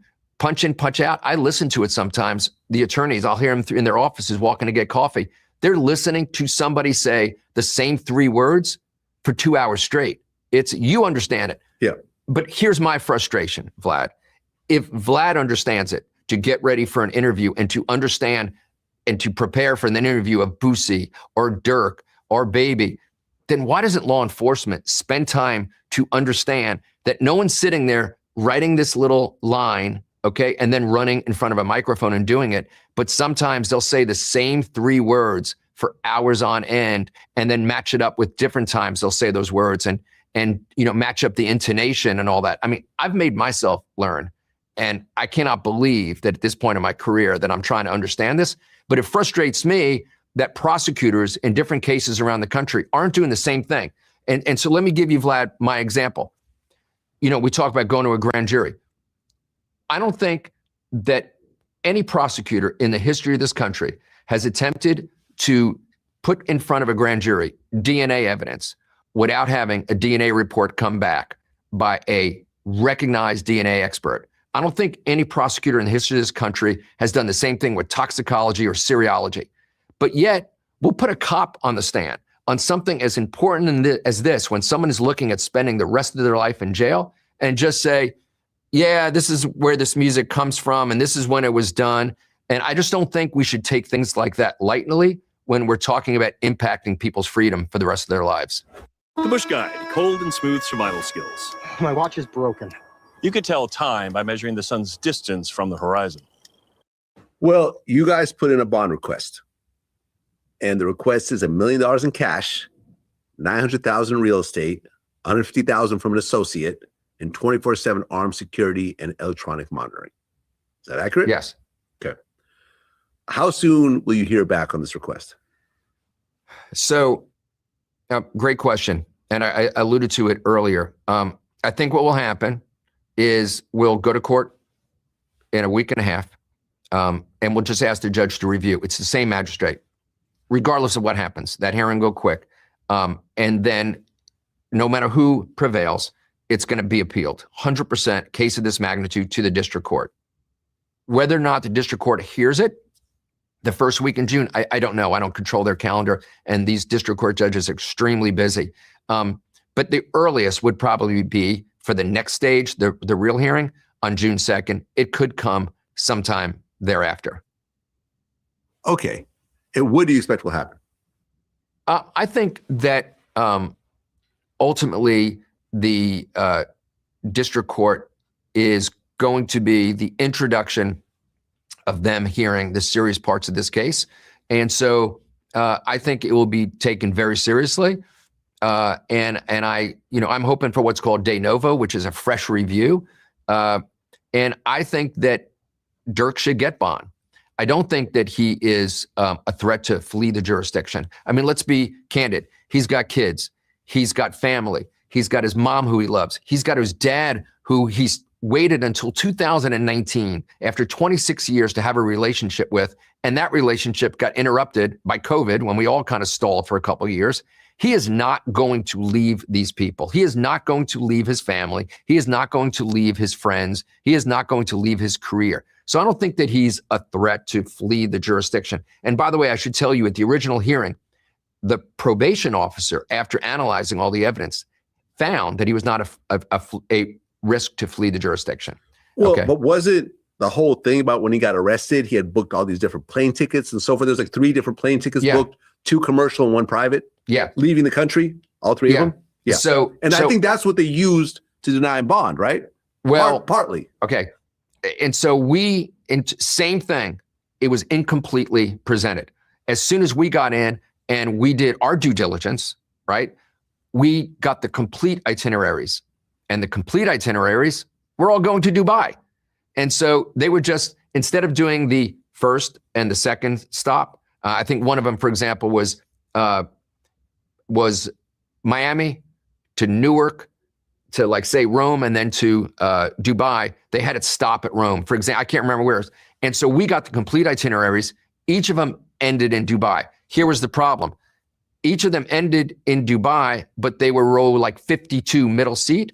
And respectfully, it's Lil Durk. He's internationally famous. He's not going to sit in the middle row for 17 hours in the back of the plane. A lot of people would. It's just more of a distraction to him. He wasn't able to get that. And so the alternative of a private plane was booked at that point. So I say that because we gave that all to probation.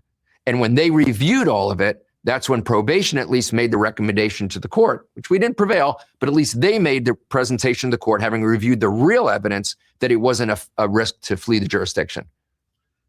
How did the relationship really start between you two? He reached out to you. Was he recommended by somebody? Did you already know him beforehand? You know, I have never represented him before. He clearly was familiar with me through a lot of my other clients. And it seems, Vlad, that my whole career is waking up at 6 a.m. and having 5 text messages. And that's like the story of my life. And so whatever time I woke up that morning, I had text messages from all different types of people requesting that I get to Miami immediately. And, probably by 5 o'clock that night, I was in Miami, and of course, met with him. And we started assembling our team, Chicago counsel, LA counsel, and of course, my law firm taking the lead in the case. I mean, you speak to him regularly, I assume, being his primary lawyer.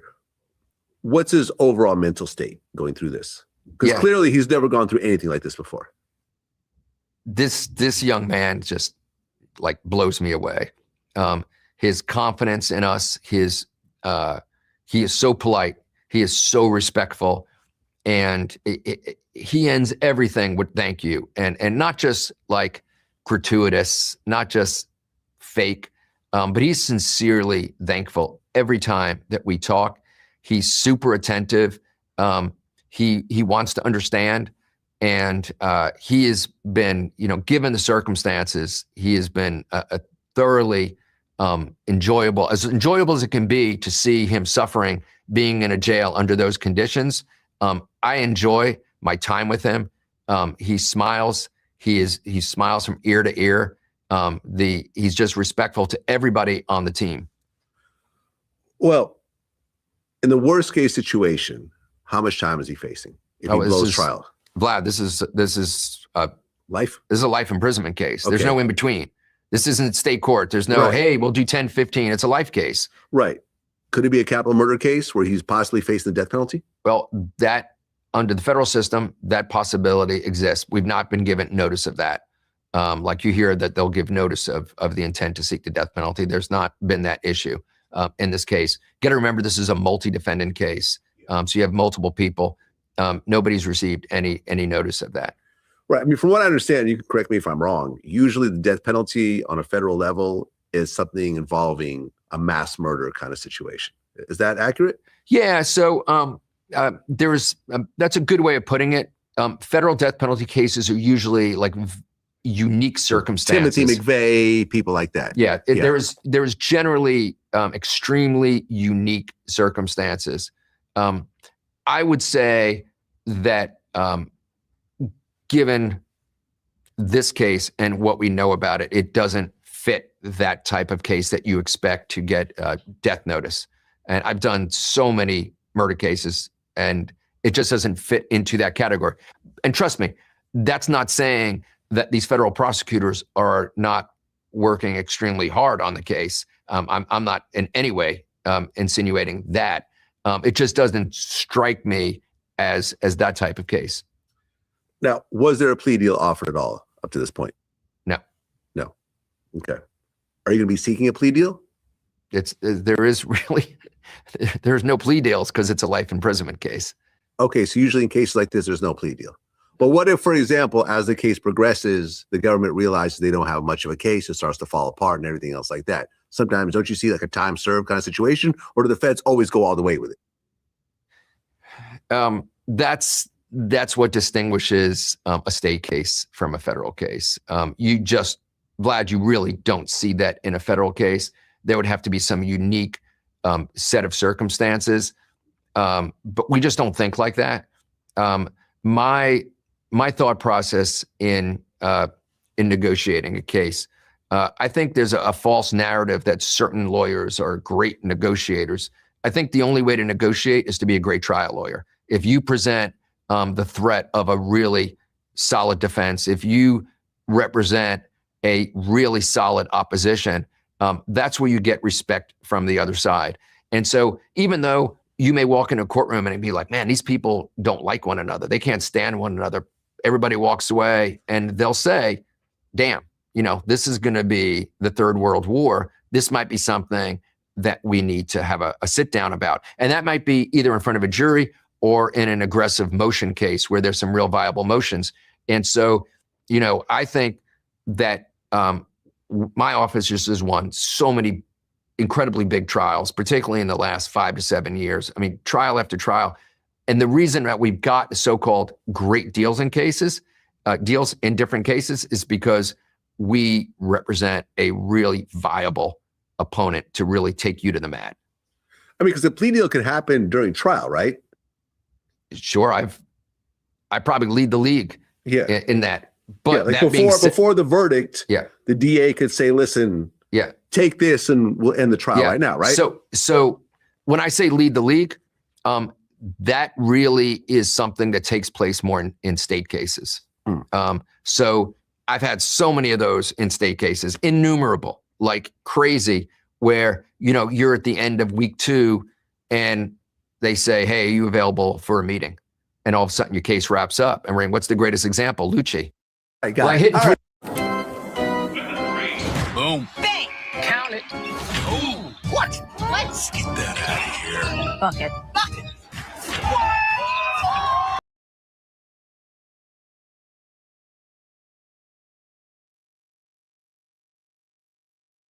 Smash that like button, y'all. Smash that like button.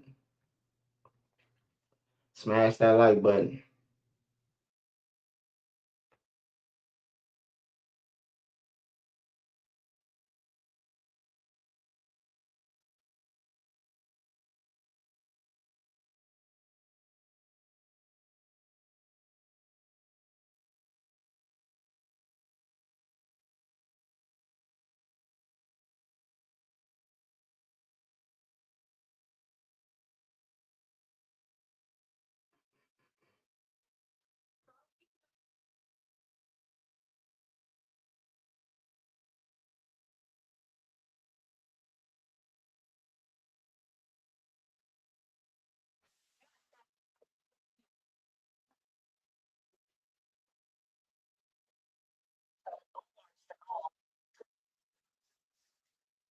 Fox 5 has been on top of new developments in this investigation for the last 3 years. Fox 5's Doug Evans has the latest tonight. These 2 arrests are a big break in this cold homicide case, but investigators stress it doesn't solve it just yet. 2 men under arrest in the murder investigation of Omar Stigall in 2023. Investigators say these 2 men allegedly found his body, but delayed calling 911. The 33-year-old Adrezi Robinson and 36-year-old Contavious Hall, deputies say they found the body of Omar Stigall in his home on April 21st, 2023, but they delayed calling 911. So it is unknown if the victim was alive when they located his body. Evidence has shown that both of them waited a substantial amount of time prior to contacting 911. Deputies say on April 21st, 2023, someone kicked in Omar Stigall's front door on Jeter Circle in Coweta County, shot him. Apparently, Robinson and Hall arrived later, apparently waited, and then called 911. Ricky Stigall, in an interview with me last year, told me he's always believed there are people in the community who know the identities of his son's killers. He was a loving person around the community. And all I want y'all to do, man, is just, if you see it, tell it. And if you know something, tell it. Because what my son did to your son, I would tell it. Surveillance video from the neighborhood that night showed two men running away with duffel bags. However, investigators say the video is too grainy and they haven't been able to identify these two men. If you have information that can help break this case open, now with the arrests of Robinson and Hall, call the Coweta County Sheriff's Office or Atlanta Crime Stoppers. There is a $10,000 reward for information in the case. Whether you're a professional welder or simply take pride in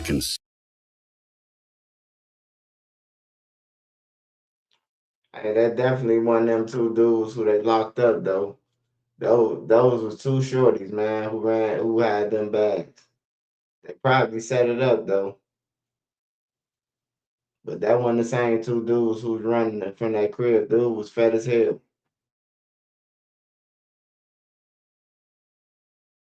consistent and precision welds. Harbor Freight offers. Tonight, the search continues for the person who shot and killed two teenagers in South Fulton Tuesday night. 16-year-old Jamari Smar and 14-year-old Jeremiah Carter were fatally shot in the Cook's Landing neighborhood. Good evening and thank you for joining us at 6. I'm Russ Spencer. And I'm Christine Spiro and for Courtney Bryant. Fox 5's Tara Jabor joins us live from South Fulton tonight. And Tara, you spoke to the mother of one of the victims. That's right. I spoke to the mother of Jamari Smar. She tells me that Jamari and Jeremiah were the best of friends and that they were inseparable. Now she's heartbroken and she wants justice for both of them. 16-year-old Jamari Smar was full of life, a sophomore in high school with dreams of playing basketball and being an entrepreneur. Jamari was goofy. He always had us laughing. His life taken on Tuesday night, along with the life of his best friend, 14-year-old Jeremiah Carter.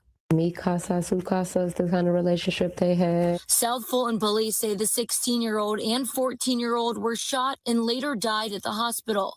Jamaica says her son was in that neighborhood because he was selling a vape. She never thought this would happen to her boy. Not in a million years would I have ever be expecting to lose my child.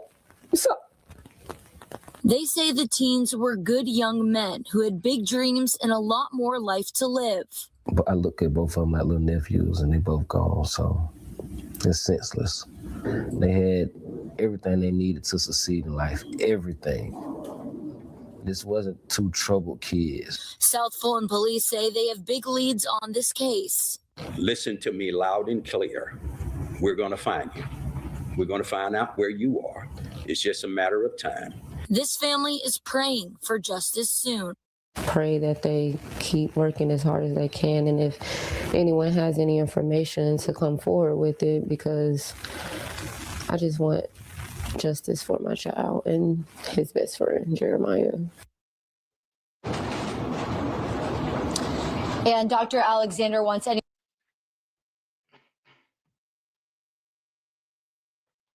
Hey, bro, did they just say selling a vape?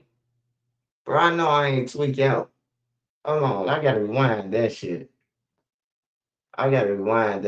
They better not say it's selling no vape, and the motherfucker could have went to the vape store and got their own shit. Year-old and 14-year-old were shot and later died at the hospital. Jamaica says her son was in that neighborhood because he was selling a vape. She never thought this would happen to her. Man, that man got killed over a vape. And y'all better get y'all kids and hug them, man. A vape, bro. I ain't laughing because they got killed, bro. A vape. That's deep, man. That's deep than a motherfucker, bro. Life ain't worth, bro. Life, it's like life ain't even worth it to motherfuckers, bro. Damn, motherfuckers worried about who snitching. Them niggas need to go to jail. A vape. If they kill him, two people for it, they killed two people, not one person. Two for a vape. What you think they'll do to anybody? They do to a motherfucker with $100 in their pocket. They definitely gonna die. Yeah, who the fuck buy a used vape? Like, I don't understand this shit, man. 14-year-old and a 16-year-old killed over a vape. That shit crazy, man.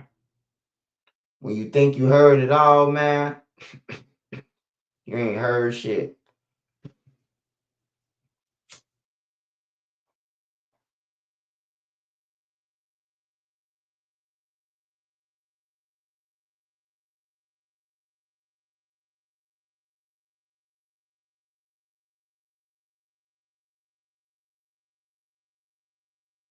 Yeah, that's crazy, man. That's some shit to think about, bruh. They just lost two kids over a fucking vape pen, bruh.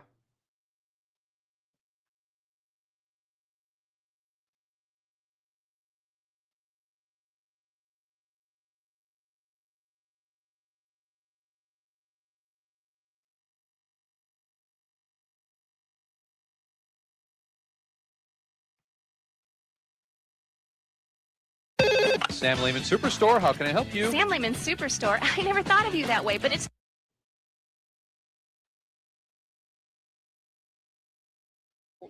They'll be talking about the victims who were killed in the shooting, the two teenagers, 14 and 16 years old, killed in the city of South Fulton earlier this week.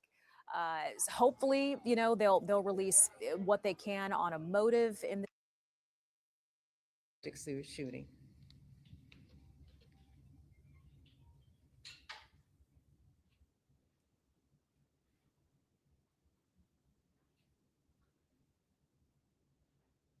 You. I am deeply saddened by the tragic shootings that have claimed the lives of two teenagers earlier this week in Cook's Landing subdivision near Fortune Point. My heart goes out to the families and of these young people and to the entire community as we grapple with this devastating loss. I want to be very clear. Our law enforcement officers have been working around the clock to solve this matter. Director Alexander will brief you in just a few moments. I remain very proud of their hard work, their efforts to apprehend whoever is responsible for this tragic crime. I also want to acknowledge that the public's understanding with us at approximately 8:35 p.m. Tuesday night, March 17th of this year. Officers responded to the 4200 block of Fortune Point, which came in as a shooting. Tragically, we found two victims who had succumbed from injuries after being transported to the hospital. Preliminary information indicates that individuals, this may have stemmed from a prior dispute that is still to be determined because we're still very early into this investigation and it's less than 48 hours old.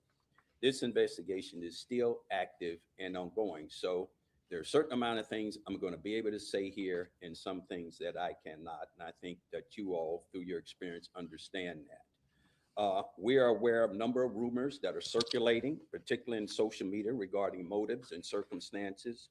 At this time, we're not in a position to confirm any of that. and we urge the public not to speculate. In order to protect the integrity of the investigation, we're not releasing additional information at this time. We can confirm that the victims did not reside at the location where the incident occurred. At this time, the suspects have been identified as two juvenile victims, 14-year-old Jeremiah Carter and 16-year-old Jamari Smar, both suffering from gunshot wounds. If you have any information that could be pertinent to this case, and certainly that information would be held anonymously, please contact us through Crime Stoppers. And as you heard the mayor say, let's be clear, the violence of this nature, especially involving young people, is unacceptable to 14-year-old teenagers. So if you have any questions, I'd be more than glad to entertain them at Where this moment. exactly did the shooting happen? Did it happen on that street on Fortune Point? Yes, it did happen on the street on Fortune Point, yes. Did the shooting happen in a vehicle?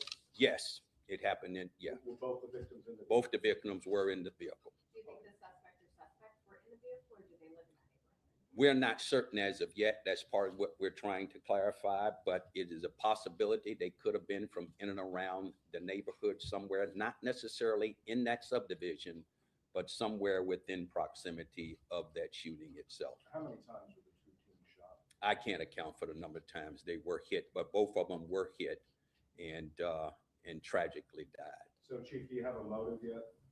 Well, that's the other thing we're trying to determine. We know there's a lot of rumors circling around on social media as what the cause of these deaths may have been. But at this point, they're mere rumor, speculation, innuendo, if you will. But we're going to get to the bottom of this. It's just a matter of time. So we have some significant leads that we're working. We're working very closely with Fulton County Schools and our partners in and around the area. And detectives, quite frankly, have been on this case for the last 36 hours, a number of hours or so. And we'll continue to be so. In fact, I just talked to an investigator who stayed up all night following leads. And some of these leads, of course, are proving possibly to be of some real value to us. Chief, I'm sure your investigators have checked this out. There's a lot of doorbell cameras in that neighborhood. Mhm. Have you been able to obtain any kind of video to shed light on the crime or identify any suspects? Well, here again, we don't have anyone positively identified. In terms of the forensics information that you're inquiring about, whether we've gathered, that's still in the process of doing that. So that is kind of very basic and fundamental when we, after any type of crime occur, they do those door knocks, if you will, and where there is video footage that could be possible, we certainly do acquire that from residents, and it certainly can be advantageous in terms of this investigation. Where they are on it specifically at this very moment, I cannot tell you. If your basement walls are peeling, that is not appealing.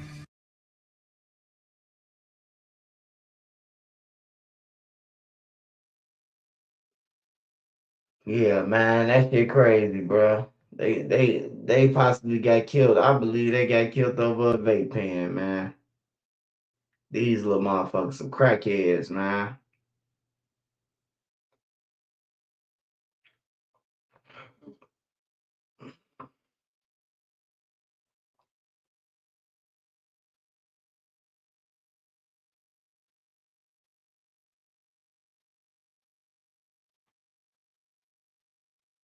A suspect has been caught after a shooting outside a Detroit high school in late February that left another teenager hurt. Detroit police arresting a 16-year-old. Now both he and the victims are facing charges. Let's get live to Fox News' Scott Wolchek.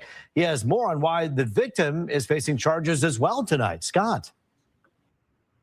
Hey, Roop. Yeah, a little unusual to hear that, but in this case, police and investigators went back. They looked at this footage from back when this happened on February 27th, and they say both of these teenagers had handguns. So what exactly is going on here? Well, today, police met up talking about how they caught this suspect, a 16-year-old charged with carrying a concealed weapon as well as using a firearm in a school zone or a gun-free zone, in this case, a school. The victim also facing those charges. The only thing that's in addition for the suspect is they also have a reckless discharge charge. So pretty interesting charges being handed down. They're not being charged as adults. Now, let's go back to when this all happened. February 27th, outside of Detroit Edison Public School Academy over there on St. Aubin. There was a basketball game going on. Police say a fight broke out. That is when gunshots started going off, and we know that the victim had been wounded by that gunfire. They were able to make a recovery, and now they are facing those charges. So police asked for the media's help to actually help track some of these people down. They gave us their images. You'll see they're blurred now because, remember, these guys are minors. However, at the time, this aided the investigation. Take a listen. Because of the information, the pictures of the suspect being on the news, Southfield Police, through their work with their community, were able to positively identify the suspect. Once you guys put the images on the news, we were alerted within 2 hours of positive identifications of the suspects. And the following day, we started executing search warrants. We did recover multiple weapons, and we filed the prosecutor charges that we had. Yeah, so both of these teenagers will be charged as juveniles. Now, police also want to send out a reminder of gun safety storage. Make sure that your firearms are locked up. And I think it's also pertinent to say, during the search warrant that was executed during that investigation, they recovered 3 assault rifles and a handgun. So pretty disturbing that these teenagers allegedly had those weapons at their disposal. For now, reporting live, Scott Walchek, Fox 2 News. Rube, back to you. Yeah, certainly serious and disturbing allegations here against these teens. Any word on why they're charging them as juveniles and not adults in this case? Yeah, they did not get into that in the press conference. It's more of a prosecution question. And that's something that I think is pretty interesting as well. And my guess is that it may have something to do with how the actual shooting itself went down, perhaps what these kids' criminal history are, and perhaps it's giving them another chance instead of just throwing the book at them. But we'll have to see exactly if we hear. Shorty them had 3 motherfucking assault rifles and some more guns at the crib. That's how I know they slow, bro. Y'all just did a shooting. Y'all on camera. And you telling me that y'all finna leave the guns at y'all crib after y'all just shot at a school, outside the school? Like, these kids don't give a fuck, man. Like, they don't give a fuck. Like, we just watching the news and seeing that, like, everywhere. We was just in Atlanta where they just killed 2 kids over a vape. Now we in Detroit. These niggas just shot outside the school, and then they still got the guns in their house as if law enforcement ain't finna smack they shit. And then the parents, y'all acting like y'all don't know they got assault rifles and shit in the crib, man. Motherfucker live in your house. You know what's in your house, or you should know what's in your house. You paying all the bills. How come you don't know 3 guns in your house? And then he can't respect you if he got guns in your house.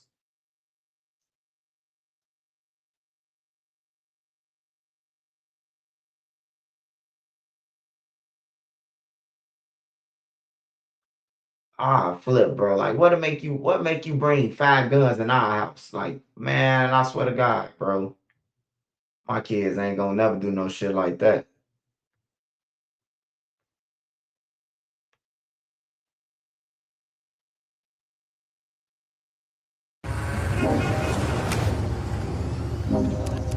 Rest doesn't hold you back. It powers your rise to the top. Because the real... Prosecutors say a Milwaukee man killed his uncle, and then weeks later, he killed again. Bill Miston has a look ahead at the trial and the backstory of the cases.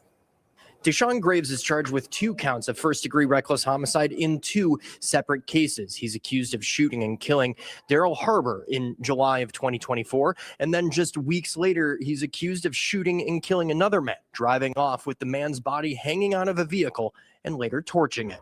It was July 15th, 2024. Prosecutors say Deshaun Graves shot and killed his uncle, Daryl Harbor, near 36th and Cortland. The shooting caught on nearby surveillance cameras. That November, Harbor's sister told Fox 6 She went to the cops. I called the very next day to tell them who the shooter was, which was my nephew. It's unclear where Graves was in the days that followed, but weeks later, on August 4th, prosecutors say he pulled the trigger again, and it didn't end there. That was torture the way he did my son. 31-year-old Quincy Smith was shot near 84th and Carmen. Prosecutors say Graves shot Smith after a fight, and Smith fell back into a van that was stolen hours earlier, and Graves drove off with Smith's head still hanging out. Cops later found the van torched near 34th and Hour. Smith's body was inside. I never got a chance to see my baby when he left the world. That hurt me the most. 2 days later, cops found Graves at a rented-out Airbnb. In total, Graves faces 2 first-degree reckless homicide charges, 4 bail-jumping charges, arson, and mutilating a corpse. Bill Miston, Fox 6 News.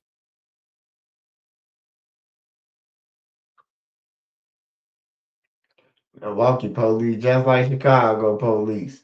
They called and told the man who killed their uncle. He killed his uncle already. They let the man roam around Milwaukee some more. He done killed another motherfucker and torched his body over a fight. Niggas cowards, man.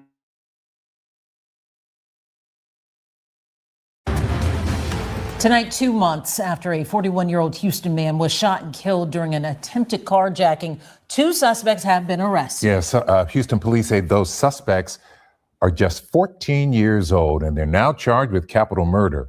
Matt Doherty has been following this story from the beginning. He's outside the Harris County Juvenile Detention Center tonight and getting reaction from the victim's fiance. Matt? I'm told it's unlikely the teens will be released before this goes to trial. Tonight, we're speaking with the victim's fiance, who went from planning a wedding to planning a funeral. I received a text message today saying that they got him. And all I responded was like, thank you. Crystal Carter had been waiting to hear this news for 2 months. I know they were the folks that were on the pictures that you guys thankfully shared a few weeks ago.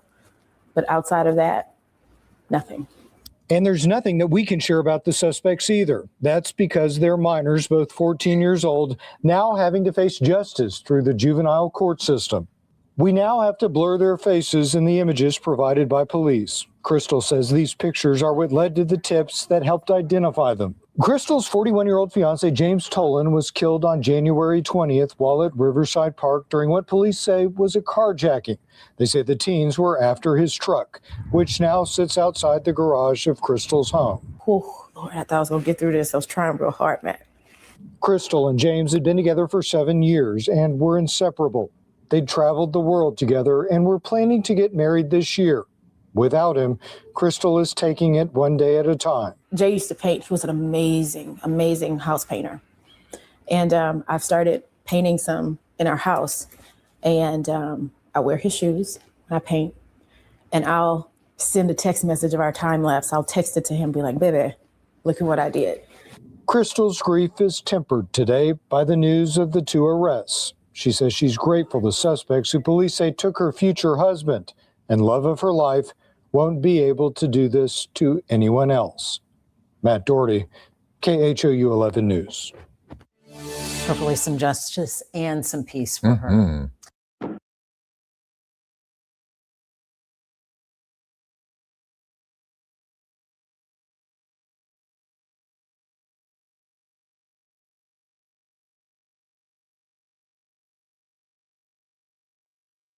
Yeah, that's wild, man.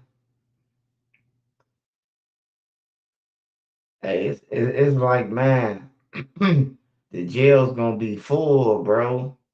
The YNs, man, they going to jail more than anybody, bro.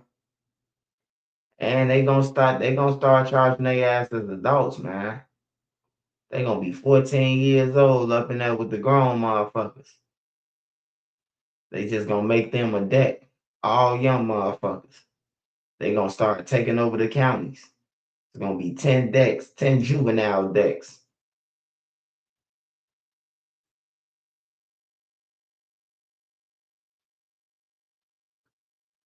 Hell no, I'm getting that shit up, bro. If you got the ups on me and you run up on me, I'm getting that shit up. On everything, I'm getting that shit up, hoping that you don't kill me. Shit.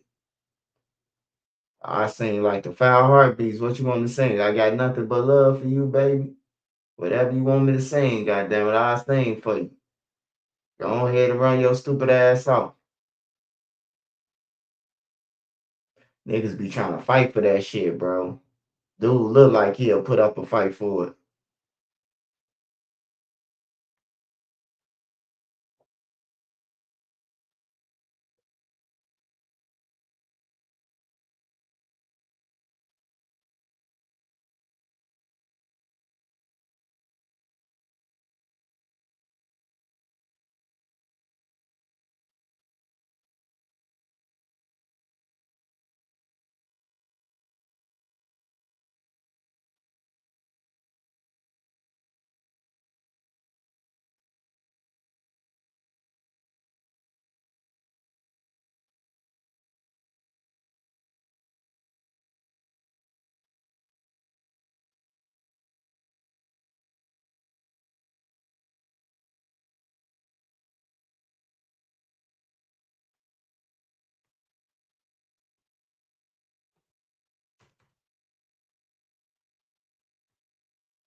We heard that Usher and Chris Brown had got into it. It just seems like maybe it's Usher. I don't know, guys. You're Mr.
Fuck.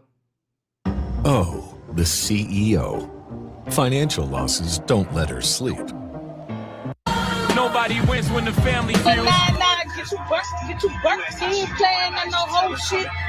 That ain't no real collar boy.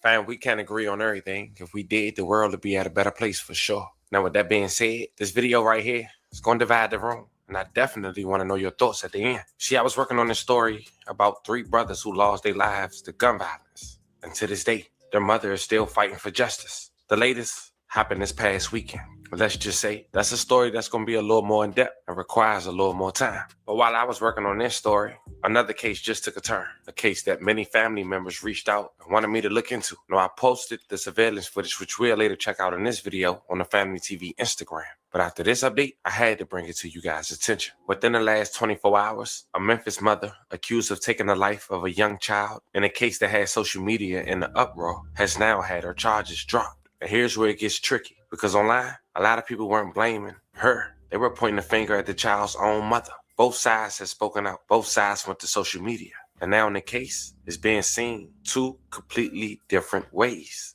Some people call it justice. Others are calling it a failure of the system. So today, we're going to break down the facts. No bias, no extras, and let you decide for yourself. And after this, we're going back to that story. about those three brothers. But before we go over this one, I want you guys to remember, I don't give you no angle. I just give you the story. So with that being said, make sure you like, comment, and subscribe.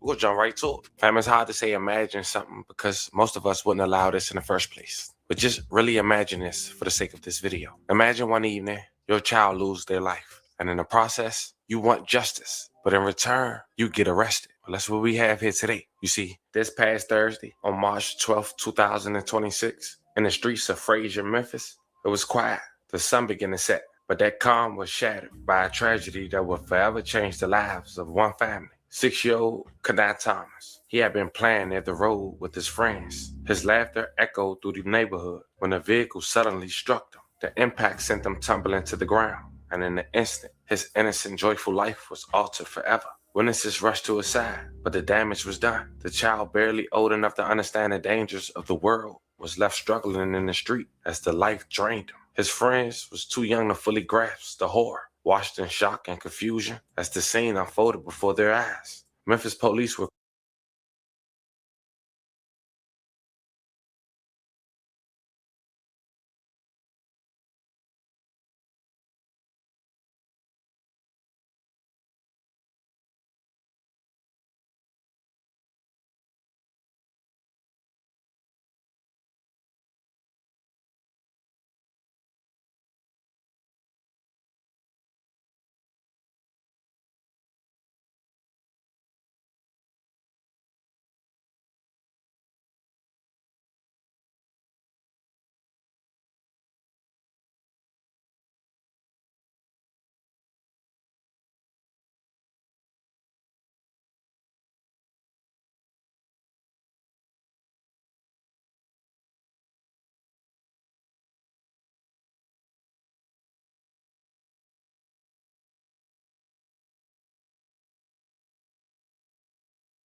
Introducing K&N's lineup of performance diesel products. Unlock your diesel's potential.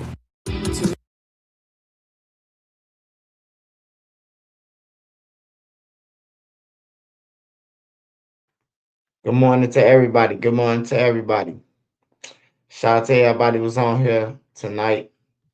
I'm gonna play this video. It's gonna be my last one. Then I'm gonna get up out of here because I got school at noon. So I'm gonna get up out here. Shout out to all my members first though. Big Mari James 663. Shout out to the membership. Shout out Maurice Maury. Shout out Jamarion Thomas.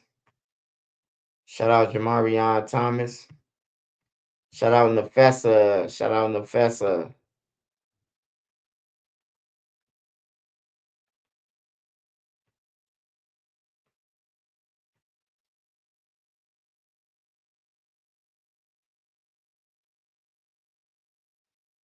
Shout out Mook. Shout out Mook again. Shout out Mook coaching them kids, man. Jamarion Thomas. Shout out to Jamarion Thomas. Shout out to Jamarion Thomas membership. Shout out to Jamarion Thomas again. Shout out to Jamarion Thomas. Say Bezu hook it up. And shout out to Comic Book Nerd, man. Shout out to Comic Book Nerd. Smash that like button, y'all.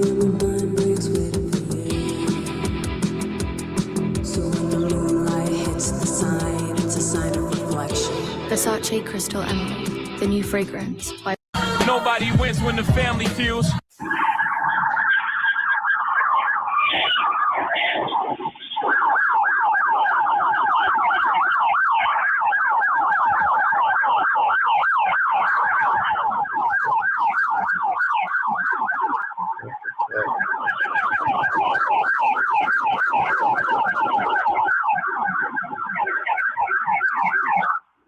So tired of this. I don't want to live here no more, Mom. That's scary. Others are in jail tonight, accused of two Fort Worth murders days apart. Court documents reveal a bizarre set of circumstances leading to the first fatal shooting. However, a witness told police the second killing was payback for a robbery a few years ago. Nights, Fort Worth police tell us that suspect vehicle was registered to the twins' mother. The tipster told officers they recently heard the Gabatabo brothers were responsible for Gonzalez's murder. Investigators say they found a video on Gonzalez's phone of two naked young men at gunpoint. Using facial recognition software, police determined the young men in the video to be the twin brothers. Fam, at this point, we all know there's always two sides to the story. Some might say three. Your side, the other person's side, and the truth. And we also know by now, revenge don't got no date on it. Some people like to act instantly, and some people that just act when they feel they got the perfect opportunity. And that seems to be the case for the story we got here today. But it's so many layers. You see, by now you probably saw a video or heard reports of twins getting arrested based out of Texas for two murders just weeks apart. And despite how they might look, they're only 20 years old. And it seemed to be revenge for an incident that took place when they was 15, maybe 16. Now, out the gate, it's been reports that the twins was robbed and stripped and forced on camera. And the person who was gunned down had this video of them naked on camera being robbed and stripped, according to local police. But when you look at it and look at this suspect, and yeah, man, a bullet don't got no age, weight, or date on it. It just go. But you mean to tell me this man just by himself robbing these two twins? For what? What they rob him for? And I know he wasn't by himself. So I wanted to hold fast on bringing this information because I wanted to gather as much information as possible to bring it to you guys' attention. Not to mention, the first murder was a black kid. And even I made mistakes before in reports that I have to make sure I correct myself, in which I do. But the reports for him is he had a mask and gloves on. Let's clear that up right now. He had a surgical mask on and gloves. What he used because he's a barber. Now, I want to point something out now. They saying the twins was responsible for that murder as well, as we just mentioned. But the report that he was breaking into cars do not match what the witness said to police, yet and still. The narrative has been pushed that he was doing criminal activity and he was allegedly killed for that. But just reading the facts don't present that. And that's why we're here today, fam.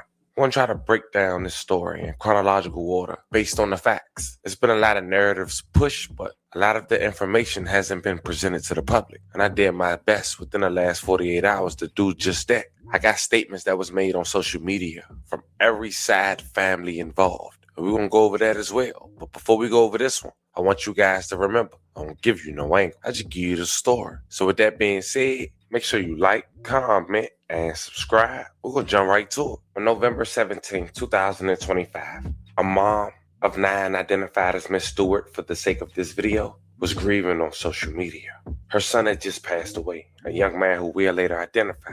And throughout it all, that same day, November 17, 2025, after coming back on social media 2 days after her son's demise, she got an inbox. And one person wrote, I never thought I'd see the time of day, but they paying me now to let y'all know how to make some money out while y'all watching me. Man, we family. Of course I'm going to do it. So the name of this app called Free Cash App. F your son.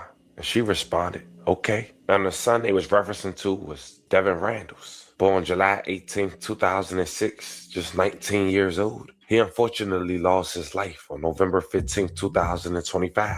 He was a barber. He allegedly lived on Augusta Lane on the 3000 block. That's allegedly where he lost his life as well. His nickname was Day-Day. And apparently Day-Day wasn't alone when he lost his life. There was some funny business going on from the start. According to the police report, When police arrived, officers located the victim lying in the parking lot with multiple gunshot wounds to the torso.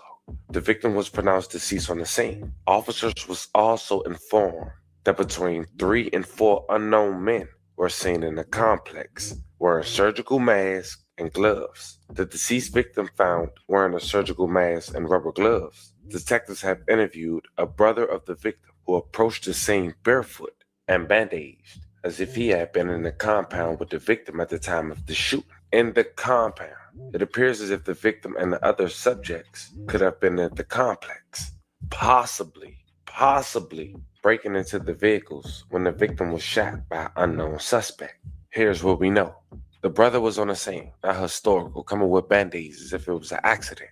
On top of that, some other people was known to hang out there. This wasn't a random place where they was doing. Could this been an accident and the people who we'll later identify as the twins held responsible because of that? And a witness gave that story? Because nowhere in that report they say the twins who we'll later identify had a vehicle or family member had a vehicle that was broken into that warned them to shoot this young man. So when we go over the Facebook quotes from the mom saying that narrative is wrong and my son was at the wrong place at the wrong time, because after doing my research, he was just 1 week away from headed to the Navy. Well, that might be true. But it's also important that the twins was also known to hang out there. Now, before we identify the twins, I want to read what the mother went to Facebook, the mother of Day, that is, had quoted on Facebook the day he lost his life after seeing that report and the days following. She wrote on November 15, 2025, y'all believe anything that y'all hear. Everybody knows my son. He was not one of them. He was at the wrong place at the wrong time. Believe what you want to. It doesn't matter. He was an innocent victim of senseless crime. She followed up and wrote, y'all acting like Fort Worth PD never falsely accused y'all. My son was not out there with gloves and a mask on. They're going to do anything to cover up shit. My son was headed to the Navy. Never been in trouble. Graduated with honors. Find somebody else's child to play with. She also wrote the following day, detectives just left my house. They trying to figure out who murdered my son. There were no break-ins reported in those apartments last night. My son was shot 5 times in the chest, and they have no idea why, and no suspects. This has confused me even more. I just don't understand. Whoever is behind that page created a false narrative to make another young black man look bad. Just 2 weeks later, on November 30th, 2025, Isaiah Angel Gonzalez was gunned down. Born February 15, 2005, just 20 years old from Fort Worth, Texas. Now, it's important to know this. I'm not sure if he was and what gang allegedly Isaiah was a part of, but in Fort Worth, Texas, like many large cities, it has various street gangs, including those with Mexican affiliations, often tied to larger prison gangs. In Fort Worth, you got Sir 13, broad affiliation with Mexican mafia prison gang, common in Texas, involved in drugs, extortion, and street crime. You got North T14, rival to Sir 13, often linked to the Nostra family, which is a prison gang, also active in drug trade. Then you got local Chino gang, numerous smaller neighborhood-based cliques that might use common symbols or affiliation but operate independently. And in Fort Worth, they got all the above, and transitional gangs like MS-13. But nonetheless, on November 30th, Isaiah was walking out his job a little past 2:30 at Flip's Patio Grill, located on the 6000 block of Fossil Bluff Drive in Fort Worth, Texas. Outside waiting for Isaiah was his girlfriend and his sister. They got into the car. Next to their vehicle was a truck, but they didn't know underneath that truck was twin brothers strapped with firearms about to purposely hit their target, and no one else. Later having people assume that Isaiah's girlfriend had set him up. As they started the car, the twins identified as Solomon and Samuel Gabido, both 20 years old, had got from underneath a truck and opened fire, shooting Isaiah 4 to 5 times in the head, leaving him DOA before running off on feet. May he rest in peace. A love of condolences to his family. And for months, even weeks, no one knew why, and no one would get arrested. Nothing was stolen, just blood on the streets, a shaken girlfriend and sister, a deceased man, and unknown questions for authorities and family members. Weeks later, one of the twins would get arrested, but it wasn't for murder. Shortly after, he would get released, thinking he just got away with murder. Just a month after Day lost his life, and 2 weeks after Isaiah, 20-year-old Samuel was arrested after fleeing his vehicle following a police chase that tore through a residential neighborhood. Police say he faced new charges for evading arrest, on top of multiple outstanding warrants. He probably fled thinking he was about to get arrested for murder. I'm so tired of this. I don't want to live here no more, Mom. That's scary. I was just happy that my granddaughter wasn't here that day because we probably would have been out here. Around 2 p.m. Friday afternoon, Fort Worth police had multiple warrants out for him from Grapevine and Frisco PD. Everyone told to stay inside until the scene was secure. So tired of this. I don't want to live here no more, Mom.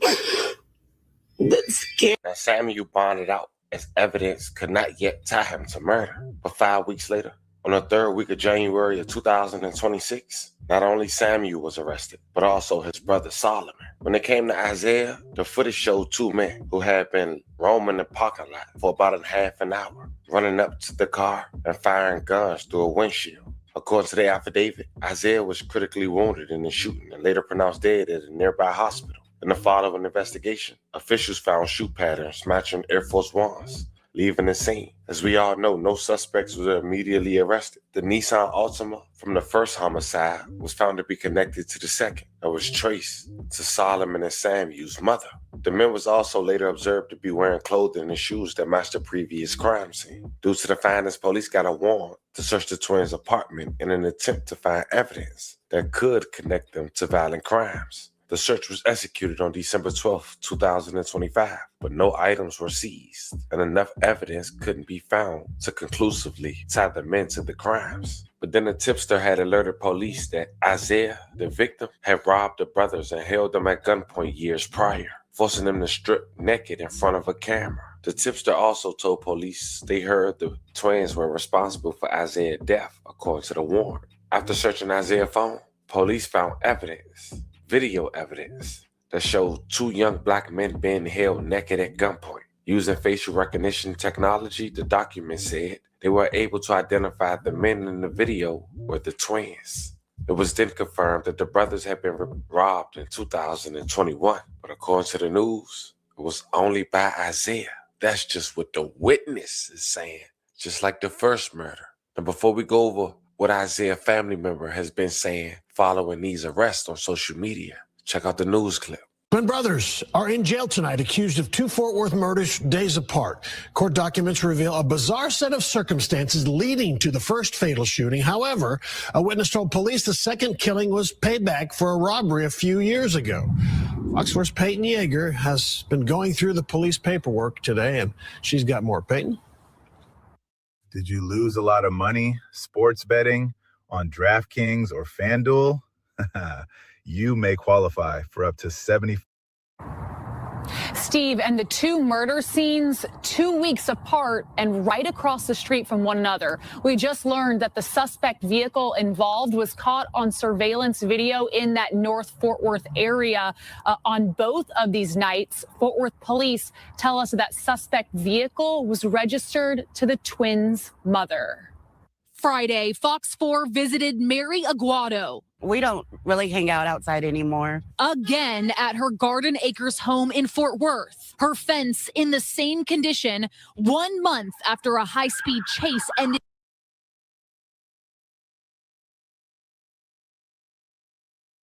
He was gunned down in his vehicle. Fort Worth police say it appeared to be a targeted hit.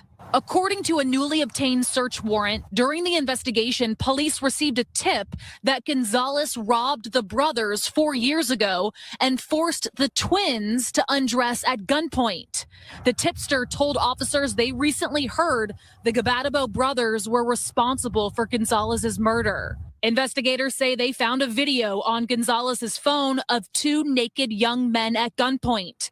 Using facial recognition software, police determined the young men in the video to be the twin brothers.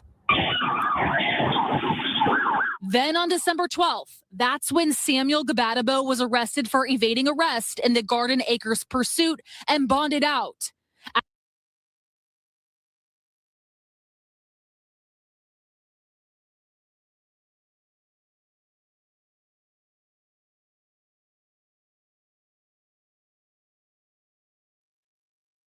Hey, y'all, I'm finna get up out of here. I gotta go to sleep, man. I gotta be up at 12. I love y'all, man. Shout out to everybody's on here. Shout out to all the mods, man. All the moderators that was on here.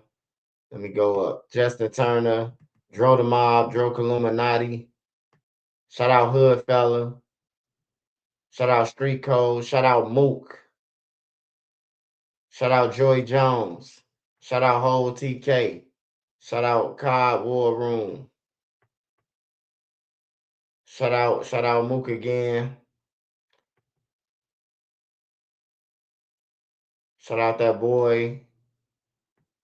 Trap God. Shout out Trap God. Shout out Explosive. Shout out Jeff Hicks. Shout out Soretti. Shout out Dustin Turner. Shout out Mill.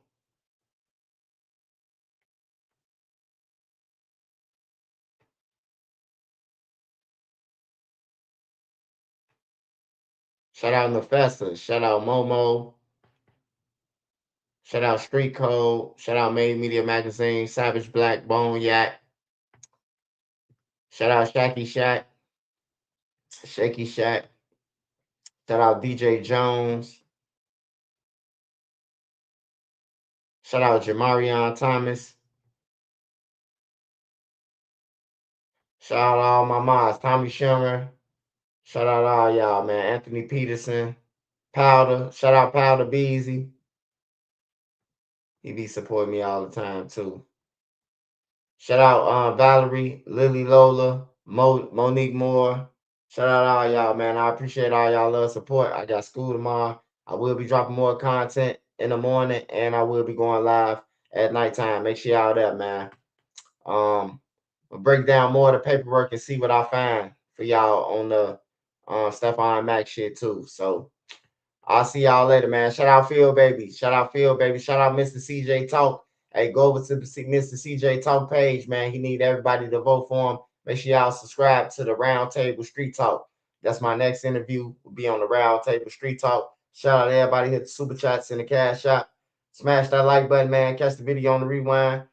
If you ain't seen my other videos, man, about cash and about all the rest of my videos, go and check them out. I got a series of what happened to. Make sure y'all go and check that out. I got 2 pages too, 2 Trenches news pages. So make sure y'all check it out, man. I love y'all. Be safe. See y'all tomorrow, man. God bless y'all, man. Amen. I'm out.